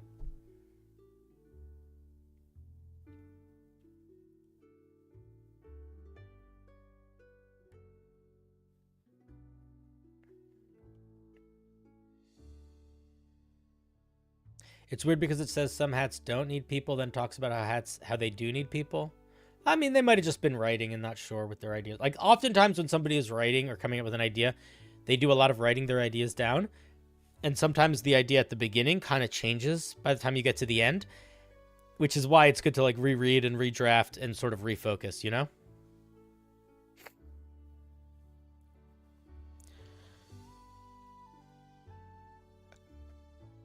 Boo,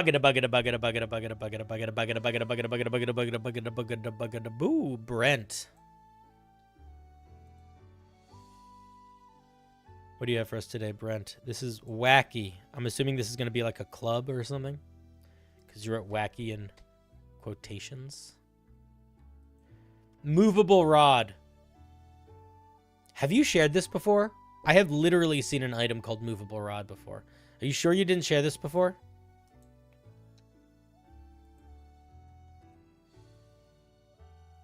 Brent, have you shared this before or no? Be honest, because I have reviewed an item called movable rod. No? Okay. A long silvery metal rod with a handle, brass rings, and a clockwork puzzle about 4 inches below its tip. Once per day, a creature can attempt to solve the rod's ring puzzle. DC 19 Arcana or Investigation check. On a failure, the puzzle becomes locked in place and can't be completed. The puzzle resets at midnight if the holder is able to solve the ring puzzle. The dynamic... What? If a holder is able to solve the ring puzzle, the dynamic end of the rod loosens and out slides the movable rod.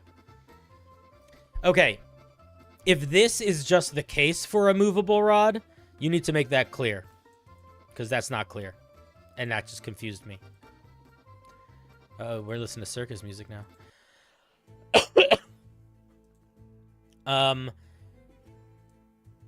So yeah, if you're talking about a sheath up here, mention it. Describe the sheath. Don't describe the puzzle. Don't describe the rod. You know what I mean? Like, you need to make it very clear that that the rod is different than that. The sheath of the movable rod becomes the rod of moving. Okay. If the button on the handle of the rod of moving is held down, the movable rod exactly mimics any movements applied to the rod of moving. So the wielder could... Okay. Okay, we're going to stop reading it here. This is just an explanation we don't need. This is a cool idea. This is so fucking convoluted, dude. Holy shit, this is convoluted. What a complicated way of getting across the idea you're trying to get across. Just make it fucking paired items. Like, introduce it differently, dude. You're really... Like, I like the idea of what it does, but holy shit, are you shooting it in the foot before you're giving it a chance to walk with this fucking intro? Holy shit.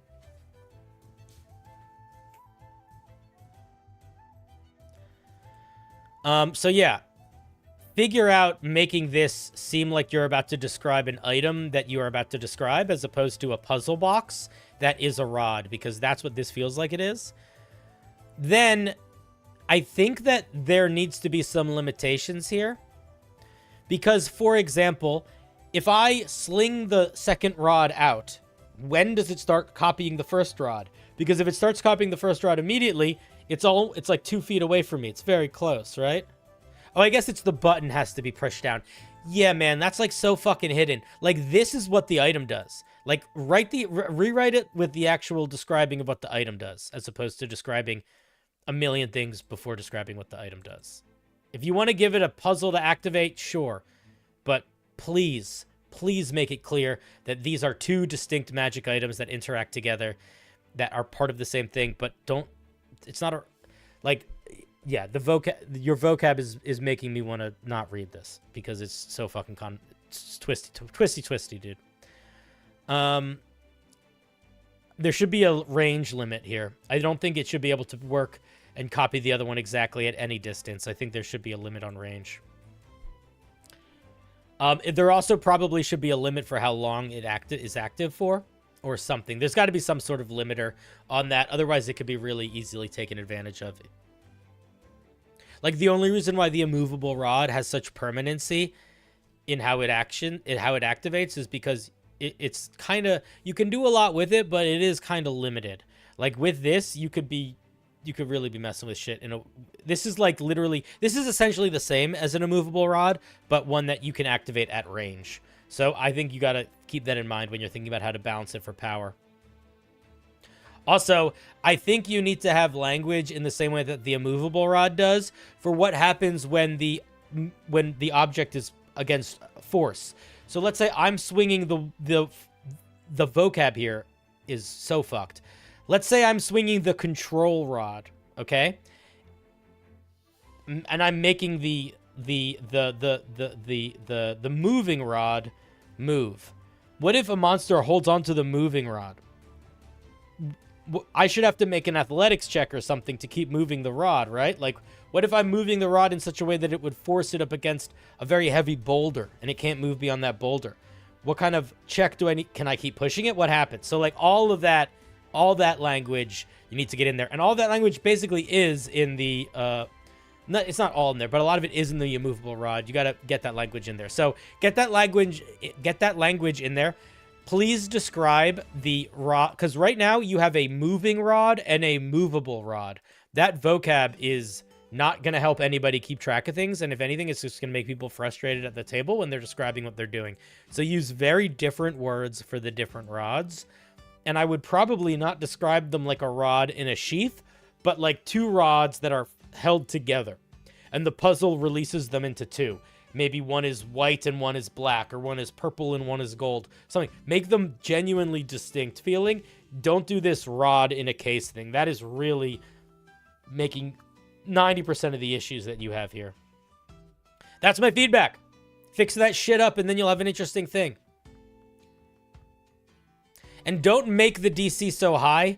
You can make the DC so high to solve it, but don't make it like a DC for you to push past the strength of something. I think it should be contested checks, or it should be just make it an athletics check for them to push past and treat it like that's what I would do. Okay, those are my thoughts. Also, Brent, I love you. I'm going to be very brutally honest here. If you know you're sending me some old shit that needs some work, fix it before you send it to me. I don't want to be like, it's old. What do I expect? What do you expect? Because then genuinely we're wasting each other's time. You know what I mean? Like, if I'm giving you a bunch of feedback that you didn't need because you made this thing a while ago, then your and my time is both being wasted. So next time you want to send me something, please, I love seeing old stuff, but make sure you redo it first. Give it the wisdom that you have now, so I don't have to say things that you already know. Okay, that's my feedback.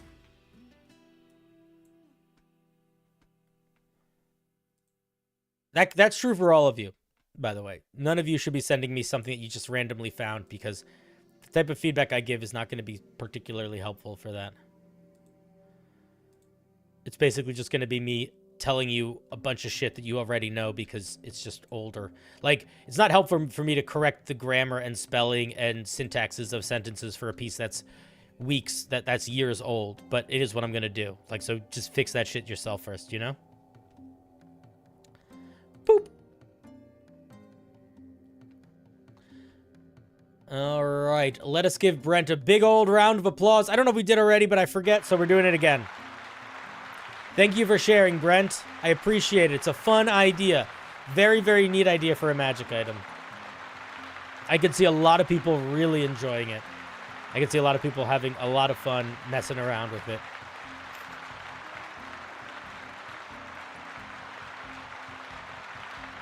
Just clarify those mechanics and tighten it up.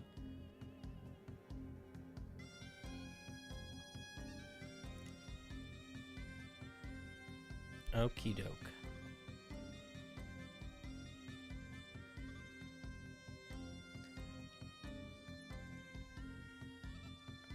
One, two, buckle my shoe. A bucket, a bucket, a bucket, a bucket, a bucket, a bucket, a bucket, a bucket, a bucket, a bucket, a bucket, a bucket, a bucket, a bucket, a bucket, a bucket. Boo! It's Squatch. What you got for us, Squatch? A St. Patty's Day encounter I whipped up for my adventurers. Mainly an upgraded quickling with some compository loot built in. The fun part for me is hurling mouthfuls of insults. Alright, is this a monster? I'm very confused. Oh, it's a leprechaun. It's basically a quickling, you said? Oh, you gave it legendary actions.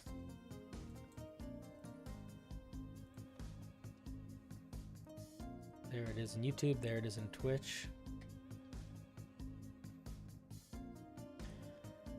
Oh boy, if you guys are going to start giving me shit for when I slip up my language, I'm going to start genuinely being a dick sometimes. Leprechaun. Small Fae. 21 AC. That's serious fucking armor. 26 hit points. I think this might be too... Well, we'll see how much damage it does. That might be... I almost want to be like... I don't know, man. I don't know if this monster works at a higher CR. I worry about this. Okay. It's got crazy skills. It's got blurred movement. It's got evasion. All of this is just basically quickling, but better, but slower.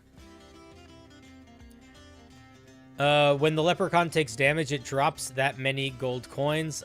I would not make the gold coins it drops equals to the damage that it does. I would make it a dice roll. I would make it a dice roll. I think making it equal to the damage dealt could get weird and wonky. Whenever the leprechaun takes damage, roll 2d10, it drops that many gold coins. Something like that. There is a different... This is not the way you would write innate spellcasting. Please write it in the proper way. Describe the leprechaun as an innate spellcaster first. And don't just say it uses charisma as its spellcasting modifier. Give us the spellcasting modifier. Say, what is it? So it's a CR4 with a +3, so it's like a +5. So tell us that it's +5 to its spellcasting and DC 13.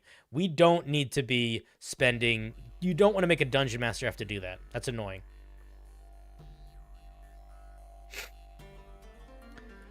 And then we have the leprechaun. It gets a cantrip and a sling attack.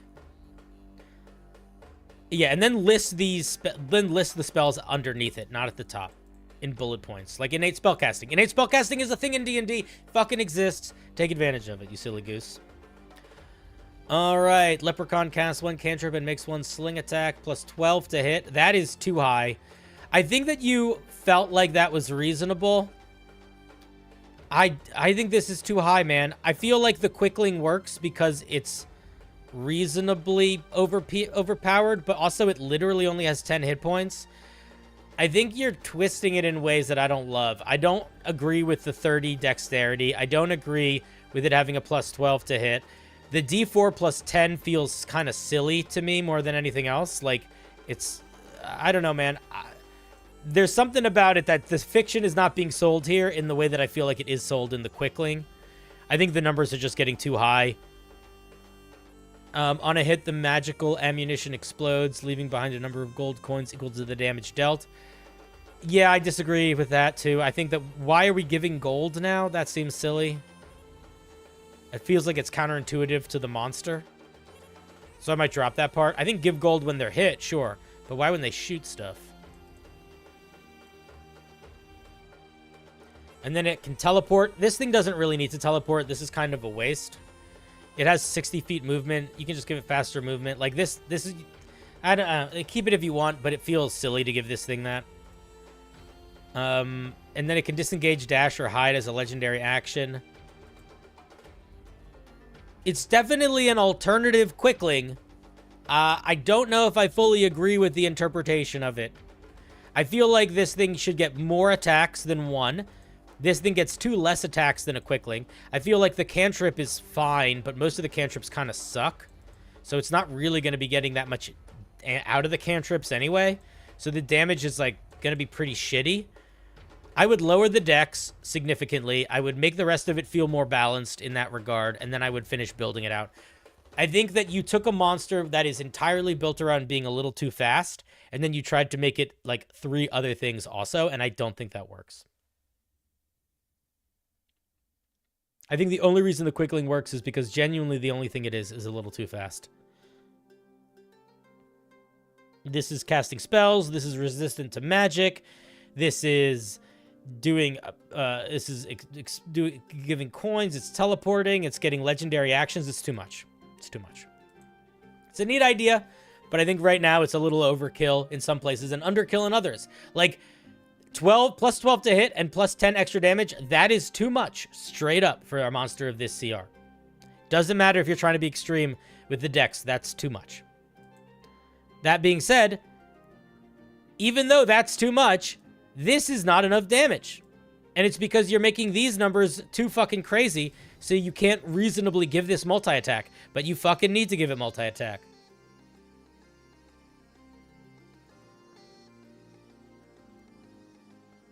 So only 2-level reviews on classes? Yeah.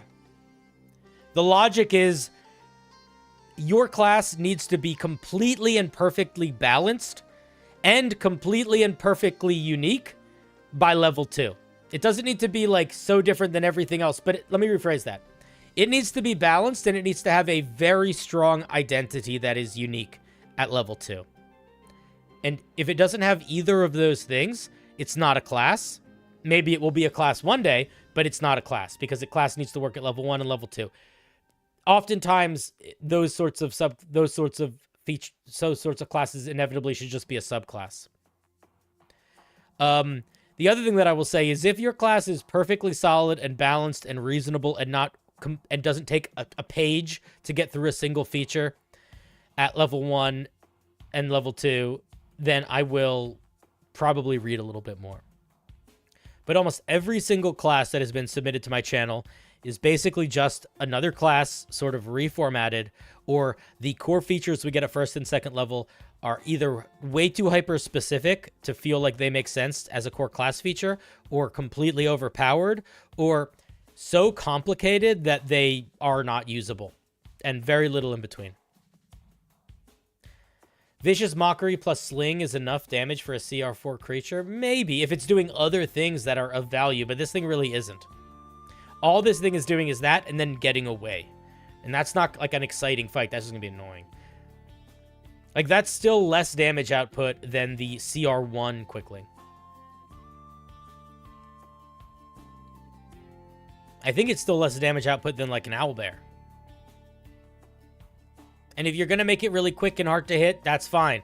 And if you want to make it do less damage because it's so quick and hard to hit, that's fine. But then it needs something else interesting to do. Otherwise, the gameplay with it is, it's hard to hit, and when it hits you, it doesn't do that much damage. So it takes a really fucking long time to fight it. And that's not fun. You want to make it exciting. So that's why that's why I think you got to lean into you got to pull back from the super speed thing, because it's sort of dampening a lot of other potential space for unique features and gameplay interactions.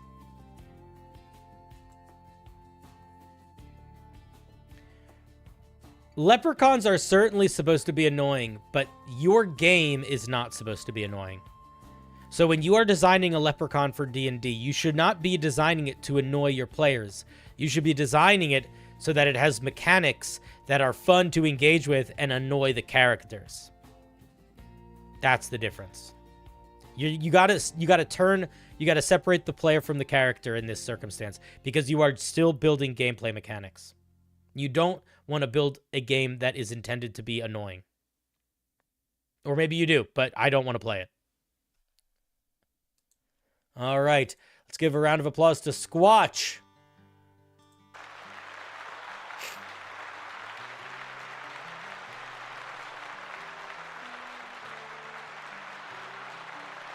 If there was anything in the piece that had anything to do with getting gold from the leprechauns by catching them, maybe I would agree with you. Or if the leprechaun wasn't anti-magic and evasive, but had advantage on dexterity checks to avoid being grappled, maybe I would agree with you. But it doesn't have any of those things. So if that's what you want to do with that design, you need to implement those things.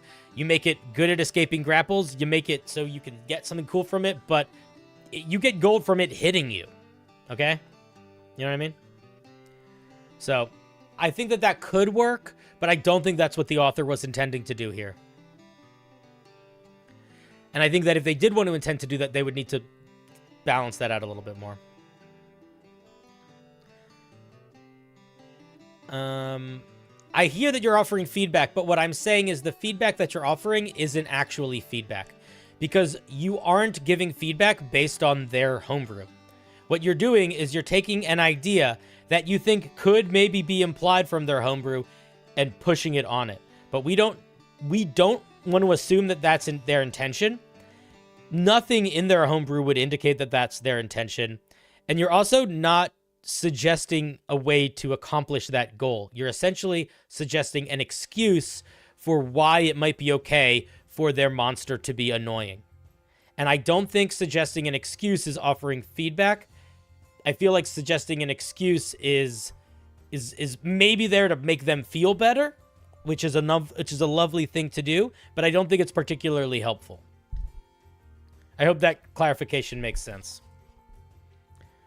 Because I don't want you to feel like you have to agree with me when you're giving feedback, because you really don't. But I do think that at the end of the day, that's what I mean by giving feedback. Hey, so I am a DM in 2012. We were homeless and my fiance stayed in the streets and we played to stay sane during times. And that's crazy. This is a really long comment. What are you saying? Are you asking a question in here too? Well, are you still homeless? I hope you're not. I hope you found a roof over your head. I've never DM'd a D&D game since there was no way for us to learn back then. But in time I got familiar with it, and a friend of mine asked me to make 2 different classes without subclasses for her. I did my best, and I believe they are both original and balanced, but I suck at technology. I made a docs file in online D&D. So the way that you submit forms is there's a whole form. There's a form that you fill out. It's official site format. All right, cool. Like I said, if it gets picked on the stream, then I'll take a look at it. But again, I'm going to only review the first 2 levels just because it's not a fun or worthwhile show to do more than that.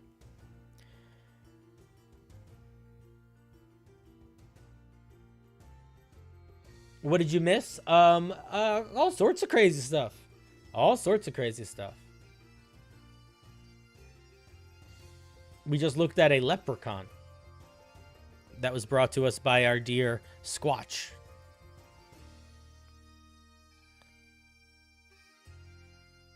Ugh, excuse me.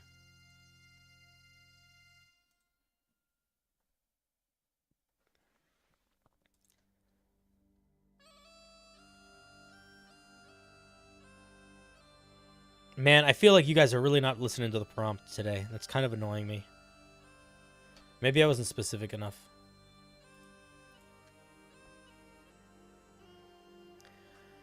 Am I missing comments? I'm on YouTube and Twitch at the same time, so I'm responding to both. Hisbor, have you tried Googling before? You could also copy paste your document and put it into a Google Doc and then make sure it's readable there. But if you don't know how to do something related to technology, I would strongly encourage you to Google it as opposed to asking me. That goes for literally anything. Boo,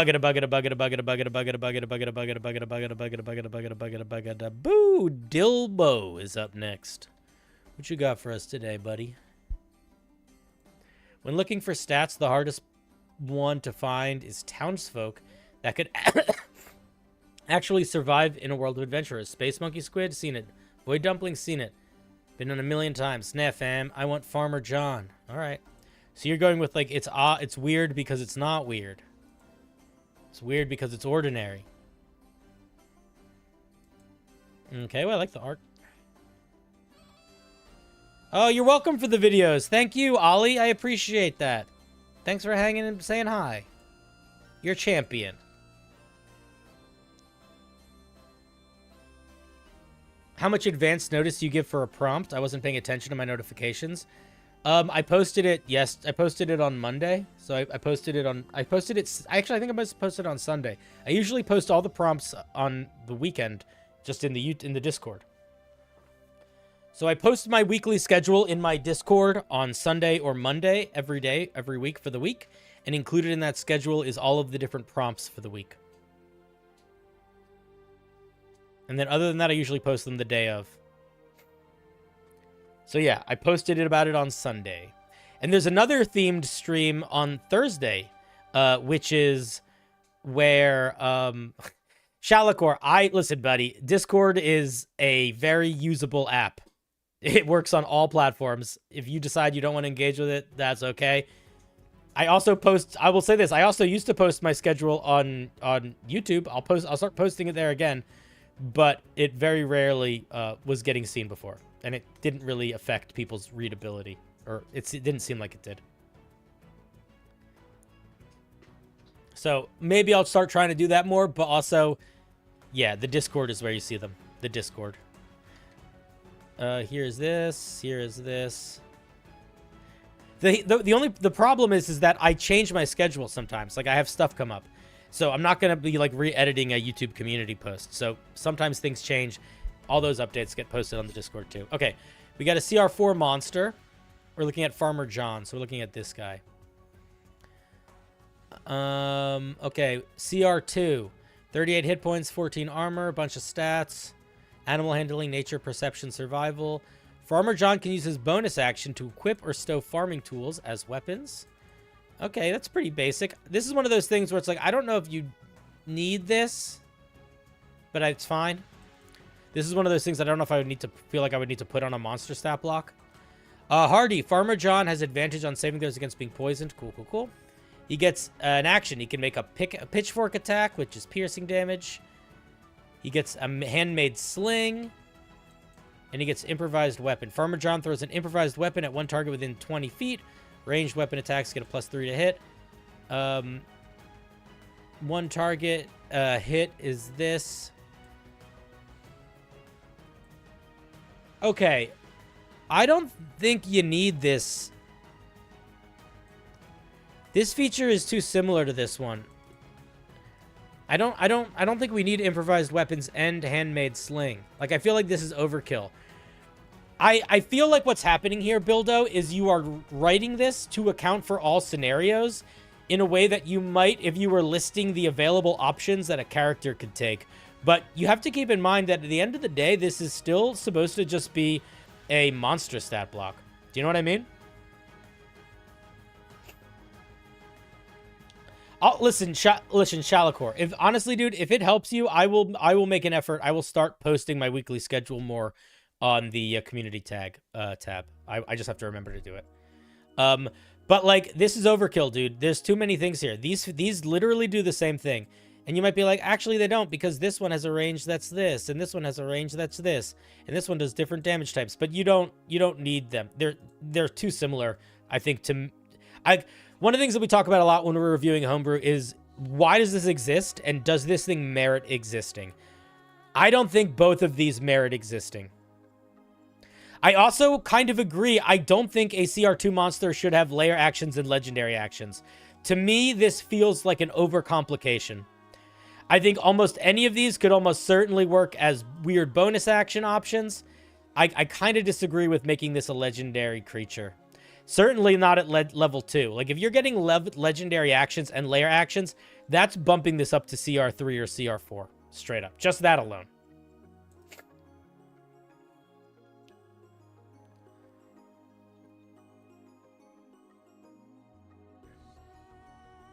Bildo, credit. I think he credited the artist in the link.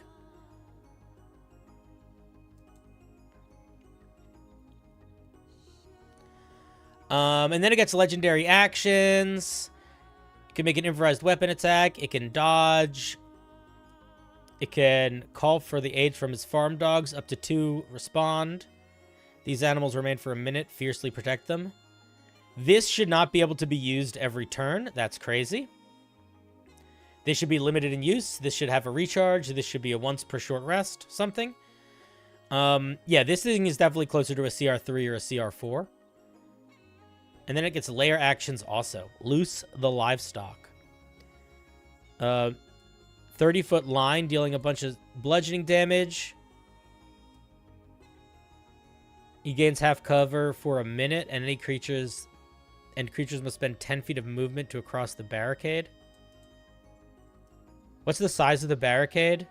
And does he gain that half cover when he's not standing next to it? Because neither of those is clear, so fix that up. Yeah, I like the idea.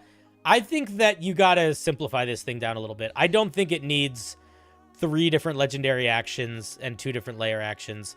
I like the idea of trying to turn a Farmer John character into that, but I think if you do that, either up the CR and make all of these feel a little bit more distinct in terms of what we're actually doing with them, or give us less of them. We don't need 3 different things that do the same thing. You know what I mean? All right, those are my thoughts. I think it's a fun idea. I think mechanically it's probably okay. I think it's a little overtuned. I think the summoning thing is too strong. I think the getting layer actions and legendary actions is too strong. And those be my thoughts. All this is summons for the guard? I don't understand. I think Farmer John just needs a pitchfork attack and it's fine. I'm going to be honest, I agree. But I think if you want to make him a little different, I think improvised throwing something is fine. I feel like the dodge feels very out of place. I feel like the quick toss feels out of place. I feel like Whistle for Help could be something. But, you know, it's up to Bill to decide what to do with it. You thought everyone was going to go more silly? I think people really genuinely didn't read the prompt a lot of the time. I think that, I'm going to be honest, I appreciate you guys very much as a community, but I also know with confidence that if I make a prompt that isn't hyper-specific, half of you just take something that is completely not for the prompt and either make a tiny tweak for it and post it, or just post it and don't read the prompt. I know that. I know that. All right. I think it's cool. I like it. I think it's fun.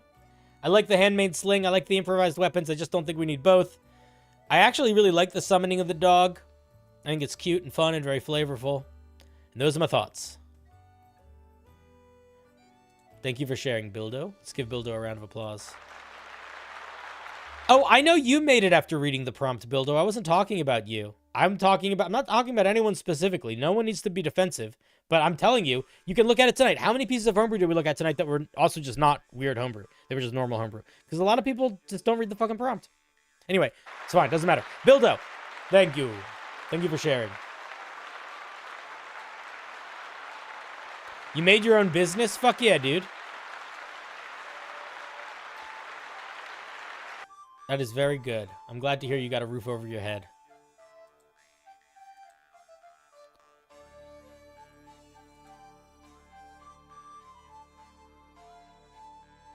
Alrighty. That's a shady looking link. I know you're not intending it to be, but that's a shady looking link.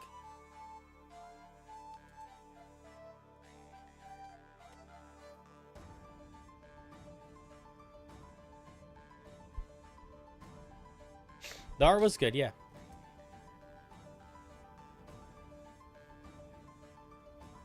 Gem jar. You guys don't need to explain. You don't need to explain. I'm just telling you that I know.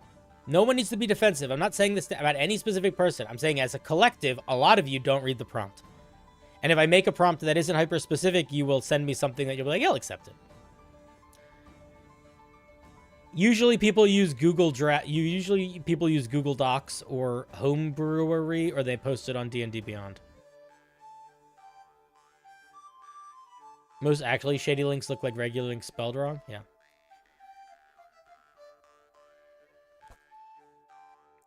Reading is for chumps. True. True, reading is for chumps.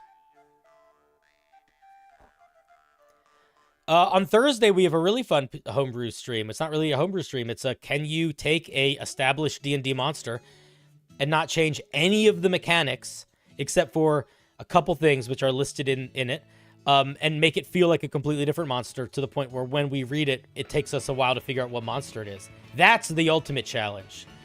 And I think it's going to be a good one. Scarlet, how's it going, buddy? Welcome to the show. How are you doing?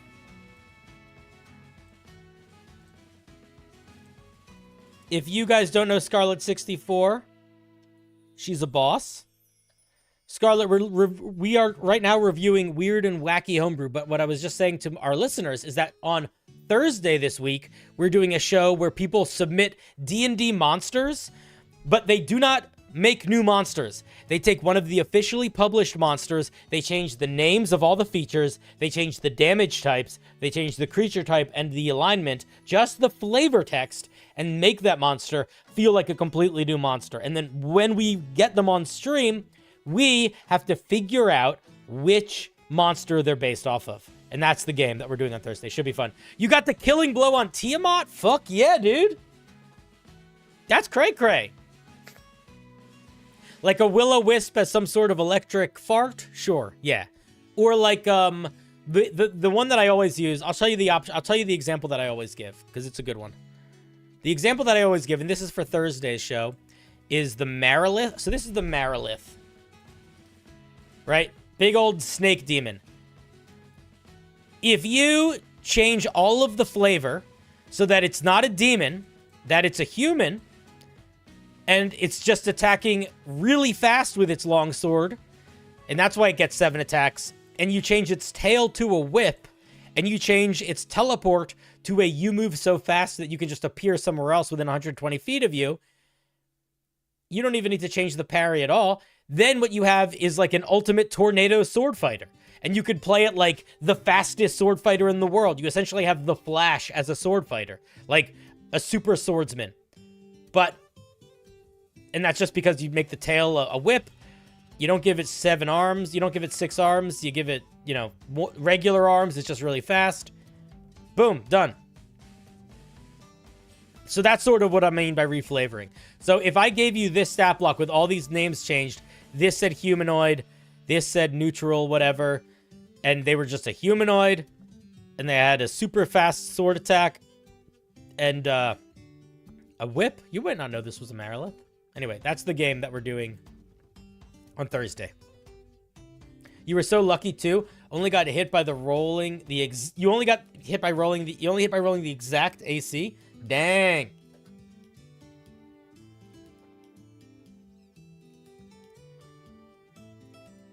You think the fastest short swordsman in the world should use player stats? Aquamarine? I don't think any monster in D&D should use player stats. Player character sheets are completely different in their design from almost all aspects from monster stat blocks. Player stat blocks are designed for a person to be in charge of that and nothing else.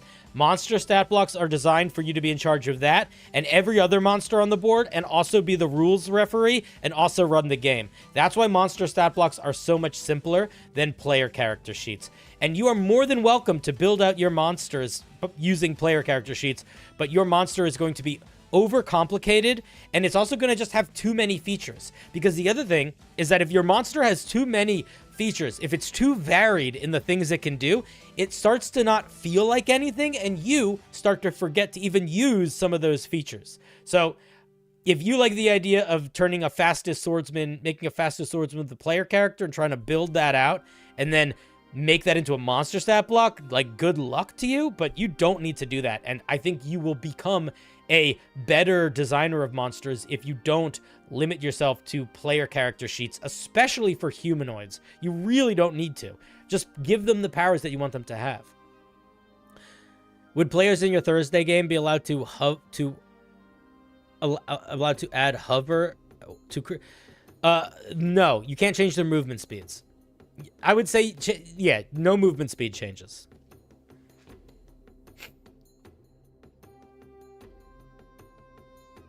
Yeah, exactly. The Marilith with all the attacks coming from one is basically anime flavor. Big agree. All right. My players can't remember all of their abilities. What makes you think you can remember multiple player sheets? Yeah, exactly. It makes sense to build your bosses and your monsters off of player character sheets if you are more familiar with being a player, because that's the space you're more comfortable in. But it's really not helpful as a dungeon master.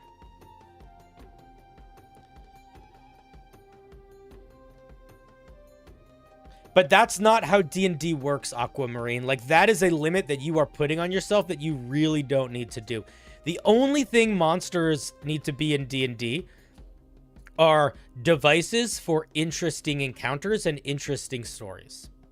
And as soon as you need them to be anything more than that, you are putting serious limitations on yourself. And like that, like the overcomplicating of things. And by the way, you can do that. You can show players what they can aspire to be without building the monster to be a one-for-one copy of a class. I'll give you an example. Do you want somebody to aspire to be a high-level fighter? You can give your monster 4 attacks and the ability to action surge once. That's the only thing they need to see to be, whoa, I want to aspire to that. Because that's the thing to aspire for to the fighter, is the 8 attacks in 1 turn. But they don't need to be aspiring for also getting second wind, and also getting that 6th level subclass feature, and also getting this random feat that we don't really see because it's just adding a random number, but the player's not seeing how it's working. Like, the only thing that matters is action surge. And you can find that with every class. You want to aspire to be a badass barbarian? Make somebody have a crazy rage feature. You want to aspire somebody to be a badass druid? Give that NPC the ability to turn into a giant crocodile or some other monster that the player will be able to turn into later. But you don't need to build them to be that whole character. Like, that's what I mean. Monsters, you should be thinking about your monsters with not necessarily what is written on the page, but the goal of what is written on the page is going to accomplish. So it's just overkill to keep everything that you don't need, all the extraneous stuff. Hero of Hyrule, it's always written in the video description, in the title of the show. Just do the command wheel, and it'll pop up.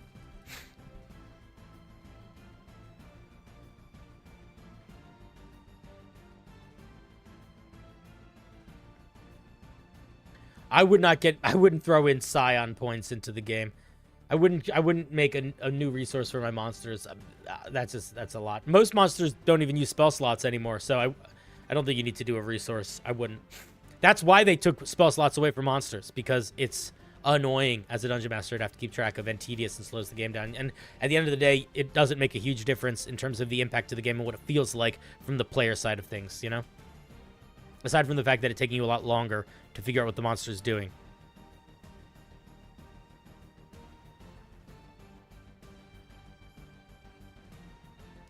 A game I'm playing in right now has a lot of powerful NPCs that are mechanically 20th level characters, and I will say this, it doesn't make you aspire to be them. It just makes them feel like characters. Even when they hit max level, they will never surpass them. Not a game killer, but it is a little annoying. Be careful with stuff like that. Okay, cool. Good thing to think about. The Mystic, you missed. Did you like the original? The original Mystic was fucked. The original Mystic did not work. The original Mystic could be boiled down to, here's an overly convoluted new resource management system and status system that is so open-ended you can fill any role better than every other class. It just doesn't work. I played 2 sessions with one in my game, and I immediately could tell it was not well designed. It was nowhere near balanced. It also didn't really have, like, a vision, you know? Psychic is too open-ended of a vision. It didn't feel like it didn't feel specific enough. I agree with a class being built on a different resource system being cool. That system didn't work. It's not broken, it's atomized. Yeah, exactly. It might have been balanced power-wise, but simply by the fact that you could fill so many roles so well, made it unbalanced.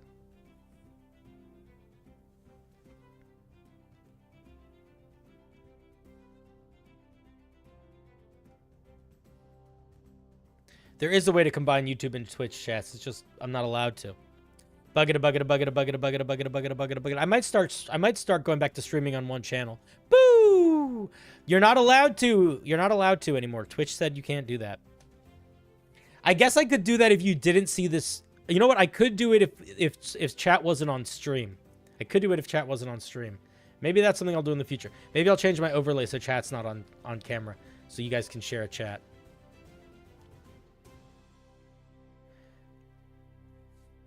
But if we keep it on stream, if we have chat visible, we can't do that. And I assumed people liked having chat on stream, but whatever. Next, we have Derek. I'd like you to look at the Wand of Quaint all the way at the bottom. It's intended to be a growing magic item suitable for a weird wizard. I realize that the mechanics aren't as solid as my normal. That's because the goal is difficult to work towards with normal mechanics. All right, let's take a look. What did you say it was called? The Wand of Quaint.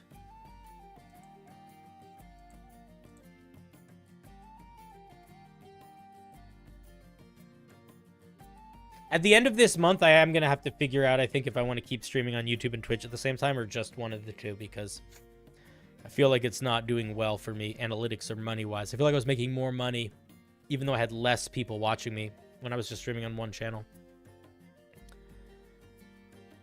Twitch is jealous of YouTube. It's not so secret. So what did you want me to look at? The Wand of Quaint. It's all the way at the bottom. Let's take a look. You're very sweet, Gemjar. I appreciate that.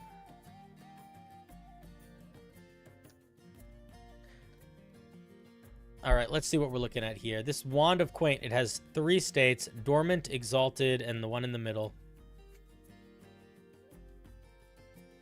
Yeah, I think I'm gonna. I don't know if I'm gonna limit my non-homebrew stuff to Twitch, but that was the easier side because the reason why I like YouTube is the VODs. It's nice to be able to have VODs that people can timestamp and that they can go back to. It's just so easy, and they just live forever on my YouTube channel. It's nice. I think at this point, I may have to become a member just to have the odds of picking the wheel. Don't become a member if you think it's going to improve your odds of becoming, getting picked. Because you still might never get picked. It's still random. Will it increase the chances of you getting homebrew looked at? Yeah, but don't only spend the money if you got it to spend. If you spend the money and you're like, this is going to lead to me getting a homebrew review, you're going to be annoyed and sad.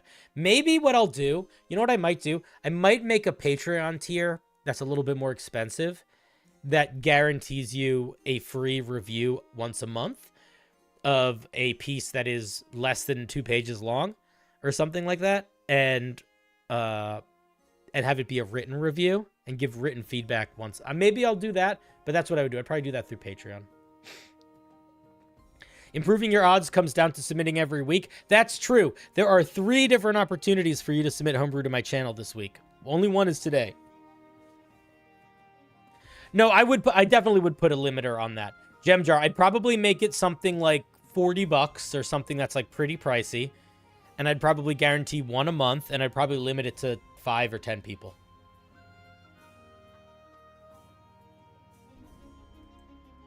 And yeah, it would have to be something like that. That's the only way I could make it work. Written reviews are often a lot faster than live ones because I don't have to be nearly as polite. I can literally just cross things out and be like, change this, this is broken, change this, fix this language is broken. Like I can sort of write in shorthand. It'll be harsher, but it'll be much more action focused feedback. When we do this, I sort of have to talk my way through everything, you know?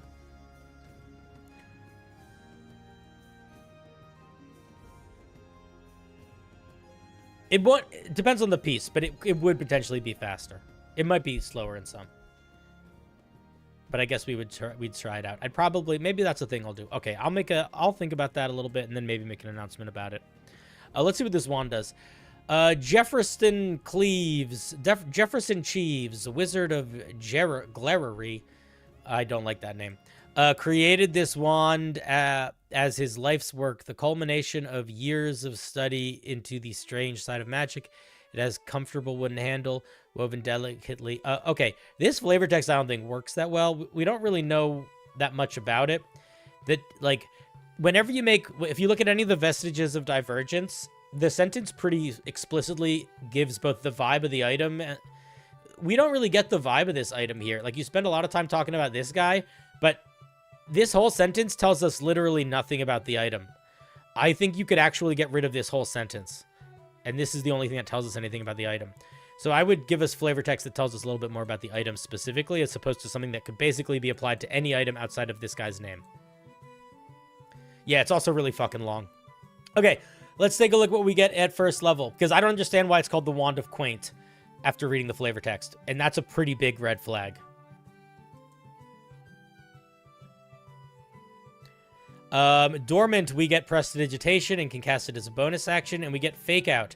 As an action, you can cast an illusory version of a spell that you have prepared that targets a creature without expending a spell slot. To do so, you must make an intelligence check equal to 10 plus the spell's level. On a success, the spell is seen and heard as if cast normally, but cannot affect the target in any tangible way. An affected creature can use an action to make a DC 15 investigation check to see through the illusion. I don't think this works for all spells, and I think that you might need to simplify and sort of focus this a little bit. Let me ask you this. What is the difference between this and casting Silent Image, but making it look like the shape of a spell? I don't think there is that really any difference between that, aside from the fact that I guess you can make noise with Silent Image. So let me rephrase that. What's the difference between the spell Major Image and using the illusion to make it look like it's mimicking a spell and this? I don't really think there is one. So I would change the way that this was worded to make it feel like it's actually doing something different than just making an illusion of a spell. Or if it is just making an illusion of a spell, I think you need to make this not take this long to say.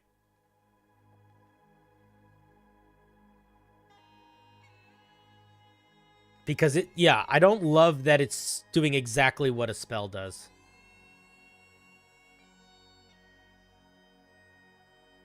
I did not review the Capitalism Elemental yet, no.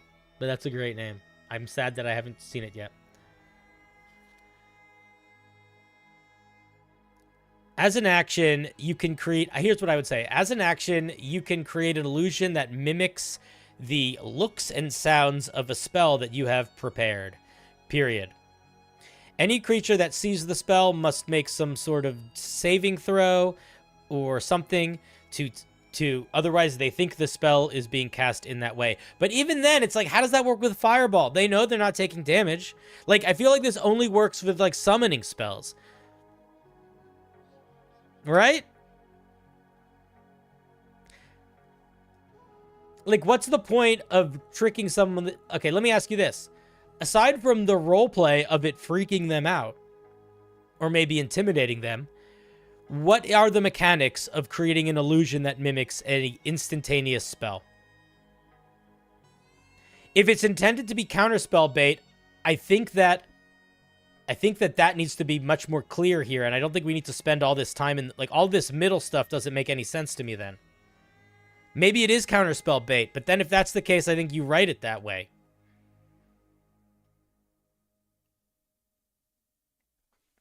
Because other than a creature using their reaction to cast counterspell before the effects of the spell happen, I genuinely think there is no reason to use this on any spell that is an instant spell.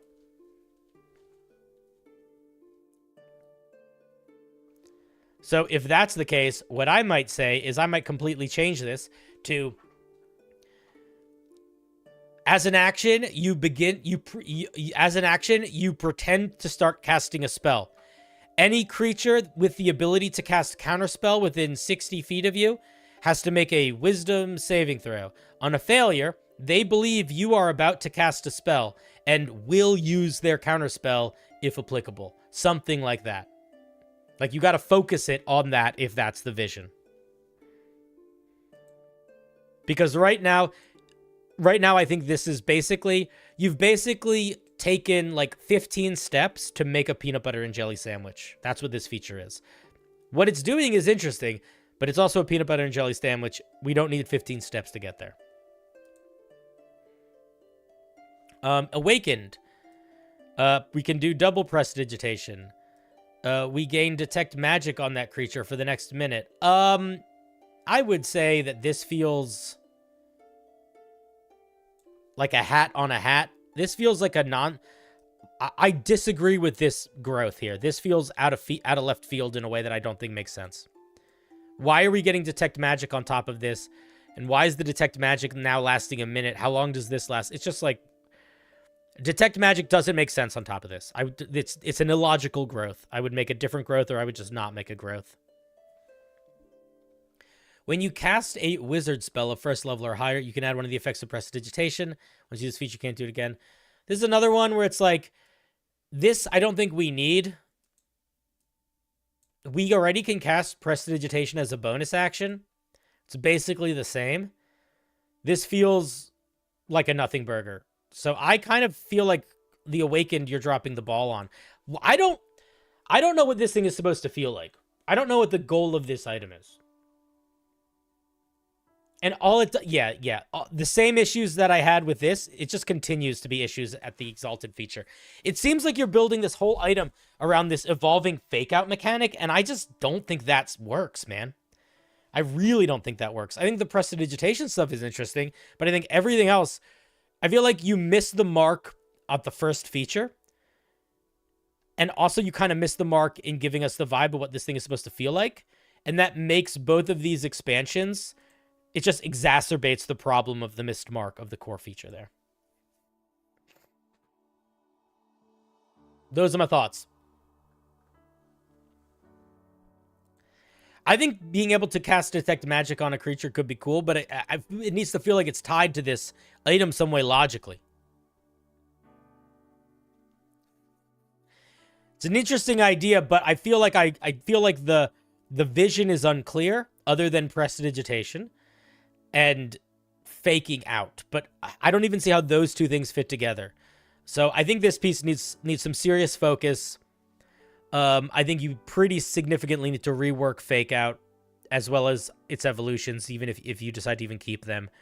And it needs to feel like it's a thing. It needs to feel like it has an identity. If you want a magic item that grows over time, it's really important that it feels like that growth is progress.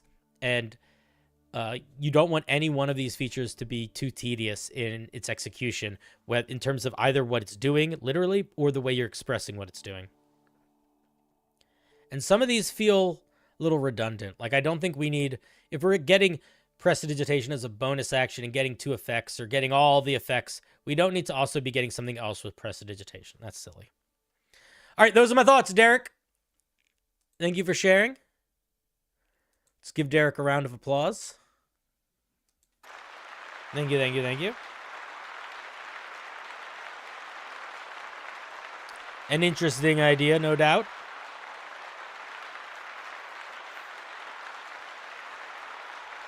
Very interesting. Very, very interesting.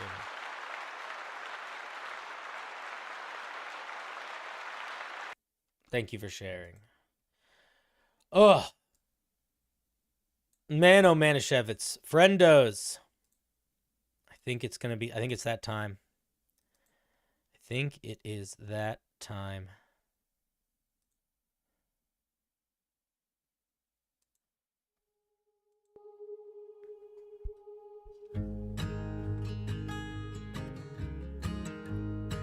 Friends, thank you for being here tonight. You're champions. I love you. We maybe will be streaming tomorrow. Maybe. I'll let you know. Things had to get switched around with my show with Zach again.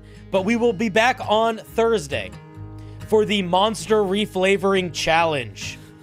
You can find the form in my Discord, and you will also find it in the video description on the stream on Thursday. And I'll try to post about it on the community tab. For you, Shalakor. Alright, we are going to raid somebody now. Who should we raid? Oh, I guess I could also... Here, let me also do this. Hey, Rex, thank you for the resub. Hey, Rex, thank you for the 5 gifted subs. Hey, Trodosio, thank you for the resub. Hey, Milky Boy, thank you for the resub. Let's go over to Twitch. Hey, Adon, thank you for the resub. Hey, Psychological Villain, thank you for the gifted subs. All right, there we go. I apologize that we don't have the credits anymore, but this is sort of like credits, right? Just like telling people that they're good and we like them.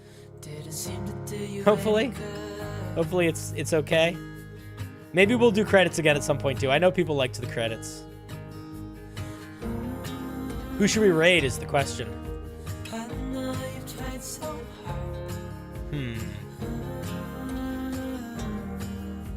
I know you've done your part. Dice Legends is not live. I don't like rating people when they're not live. We could do Art Hard Studios. They're doing Weed D&D. We could do... I don't know who Shad Squatch is, but they're doing a charity. Tabletop Titties? Who's that?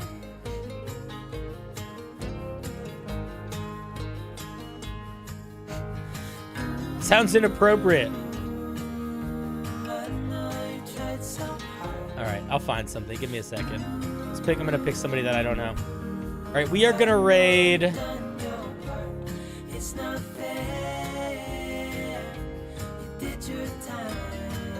Let's raid... We're gonna raid Heroes of Greyhawk. I don't know them. But it seems like... Oh, no. It looks like they're not... They're almost over. Fuck. We're gonna find somebody in a second. We're gonna raid... We'll raid... We could do Fear and Fables, I guess. They got the most people in right now. That feels like a lame thing to do, but whatever. No, we're gonna raid somebody that doesn't have the least people, or the most people. Let's do Dummies and Dice Rolls. Dummies and Dice Rolls is a fun sounding name. Yeah, we're gonna raid Dummies and Dice Rolls. If you want to join us for Dummies and Dice Rolls, you can. Okay. I dream that no one could save you. A shelter. All right, guys, we're gonna go raid Dummies and Dice Rolls. If you want to join us on YouTube, here you go, buddies. You want me to rate a VTuber? Oh, I didn't rate a VTuber. I'm sorry. I'll rate a VTuber next time. But we're going to raid Dice and Dummies. Dummies and Dice. Be good to them. Be nice to them. Tell them we say hi. Go raid. I love you. YouTube, I love you too. I'll see you on Thursday. I'll try to remember to post something in the community.